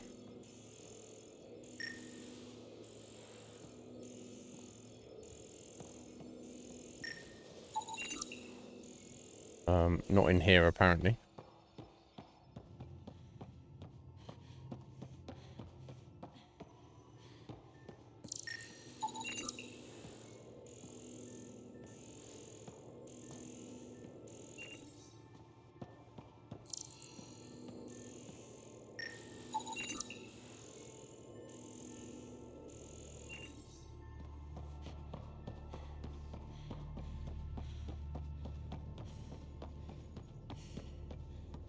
Let's get on a vid call to Anderson, don't we? Oh, or not. We just got to go back to the Nexus to see. Oh, it's a poker log. This is literally Gil's notes. Huh. You're taking that. Vetra sighs when she gets the cards she wants every time. Is that her trying to throw people off? What? I guess it would make sense, right? Because in poker, you're not supposed to have a tell, but you could like try and have a reverse tell, like act like you're frustrated, even though you've actually got good cards. But I don't know. Yep. When PB finishes shuffling, the bottom card can often be seen.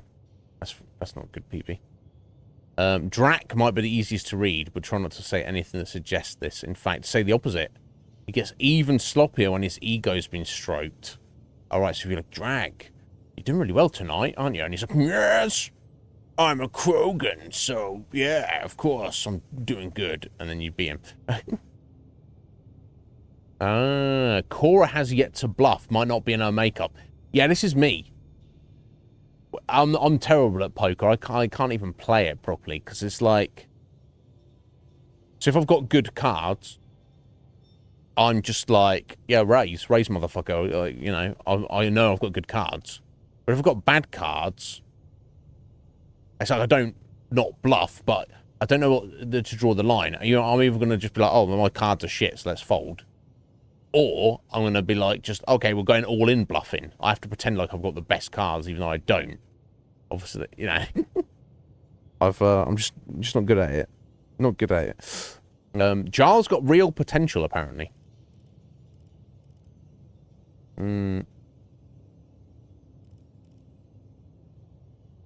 Okay, PB started checking, but only to check Ray. She always needs to be the one pushing the action.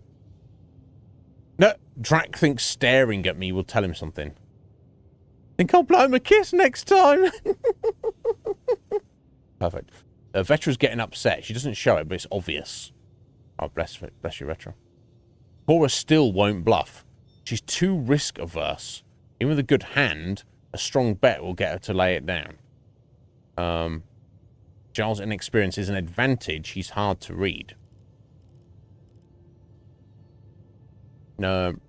Game 3 result. Let Vetra hang with me for a long time before dashing their hopes this time. She left very encouraged. Overall mood was improved among the others. If Jarl is still in her hand, PB plays less aggressively. Think she wants him. As in, she fancies him. I mean, well, PB is kind of a space slut after my own heart, so it wouldn't surprise me. Drac doesn't know it, but he picks his nose when he's got something. Cora bluffed. It was horrible, capital letters. So she tried to bluff and it just didn't work.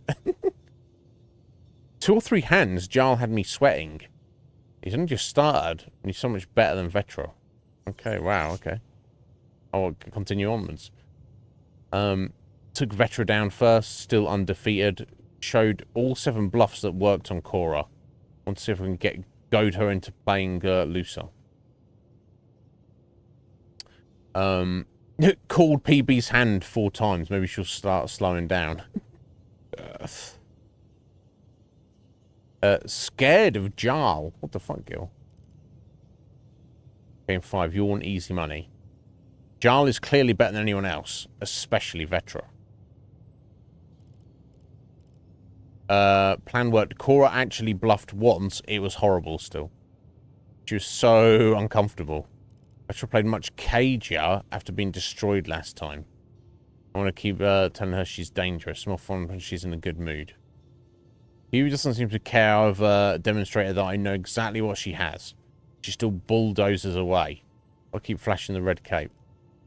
Drac could learn a thing or 2 from Jarl. Stopped talking all the time. Jarl barely speaks, so doesn't give much away. Stop eating and drinking. Jarl never eats or drinks while we play. He stays focused. Stop picking his nose. Jarl never picks his nose. Oh, shit. I think I have these chumps down. Maybe next time I'll play with my eyes closed. God, Gil, you're so fucking cocky. But, you know. He's got the skills. So why have I not played poker with them yet? Not that I particularly want to, because I would be terrible at it, but... Oh, no, actually, I did play one-on-one with Gil, which, yeah, of course I expressed, like... 1v1 poker, is that, like, how is that even a thing? Realistically, I don't... Would you mind taking a slight detour and dropping me back in the Milky Way? Nope. What's the problem? Little something I just heard about called exaltation. It's definitely more than we bargained for. And the Ket are even scarier than we thought. I gotta start eating more protein and getting a full night's sleep. It'll take everything we got to get through this mess. Eating more protein doesn't mean to toughen up. What do you mean by that? Tell me about poker. Regale me with some poker wisdom. Well, bluffing and reading players aside, poker is all about math. If the odds of getting the card you need are greater than the bet, make the bet.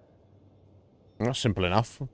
But obviously you've got to be able to do the maths on the odds of getting the card that you want, right? Out with it already. What's the deal with you and Callow? Anything I should be concerned about? Twist my arm, why don't you? It's contrasting styles more than anything. He's a blueprint guy. I'm gears and guts. Got ink on his digits, not grease up to his elbows. If you didn't have me to balance him out, you might be in trouble. Heck, maybe that goes both ways. Yes. How's your friend Jill doing? Good. Busy. Apparently, prepping multiple species for procreation is a lot of work. Who knew? Waiting to get it all started was killing her. Now she's being shot out of a cannon, so to speak.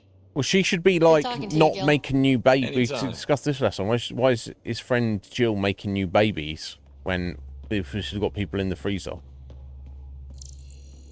Right?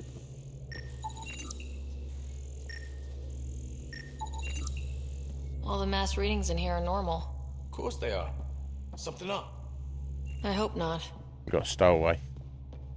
Hey, didn't track. And pick your nose, buddy. Hey, kid. Nothing to say. We can talk more later. Sure.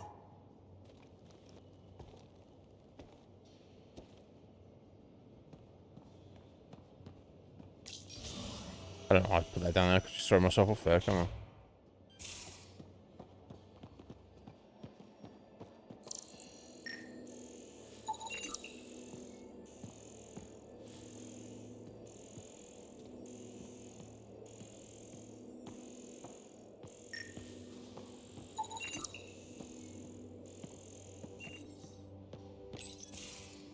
Looks like pictures of the exaltation chamber.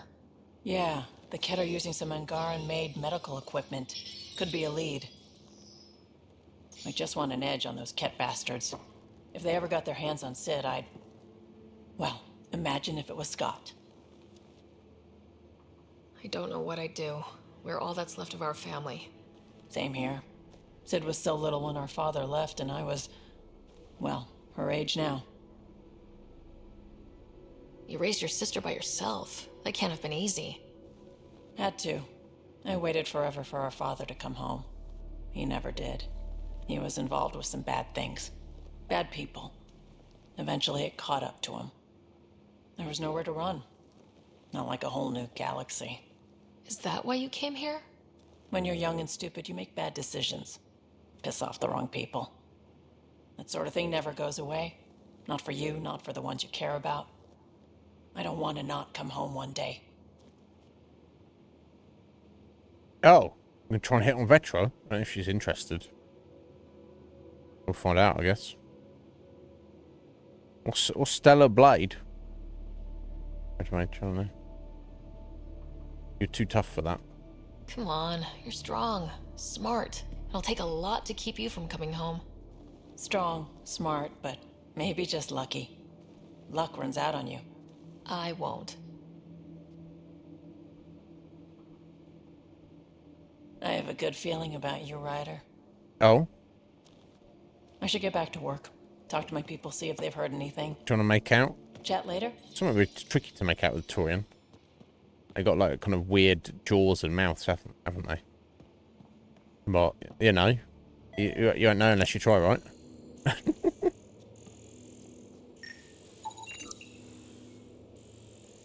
What's this? Breakfast cereal. Chocolate and dehydrated potato snacks. Earmarked for use of trade and negotiation. Like, you go up to some aliens and they're like, "Hurr!" And you're like, "Here, eat this as chocolate, mate." And they're like, "Oh my god! The gods have gifted us."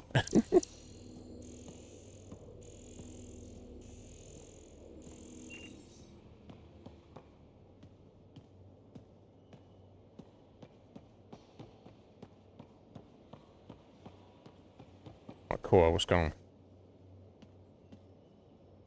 Hi there. Bye there. See you later, Cora. I'll be here. That's useful.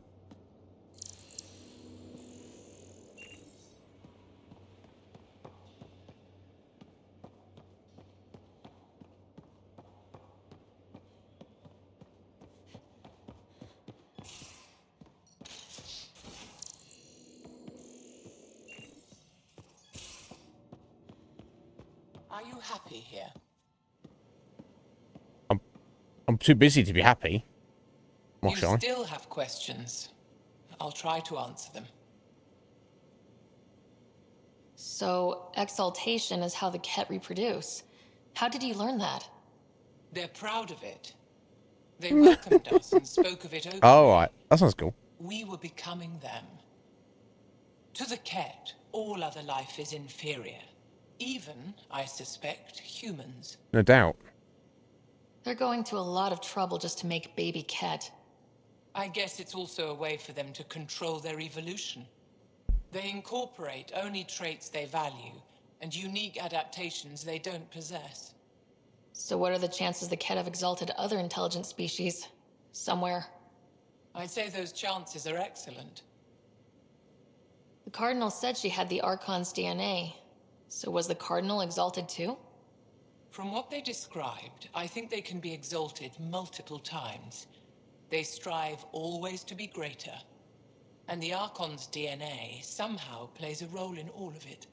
Oh, okay. So if they take an Angaran and exalt them and turns them into a cat, they can actually take one of their a cat and exalt them a second time. Presumably you'd need like different DNA. So I guess it's like when we were playing Vagrant Story, like when you combining weapons like armor and blades together, it takes the sum of the parts of the two. Interesting. It looked like some of your people wanted this Ket gift. They walked right into those pods. As did I. Voluntarily. Happily. But that is part of the process. Part of the preparation, they called it purification, stripped our systems of all defenses. It was very painful. But after the pain came a beautiful peace, like a trance, like a transcendence itself. I willingly walked into that pod, and I cannot fault anyone else who did the same. Fair. Sam downloaded what he could from the facility. We'll be studying exaltation for quite a while. What was happening in that facility? It felt like a religion or a cult. Perhaps, but not to them. They honestly believe they are giving us a gift. The Cardinal seemed desperate to keep that place standing. The entire facility seemed dedicated to one thing, exaltation. That's why I asked you to destroy it, despite the lives it would cost. I hope the Resistance can still burn it to the ground, but I suspect the Ket have already re-engineered that shield. Well, I don't mind taking some time out, going back down there and fucking it up again. How long were you in that facility? Exactly. Days? That's not about. After the Archon decided I would be exalted, I was sent to the facility alone. I was housed with prisoners who described how they were kidnapped, taken to holding camps, analyzed and separated. Analyzed? Until now, we never understood why some of us were sent to slave camps and others just vanished. The Archon chose to exalt me, to use me for my knowledge. Perhaps others were chosen for their genetics. The Chosen. I'm only theorizing. I am a scientist, after all. I'll let you rest. Wait. One more thing. I spoke to a guard, a former resistance fighter who remembered me. It described everything about its past, our past, with no trace of emotion. It seems that victims retain memories of who they were, but after being exalted, they live only to serve the Ket. Does your species dream? Sometimes. A Ket remembers being Angara. Like a dream it's eager to forget, which is beyond comprehension. Ishare, Pathfinder. Curious. I'm sure we'll talk again. Oh, excuse me.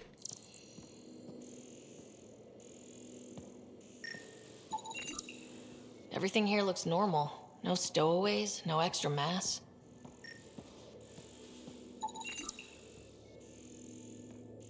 No extra mass in the bathroom. Phew. 70 kilos is a lot to flush away. Wow, okay. That's... I think so. Yaksul is very cunning. That's a you, a Can't poker, apparently. underestimate him. My mothers are worried sick about the cousins that joined him.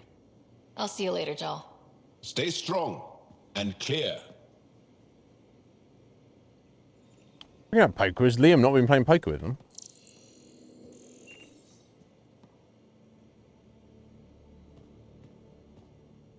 Pathfinder, hey, I was wondering, could you put your stamp on a project? It's for me and Jarl to work on. Call it diplomacy if you have to put it in a budget bucket. Greenlight that research and it's all good.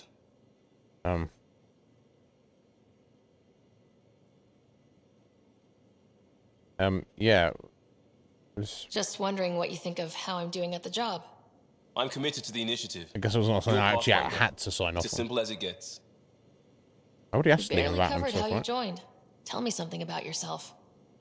Alright, I was a bad student, piss poor cop, great responder. Had a good life, but it all been done. I wasn't looking to start over. I wanted to start big. You were a cop. Crisis response? Couldn't have been long in either. Didn't have the patience for law, so I figured enforcement. Dad knew it didn't fit before I did. But it got me into hustle. They mostly take vets and retired service. Best years of my life. You found your place. Not everyone gets that. I knew it. Glad for it every day. And that led me here. Tell me about your family. I miss the hell out of them. Some nights you just cry, right? That's the thing everyone does. Mom Joelle, No. Dad Calvin. Both lawyers. Met on the No, sister that's house, not a just thing on most people do, Earth. No Liam. brothers or sisters. That might have been too much to leave. It was traditional. How about you?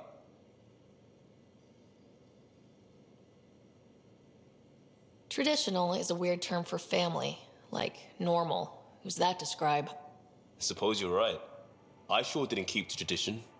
I said goodbye to my mum and dad and got on a ship to Andromeda. And now, like my dad, mum and dad, they are dead. We'll talk later. I hope. I know it. No. Well, does it? Oh, Liam's armor requisition blueprint. Oh, build Liam's thing. Oh, okay. So he actually wants me to build it. Okay, so Liam, there's an option there for me to hit on you. So let me go back to Just that. waiting on that armor requisition / project. No pressure. Oh, I got thoughts on the squad as well. Let's try hitting on first. Just stopping by for not much. Just showing some interest? Ugh. Bad opening, Pathfinder. You're better than that. Yes, well, screw it. I'm owning it. See, I knew it. All right, interest returned. Let's bank that for another day. Oh, okay. So Liam's like, yes, I will get naked with you.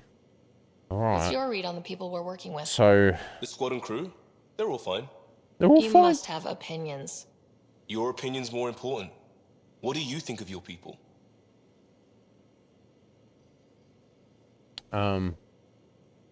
We're all struggling with a job that just landed in our laps. It's a blur sometimes. I bet Lexi's flagging all kinds of psych warnings. Up to us to figure it out. That's why this is our ship. So we own it. Want to make it work. Okay. We'll talk later. I know it. So potential sluts are Liam, PB, Suvi, and then maybe Vetra. I'll have to wait and see. Is this fucking creature gonna be hiding in my room? Oh no, it's not saying anything.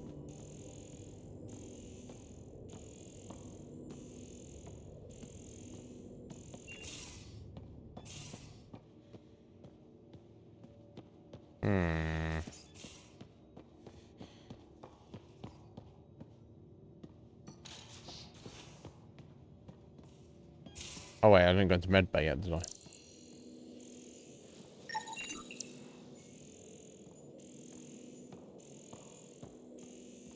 Seems to be anything here.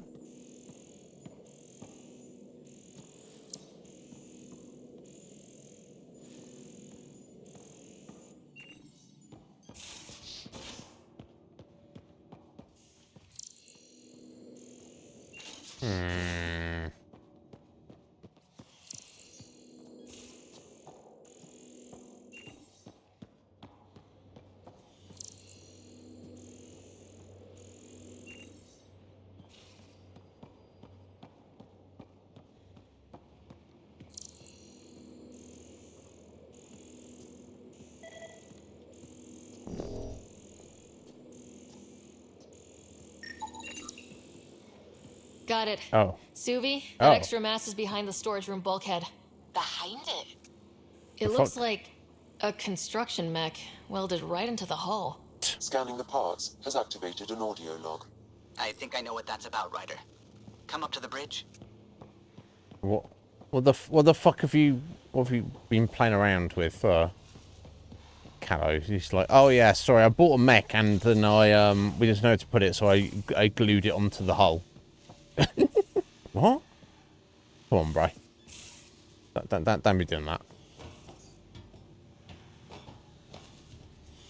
Before we speak to him, I need to step out for a minute before we continue. I know we've only got 40 minutes left today, but you gotta go. You gotta go. What's that? I don't know. I'll be right back.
All right. Sorry about that. Right. I've word with Callow about what the fuck he's glued to my ship.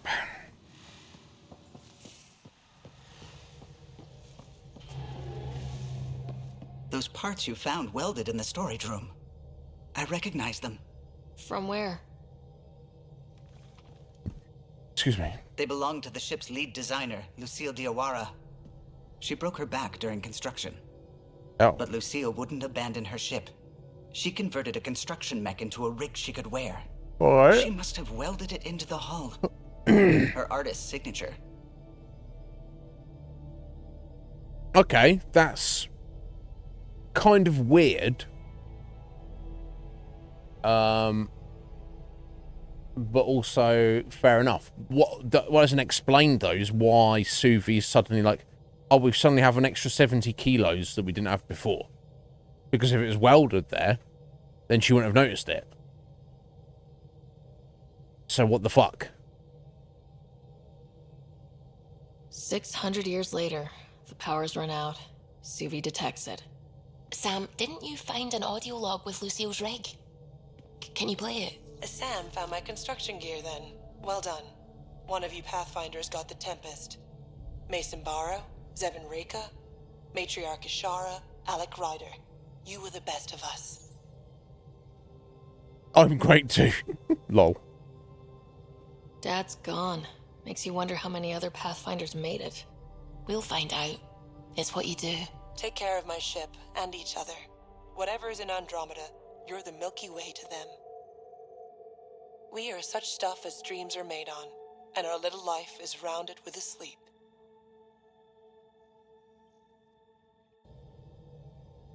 I never thought I'd hear Lucille's voice again. She really cared about the Pathfinders. Enough to give them her rig. For luck. It's part of Initiative history. It should go to the Nexus for everyone to see. And maybe help someone else. I'll see to it, Ryder. Thanks. Now let's go make her proud.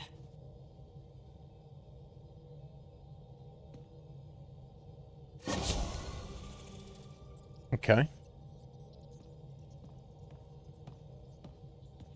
Yeah, I mean, if it's just there and it's just weighing down my ship, I don't really fucking need it there, right? Can't do anything. Well, bless her for thinking that, you know, of that, but also whatever. Right? As we're here, let me spend everyone's points, I guess.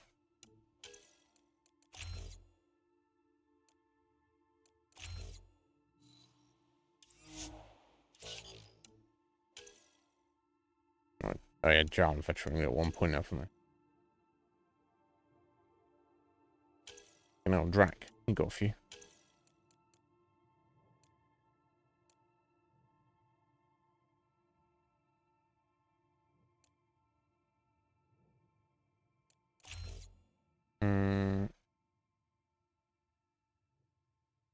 Extra damage versus armor or stun duration. Okay, okay, extra. Always extra damage, right? Always. Blood rage. Or incinerate. Or incinerate.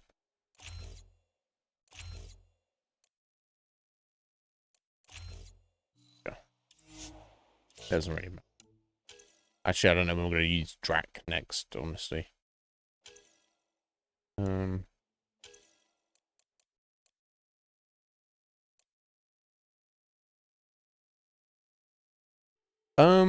Okay, so you can give them a dot of 36 damage per second while they're being pulled. Or you can lower their defense for 30%. Depends what more they're going to take. So, I mean, I don't know how much 36 damage is, but, yeah, fuck it, let's go for the poison. So invasion or shockwave?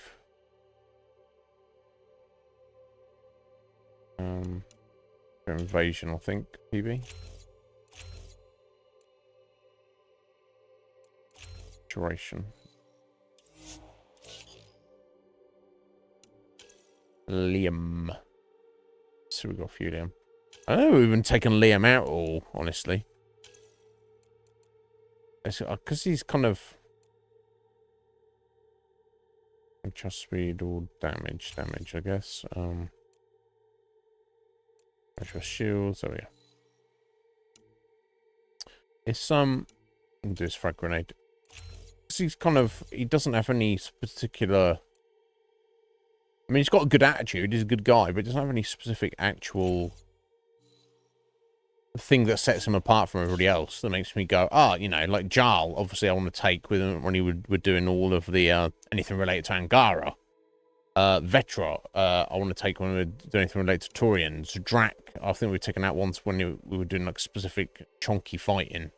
It just seems his vibe right. PB, if we're exploring any kind of remnant ruins or anything, I'd probably want her there.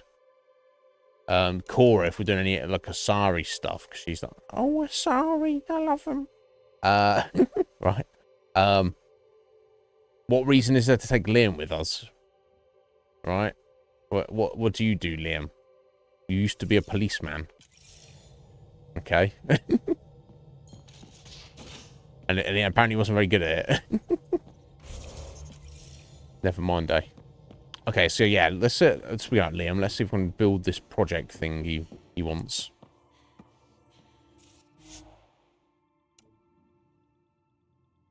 So it was. Is it special items? Liam's armor requisition. Oh, we can definitely build that. There you go. So I guess that's for him personally, right? He said it's something that him and Jarl were working on, right? Oh, we're gonna do some Nomad stuff here. Oh, because I've got platinum now. Nice. Okay, so that's advanced detection system. You can see enemies from further away. Advanced life support.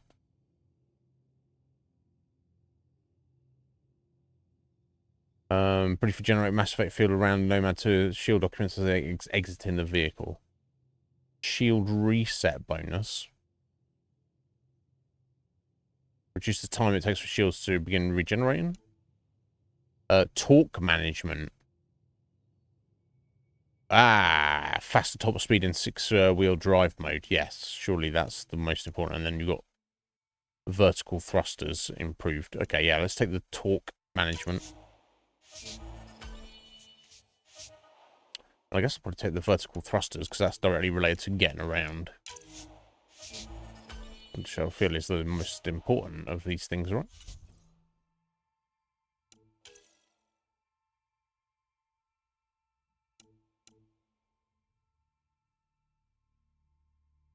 Yeah, I'll wait for the final upgrade of that.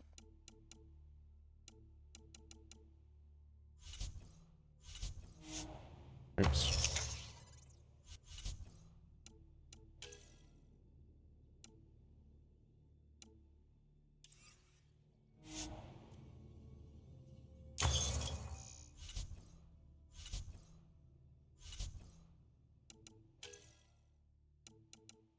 Okay, cool. I can get this final augmentation here. Oh, no. Not final. Something else there. Okay. Never mind.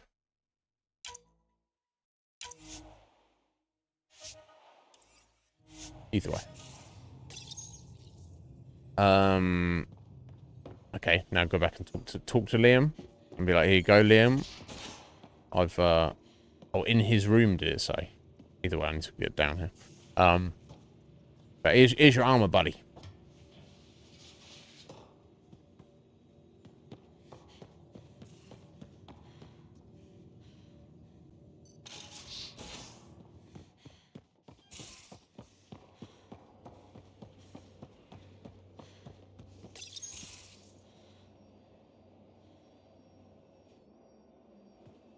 Liam, I signed off on that project. That's great, Pathfinder. Jarl and Maldarov, we got our gear. Costa? Ryder? Jarl walking around naked. We're about to have a gangbang. Or the lack of clothes. I feel overdressed. Lol. You should tell tickets. Lol. Is this show for my benefit? Because I'm benefiting. Just convenience, swapping armor. You ready to go? Go. Right. The pattern on your pauldron? Family honorific. Can I wear the poncho? It's a Rofshin. And no. Why? Is it religious? Wait, what? It's personal. You're not allowed. Because of status or species? Maybe it's both. Do all humans look alike? Some of you sound alike. Whoa, whoa, whoa. I thought this was about armor. Are you deliberately trying to offend Jarl? Of course he is. That's the point. Asking stuff diplomats leave out. Armor for answers. My turn was earlier. Nexus info packets leave a lot out. I am sorry. Was this not sanctioned? You weaseling Adi. Nevertheless. Ryder? You better have a good reason for this. I do. And we were clear. Jarl was in from the start. Did I say put the shirt on? No, we were shit-talking. Except we couldn't. We didn't know enough about each other to dig in. If we don't know what's insulting or awful, we might accidentally trip on it. Makes talking dangerous. So now we know. And maybe that's enough for a couple of hotheads not to make a mess out there. Unless we want to. Good enough reason?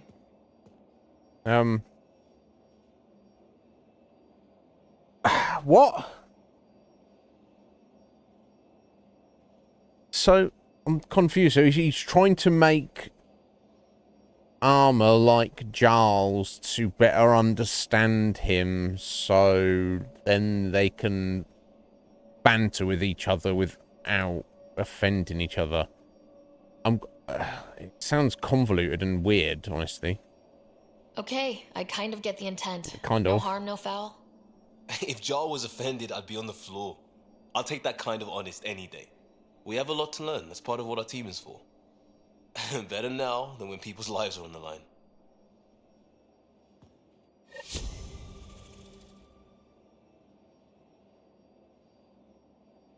Liam just hanging out with his tits out.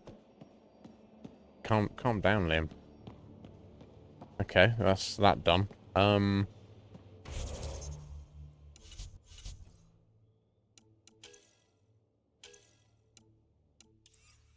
Okay, not going to be in the Codex Sid journal. Here we go. Right, okay. Return Moshai to Aya is our main quest, of course. Right, waiting on new intel for the care. Memory triggers.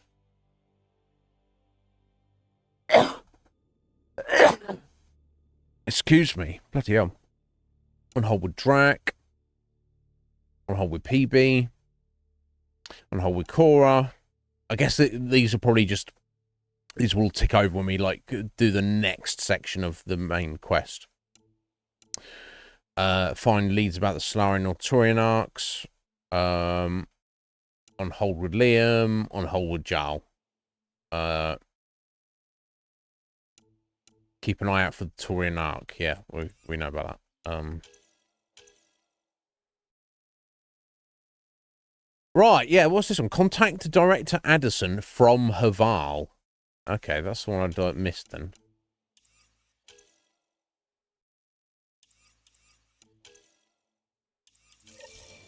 Okay, so I've got to go back down to Haval just to speak to Addison. Well, I can't do it from up on the Tempest. I don't fucking know, but whatever, yeah.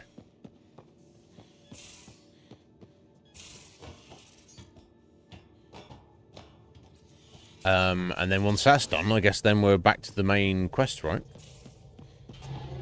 Heading back over to Aya.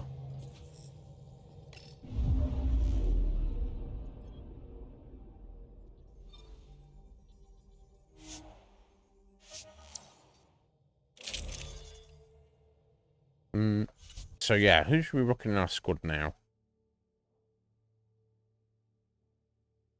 I feel like... So we've had PB and Jarl hanging out. We had Vetra and Jarl and Vetra and PB. So let's hang out with PB and... you know what? If we're going directly back over to Aya, I'll probably want Jarl with us anyway, because of, obviously, again, it's his culture and such. He might have some insight. Okay, well, so we'll just take Jarl with us. I'll maybe take Cora or Liam or Drac if we're doing stuff that Entering atmosphere. is non-Angaran related.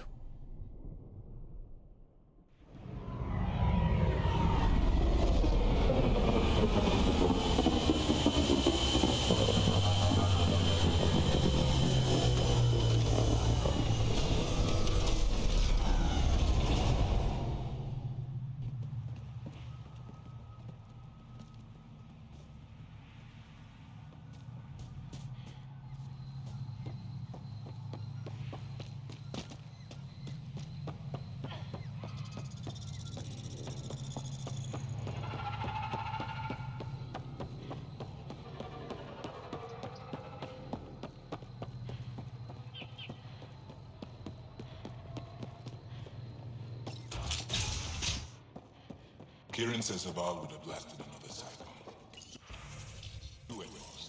Okay. Want to be on the roof of it? But I am. It's so close to losing my personal shuttle. Oh, what do you want this time? Slap you in the face, buddy. Very well. Watch out for plants while you're out there. Vicious things. So you should say that. I was when he said that to us yesterday, day before. I was expecting him to us to come across some actual like dangerous foliage. Yet we didn't at all. So I don't know what the fuck he's talking about. Right.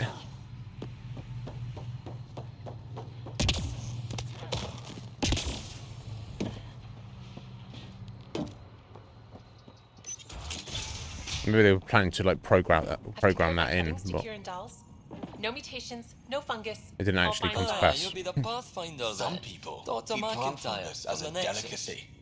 Ryder, if you're going to eat something welcome to spewed out Havaro. by a malfunctioning vault, She'll be at least more do it welcoming there. now that you put the vault back on track. The Angara invited us to monitor plant growth and study ruins out in the jungle. It's the chance of a lifetime. Yeah, nice. What does your team do here? Zera is our botanist. She'll be minding the plants and designing an artificial habitat for them. She also happens to be an engineer. Sorry, one profession's never enough. Then there's young Farley. Easier for the insects. And you? I'm the xenoanthropologist. A fancy word for talking to the Angara about those ruins. And listening. Be careful around those monoliths. There might be more stasis fields. We think they only affect Angara, but who knows? Oh, we know. Make no mistake. I have a check-in system. Oh, excuse me. Whether young Farley remembers it when he's chasing butterflies is another matter. Butterflies, so I've not seen any out there. I imagine you've spoken to Kieran Dulles already. She's the one who invited us, aye. Fussed over us something terrible. But she's a fine lady, and hopefully a good colleague down the road. I plan to listen to her. You know how Tavos found the monolith, right? Reincarnated memories? Aye, I heard. One for the textbooks. You believe him? But you're a scientist. Asari share thoughts and memories. Prothean tech speaks in visions. Those are scientific facts. There's more to people than what can go under a microscope, lass. Goodbye. Good luck, McIntyre. Safe journeys, Ryder. The reports didn't do this world justice. It's ethereal. Director Addison, I imagine you have concerns that we haven't placed a full outpost? Frankly, it's impressive you weren't covered in vines on landing. Given the planet's significance to the Angara, it's appropriate that we assist, but not place an outpost. Plus, nobody wants to live here. And the stability you brought? I received a thank you from Aya. That may be the first time I've heard those words in Andromeda. After the Ked and what they've seen of the exiles, we had to be at our best. We've had precious few examples of that. Pathfinder might be getting close. Havaro helps. Outpost or not, we're gaining. We need another, but we're gaining. It's promising, and a lot of people have noticed. I still need your voice. Something they can think about instead of an outpost flag. We're still here, still doing important work. Then tell them that. We came here as pioneers, but we're not the only ones in Helios. And that means even better discoveries. On Havarl, we can work together. First contact doesn't end, and it isn't someone else's job. It's here. Into the books, Pathfinder. Addison out. Alright, cool. Oh, well, that somehow increased viability by more percentage. That's okay, that's fine.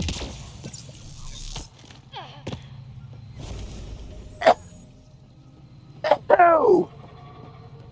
Fucking hell. Bruh. Oh, sorry, I need to blow my nose actually.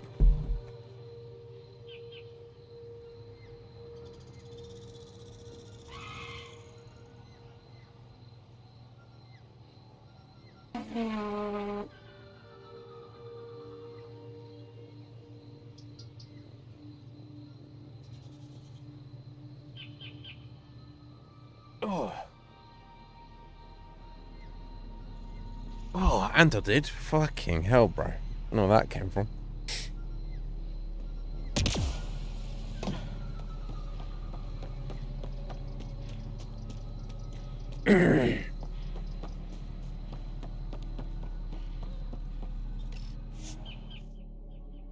Right, so we're done, and I think we've tied up all loose ends. We are now back on the main quest. Obviously, we don't have long left today, but we can at least go and head over to Aya and do the first cutscene or whatever.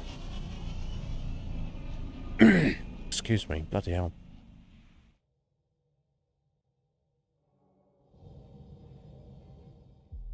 Liam asked if you could come by. Fucking Liam. Oh, let's go speak to Liam then. Exit. Oh, that's what I meant to do. He's going to take all his clothes off now, isn't he?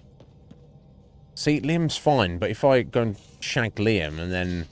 I mean, PB won't mind because she don't give a shit, but... And Vetra's like going to be like, you had sex at times with Liam. And I'll be like, yeah.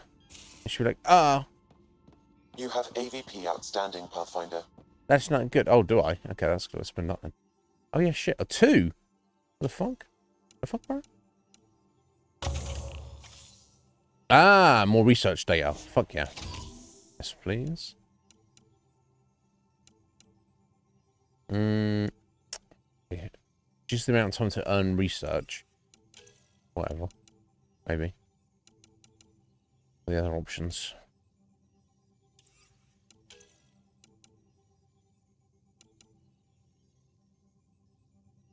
Okay, let's take that one next, which increases getting random credits. I don't know how there's many. There we go. Alright, let's speak to Vetra one last time. I thought I hated the Kett before. Then we learned about exaltation. I can't even begin to imagine how Jal feels about this. I was curious about you and Sid, being on your own from such a young age. Yeah, I really wouldn't recommend it. No. Where was your mother in all this? Back on Palaven, I suppose. She was an awful person. All she cared about was climbing the ranks. Oh She dear. and my dad fought all the time. I think at the end they hated each other. When things were really tough, I thought about going back. But she wouldn't have accepted us. Whatever my dad did destroyed any chance of that. Where was home? Palaven? No, we'd already left Palaven by then. Whatever our dad was involved in meant we weren't welcome there. I hadn't even gone to boot camp yet. Sid was barely a year old. We eventually settled in a mining colony in the Minos wasteland. 2 years later, our dad was gone. How did he keep you and your sister afloat? I was barely more than a kid myself, so lots of unskilled work. Construction jobs. No one else would do the dangerous stuff, so I would. Being up high, crawling under things. I could shoot a gun, so eventually I moved into smuggling. Even more dangerous, but lucrative. We were never rich, but we got to comfortable. You probably have work to do. We can chat later. Oh, that was your You know last where to chance, find me. Vetra. To get naked. Now, if I go and get naked with Liam now, and you get upset about that, understand that that's on you. Alright? You had your chance.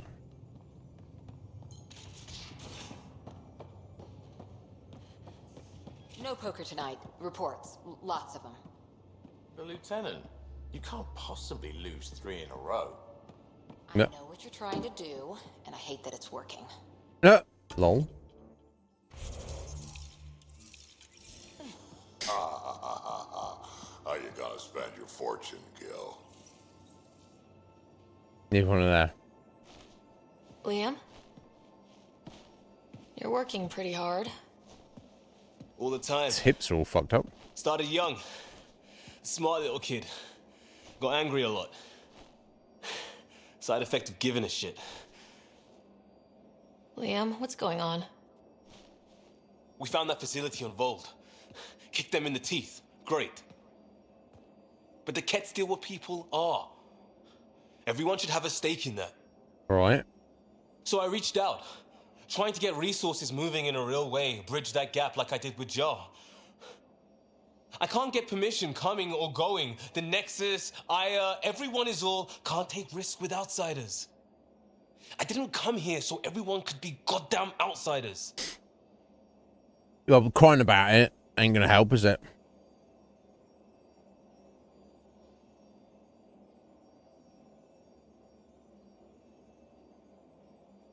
What do you expect? I'm not even the Pathfinder for every Milky Way species, let alone the Angara. Maybe not officially, but on the ground. Hard to ignore how much we do and what's left to do. Right. I wanted this. Everything new. But eventually, it has to be normal. I need something familiar. You got the ship. You got your couch. You got Can I your show you movies. something? Well, he's Did about you to take bring his fucking anything pants off then. from the Milky Way? I don't think so. Did we? Clean break. Just the clothes on my back. Me too, more or less. But I made arrangements. It's a proper petrol burner. 20th century. British. From when that mattered. My whole family worked on it together, weekends. Like those are a thing in space. Know what we did? Friends in Hustle set us up good. They borrowed us to transport right before I went into cryo. And me and my father and mother loaded our car into it and pointed it at Andromeda. They pointed it at Andromeda. As in, they launched it into space. Just the car as it is, or you mean it was? It's like it's actually on the Ark in storage.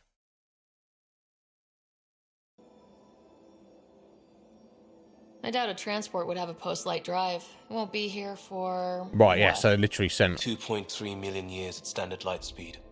So they took the family car that they built, which is obviously already like an ancient relic.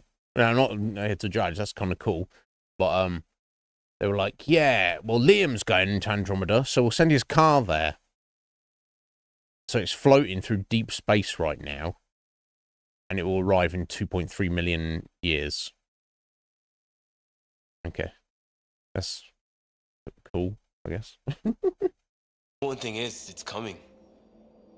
And always will be. I don't know what that means. Okay, let's suck his titty.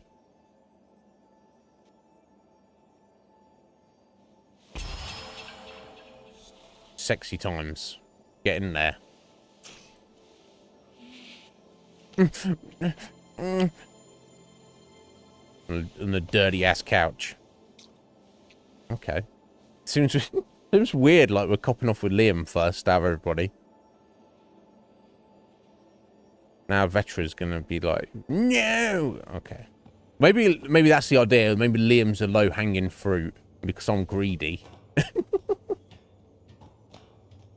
Never mind, it is what it is. So that seemed to be it. It was like, that's all it was. Wasn't much of anything really, but never mind. We got laid on Liam's dirty ass couch. That's fine. Anyway, we got 5 minutes. Okay, I'm not even gonna bother taking us over there. We'll let me save it here. When we come back tomorrow, we'll get right over to Aya, and we're back on the main quest.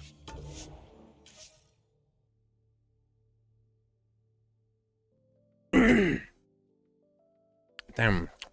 I hope I'm not coming down with something. Anyway, there we go, guys. It was today's stream. Made some good progress. Wrapped up everything on Haval. Had sex with Liam. Kind of a bit out of left field. He's like, can you make me some armor? Can you have sex with me? And I'm like, yeah, sure. Like I say, I hope it's not just that Liam's the low-hanging fruit, and now it's like everyone's like, you're in a relationship with Liam. It's like, no, he vigorously penetrated my holes, but it doesn't mean I'm in a relationship with him. And they're like, you some kind of space slut, and I'm like, yeah, I don't have a problem. Anyway, it is what it is. Anyway, whatever comes of it, no pun intended, we'll accept. Anyway, guys, thank you so much for being here. Appreciate it greatly. Thank you to Lager for the resub. Appreciate you, my dear. Oh, sorry. I don't need 2 different audio tracks going at the same time.